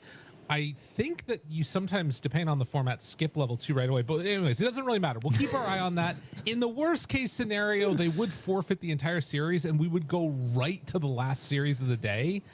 Hopefully that's not what ends up happening, Trent. Hopefully. Yes, hopefully not. In fact, wait, let me see. This was, okay. Yeah, hopefully not. Nothing. I was just thinking, I was like, I wonder how many forfeits we've had in North America over the past couple of years. Because, you know, it's been known to happen because it's, as you said, it's a top heavy region. So it's, you know, in the first round last year, we only had 1 forfeit. It was in the same slot, actually. There you go. Huh. Would you look at that? Interesting. It was Apex Genesis versus La Corantada. And La Corantada could not field a roster in time and thus had 2 forfeits. Now, Team Slayers is a large collection of different people. Menace, it looks like, is the only player. No, there is a Canadian player as well, Vagabond, but then the other 3 are from Eastern Europe. So there is also some like time slot differences going on right there. But yeah, just a little bit of communication needing to happen here. Yes, that's right. We are working on the communication. Menace is just desperately the one player just like trying to call the buds. No. You know, we are. I mean, you guys know that North America, as a people, we are wide and have girth. As a country, we are also wide and have girth as Canadians, and also those Americans. You know, very wide countries. Okay, that's right. Many a time zone. So for me, 6 o'clock right now. which is kind of crazy. Hey. 6 o'clock in the evening. You're like, Trent, no, it's not. It's 5 o'clock where you live. I'm actually one more east. I'm not even on the Eastern time zone. I'm in a time zone called Atlantic. Isn't that crazy? Shout out my Brazilian brothers and sisters. You know what I'm talking about. That's right. Also Atlantic time zone. So it's like 2 o'clock in California right now. You know, it's... Yes. Unfortunately, sometimes people be working. Oh, penalty level 2. We just hit it. Uh-oh. Live lookout. updates from the field. This is what we should just cast now, the penalty updates. Now, this is going to hurt their chances to win. That's the commentary that we've got for you. Whoa, alert. We have a second player. Okay. All right, we're getting them in. It's okay. Yes. It's happening. The Batmobile skylight, definitely the mobile is not what the skylight is, but we got to use everything that we can right now. They're running around town trying to grab people, get into a LAN cafe, whoever needs to be here. That's the most important thing. Now, I will also say that if like Wildcard has been sitting here waiting, they all came in almost at exactly the same time. For Team Slayers, they're going to be hot off the presses trying to get back into it. Not going to be feeling so great, Trent. It is Not already another uphill matchup, of course. If you guys watched some of the other games, you're aware. Our first round Right. tends to be a little one-sided in these more lopsided qualifiers. There's these top-heavy ones here. So that last series was really quick, though. I was like trying to goad my kids. I'm like, hey, we got to do some early tubs. So I want help before I got to go work. And then I'm like watching the game, and I'm like, never mind, don't bother. You guys, I was like trying to hurry them through their meals, and I was like, don't bother. It doesn't matter now. Just take your time. You're gone. Yeah. Yeah. I'm out of here. Honestly, they're not getting a bath. Although, that's what I depends said. on what they're eating. Yeah. What's the food for tonight? That's the question. Okay, dude, guys, parenting is hard. Okay. Tell me. I want to know. Okay, it was barbecued pork chops with rosemary bad. and onion powder and salt and pepper. They were so well cooked. It was the best barbecue pork chops I've ever done. Mashed potatoes all whipped with butter and milk. This is great. And delicious veggies. And they look at the plate and they're just like, Oh, like, no. it's just no. the lack of enthusiasm is just like, do you know? That's brutal. You are served good food, child. No, I know. So for me, I feel like nowadays she's been eating a lot of like basically whatever we give her, which is great. But I have also noticed that like depending upon the meal, if you're eating yogurt, I gotta take her out and hose her down something, it's getting everywhere. Yeah, It's so hard to have a meal without needing a bath. That's Their coordination is shockingly poor as they're young. It's a struggle, guys. Like you watch them trying to put the food in their mouth, and you're just like, oh my god! Like they just miss. They can't hit it. Like you take for granted how well you guys can shove food in your mouth because when you're a kid, you suck at it. It takes a lot of practice. We know how hard it is for people to hit buttons in Dota. I mean, it shouldn't be that shocking for us, honestly. All right, true. level 2 penalty. So just an update so you guys understand how this all works right now. So level 1 penalty, remove some reserve time. Level 2 penalty, remove a lot of reserve time. Brings you down to just 70 seconds for drafting. Level 3, it used to mean that you had no reserve time for drafting, but then Valve implemented a change where it gave them 10 extra seconds of time, and now that means that it still reduces the same amount down to a level 3. So it would have previously given you no reserve time, but now it's like you have 10 seconds or something like that. Wow, those are valuable. Yeah, honestly. Because otherwise you like make a quick mistake. It does look like we have a third person getting in now for the side of Team Slayers. Their picture is just "I love winning," which then you better get 2 more players. Honestly. And so after the third level penalty, which we haven't reached quite yet, you just forfeit the match entirely. So we're 2 penalties at this point away from forfeiting game number 1. That's right. And then I believe there's some places where the process just starts back over. There's some where like one more penalty after that, you just immediately lose the second game. In which case we'd be moving on to the next one. But speaking of which, I just saw that Monkeys Forever started a ranked game as Dazzle. So if we do get a forfeit, he's gonna have to abandon that game to come on out. But it looks like we have 4 out of 5. So I think we're gonna be okay. Oh, let's go. Hopefully. I would love to see a game of Dota 2. That would please me greatly.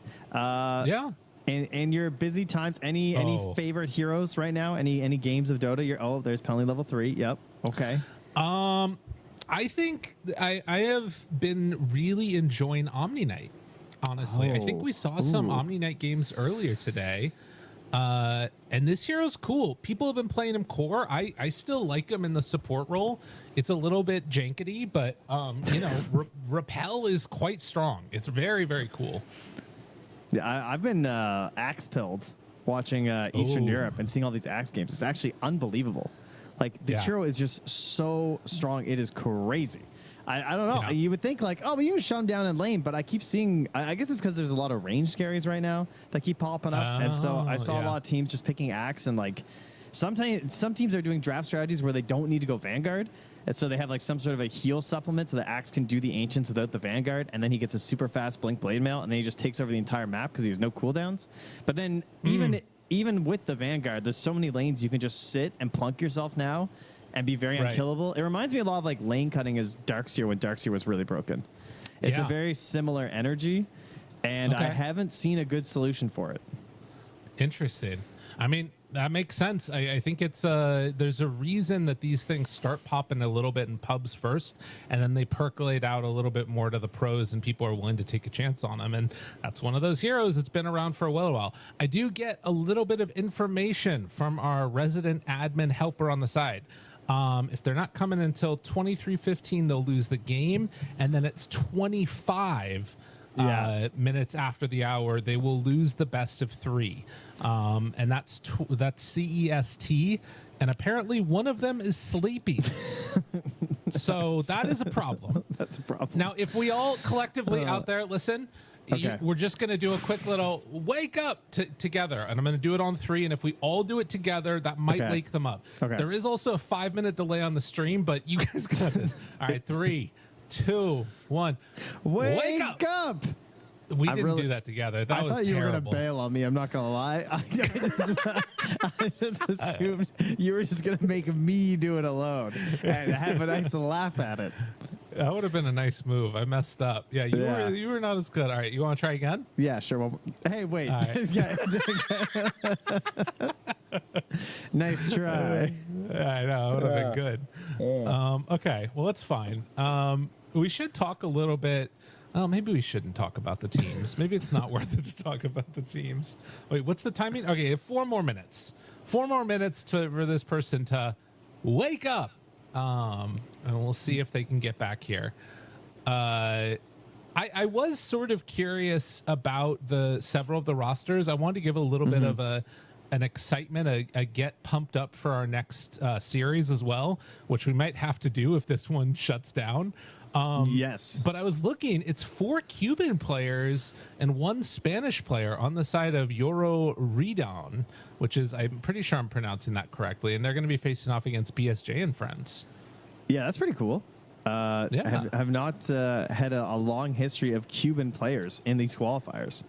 It's mostly been, I guess, usually like Mexico's kind of like the third nation that usually spent, like we used to have like full rosters and everything. From Mexico, but that scene has seemingly dissipated a little bit, but pretty exciting. And they got what slot did they get in the first qualifier? First overall, is that right? Open qualifier 1, first slot. And again, I mean, that was one of those where you're pulling people from all over the place. I'm not sure if it ended up beating out any. They beat 4 Slayers. anchors, yes. Well, they and four anchors did forfeit. Oh, I see. Interesting. Yes. Yeah, they forfeit that one. But they did beat Team Slayers, who's the other team who obviously did eventually make it. Team Slayers, of course, won by defeating Apex PH, who forfeited.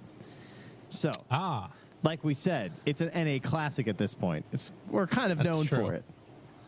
We might we might be showing that right now. So yeah, 2 minutes away from The best and worst region to cast qualifiers for. You're not wrong. You're not wrong. The games go Man. quick, but then sometimes there's no games. That does hurt. That does hurt a little bit. I like to watch Dota, believe it or not. I enjoy my time here, folks. The rehearsal is going to end up being longer than the actual work if we're not careful. It's That's looking that way, dangerous. I gotta say.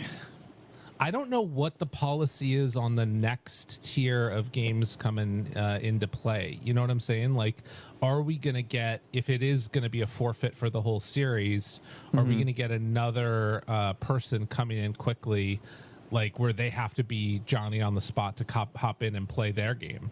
I'm assuming so. I guess they have some amount of time between series. Usually it's like 15, 20 minutes. Yeah, it's only like 15 that. minutes. So yeah, I mean that's how long Monkey says. Yeah, and we have officially hit lost first map. One of the Unfortunate. players has left the lobby as well, which does not bode well for us. It's not a good sign, guys. It's not No. good. I'm gonna open up chat now. All right. I'm going to Let's see. message monkeys. Hi, chat.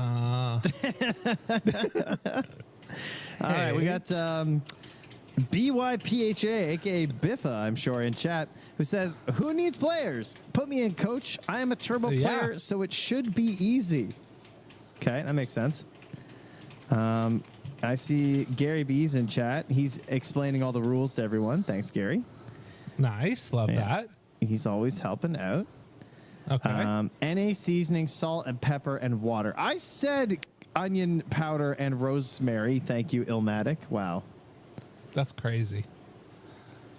Here we go. Here we go. It does appear that Wildcard have won the series. Congratulations, Wildcard. That come in victorious. Oh, they have FFs. Yes, they have Yes. they've officially called it, guys. Well, you know, that's okay. Trent, we are going to take a look at the bracket now and see what we've got underway here, as we should be taking a look at a highlight package from that last series. Oh man, God,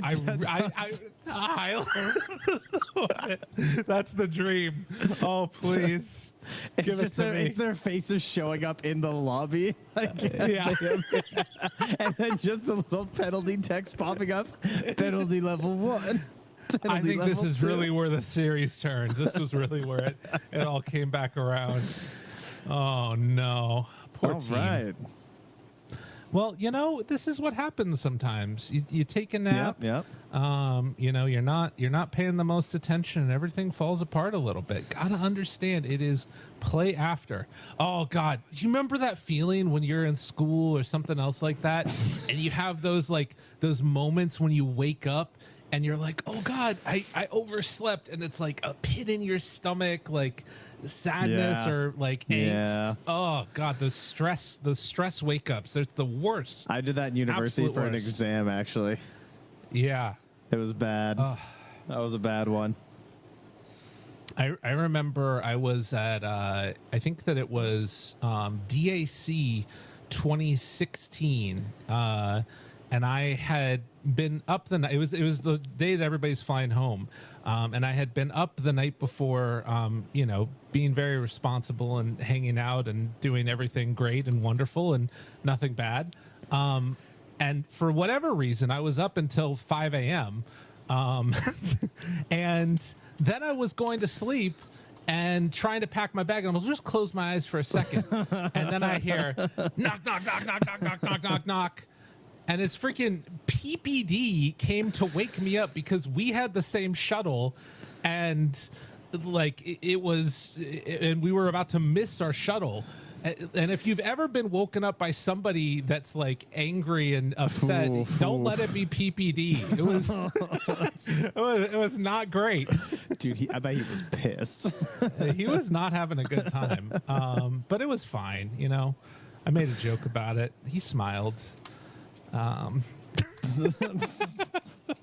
So we're waiting right now to get an ETA for the next series. I want to check to see if Monkeys is still in his ranked game, but we should be underway shortly. Yeah, we're gonna double check. We're gonna go right to the time. It looks like, just to make sure, get full admin confirmation that like no walking it back. You guys agree? Because like technically they still have 7 minutes as of right now. Right. So there you go. And I saw chat did yell "wake up," so that was cool. Thanks. Yeah, let's go, chat. Good work, stuff. everyone. Do you know what the delay is roughly Between series? No, between us being live and chat. I'm guessing 6 minutes. That'd be my assumption. Okay. All right. It took about 6 minutes for it to percolate. Love that. Yeah, I think that's about right for what we've had so far from our chat conversations. They also wanted me to say milk again for some reason, but I don't understand that. I think we're going to be done before our call time was even supposed to be up. That's going to be hype. What a day. This is nice. I mean, we're efficient over in North America, all right? You know? That's right.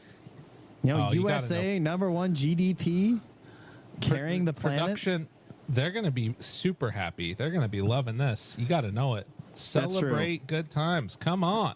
Yeah, it's getting late for that. For all of us. We're gonna be sad that we missed out on the Dota 2 matches. That's how it goes sometimes, though, you know. Okay, so that does sort of set us up to a bit of a weird situation because they will drop down to the lower bracket, and I kind of wonder if they're gonna show up for that one. You know what I mean? Like, oh, surely. I mean, there is. Here's so? the real concern: is that if you have jobs, like you just right. That's the main issue. If you ran the risk of not taking the day off, which, I mean, guys, you should probably take the day off. I'm just saying. It's hard. But, you know, it's North America. Sometimes you can't take the day off. I get it. Yeah, you just... You know, this is in Europe where it's like... It's not like midsummer. Yeah, exactly. It's not Sweden where it's midsummer and you can't get someone to work for 2 months straight. And you're just like, God. Shouldn't you guys be in the office? And they're like, it's midsummer. I'm like, what do you mean? It's like, I'll work in a few weeks. Killing old people. Yeah. Killing old people off a cliff. That's what they do up there, right? I think so. That's a thing. That's yeah, and they throw the wheel of cheese down. I've seen the videos. I haven't actually seen that movie yet, Midsummer. No, neither have I. I hear it's pretty good. But have you seen that competition where they throw the wheel of cheese down? That's not Sweden. It's in the UK, I'm pretty sure. Oh, you should look it up. It's great. There was a Netflix series on it. Are people running after it? Is that what it is? Yeah. I saw that, and this dude just like was sprinting, and he tripped. Oh yeah, and it was just over and over. Like his face must have been busted. There's no way that ends well. Yeah, no. There's a show called We Are the Champions that was on Netflix a few years ago, which does a full episode just on the cheese rolling. Yeah, exactly. Yeah? They even pay for the rights of that song, if I recall correctly. Really? Oh yeah, it's great. There's a whole episode of the cheese wheel. There's a whole episode on chili eating competitions, which is hilarious. Ooh. I think there's one where they catch frogs or fish. I can't remember, but great show. I think that's called gigging, frog gigging. Wait, what's it called when you catch a catfish with your fist? That has a term as well, and I also recently just heard it. So frog gigging is a type of hunting where frogs are caught using a multi-pronged spear or gig to spear them from the water. It's a popular activity in some regions. Of 10 practice at night using a spotlight to locate frogs. Wait, but it kills the frog? Yeah, it's a spear. Oh, Ice Frog's not going to like that.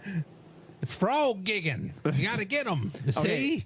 All right, but if you catch catfish with your arm, it's called noodling. Did you know this? Oh, you got a noodle. Yeah, so you're a noodler. The official term is, as Wikipedia says, the noodler places their hand or foot inside a discovered catfish hole in order to catch the fish.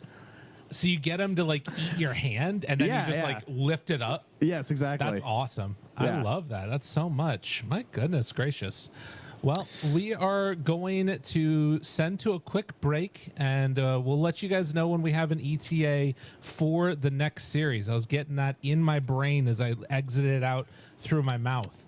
So yeah, everybody, we'll go to a quick break. Do some Trent, any noodling. final words? Yeah, do some noodling. Go out there and do a little noodling while you wait for our next series. Thanks, guys. It's great All right, cast. have a good one, everybody. It was one of our best. Have a good one, everybody. We'll see you in a few as soon as we get that ETA. The human body was built to move. Not trapped at a desk in one singular posture for 12 hours a day. It's time your chair evolved. This is Secret Lab Titan Evo. Ergonomically engineered for you, gamers, hybrid workers, artists, backing your every move.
And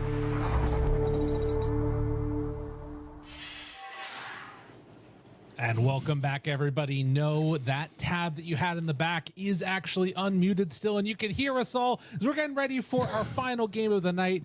And they forfeited. Yoro Radan is not going to be playing. Team BSJ and friends move on. Trent, it happened. Yes. Oh, actually, you're right. This has never occurred in our casting guide. I don't think we've ever had a back-to-back best of 3 forfeit together. Nope. So we've done a lot of casts. This is a special moment now. Thank you for being here with us, guys. I think around somewhere in the neighborhood of like 1,000 or 1,500 games. It's an honor to be here with you. We're going to take a look at our bracket after having this shocking display. Double back-to-back forfeits. It's something special. We'll remember it forever. That's true. It's the hardest I've worked in years, possibly here. We can show you guys how it's all shaken up here if we want to take a look at the bracket and show you guys what it means. Let's do that. Because tomorrow, Lyrical, yes, surely, like tomorrow, some of these matches, those will be games. They'll be played. Yes, surely. Some of them will. The 4 anchors facing off against Shopify. That should be a solid one. And Wildcard versus BSJ and friends trying to have themselves thrown back on the map. Maybe a little bit of some grudge match for Sammy Boy and the crew there facing off against the old team Wildcard. But we can also take a look at what all of those matches are going to look like in the North American setup on this schedule. A whole heck of a lot of great Dota 2. It is going to be the lower bracket played first. So I actually need to wake up early because they might be more forfeits. That would be crazy. It's a possibility, though. That's a fair possibility. We'll keep that in mind because you know what? We should be open to all possibilities at this point. So, but that's our schedule tomorrow. And then, of course, those uppers, the matches will get a little harder for upper bracket teams there. Wildcard versus BSJ and friends, who we were just supposed to watch, and 4ADS versus Shopify Rebellion. So, well, I guess that'll be us, obviously. We'll be on the second half, and Gary and Wagamama will be on the first, and we'll see if they cast games of Dota 2 tomorrow. Yeah, we will find out. Tune in to see. That's right. Come tune in to see. It's going to be great Dota 2 action. But that's going to do it for us. We're going to go head on out, and we'll see all you wonderful people tomorrow for some more Dota 2. Bye. Bye. See ya. It's been nice.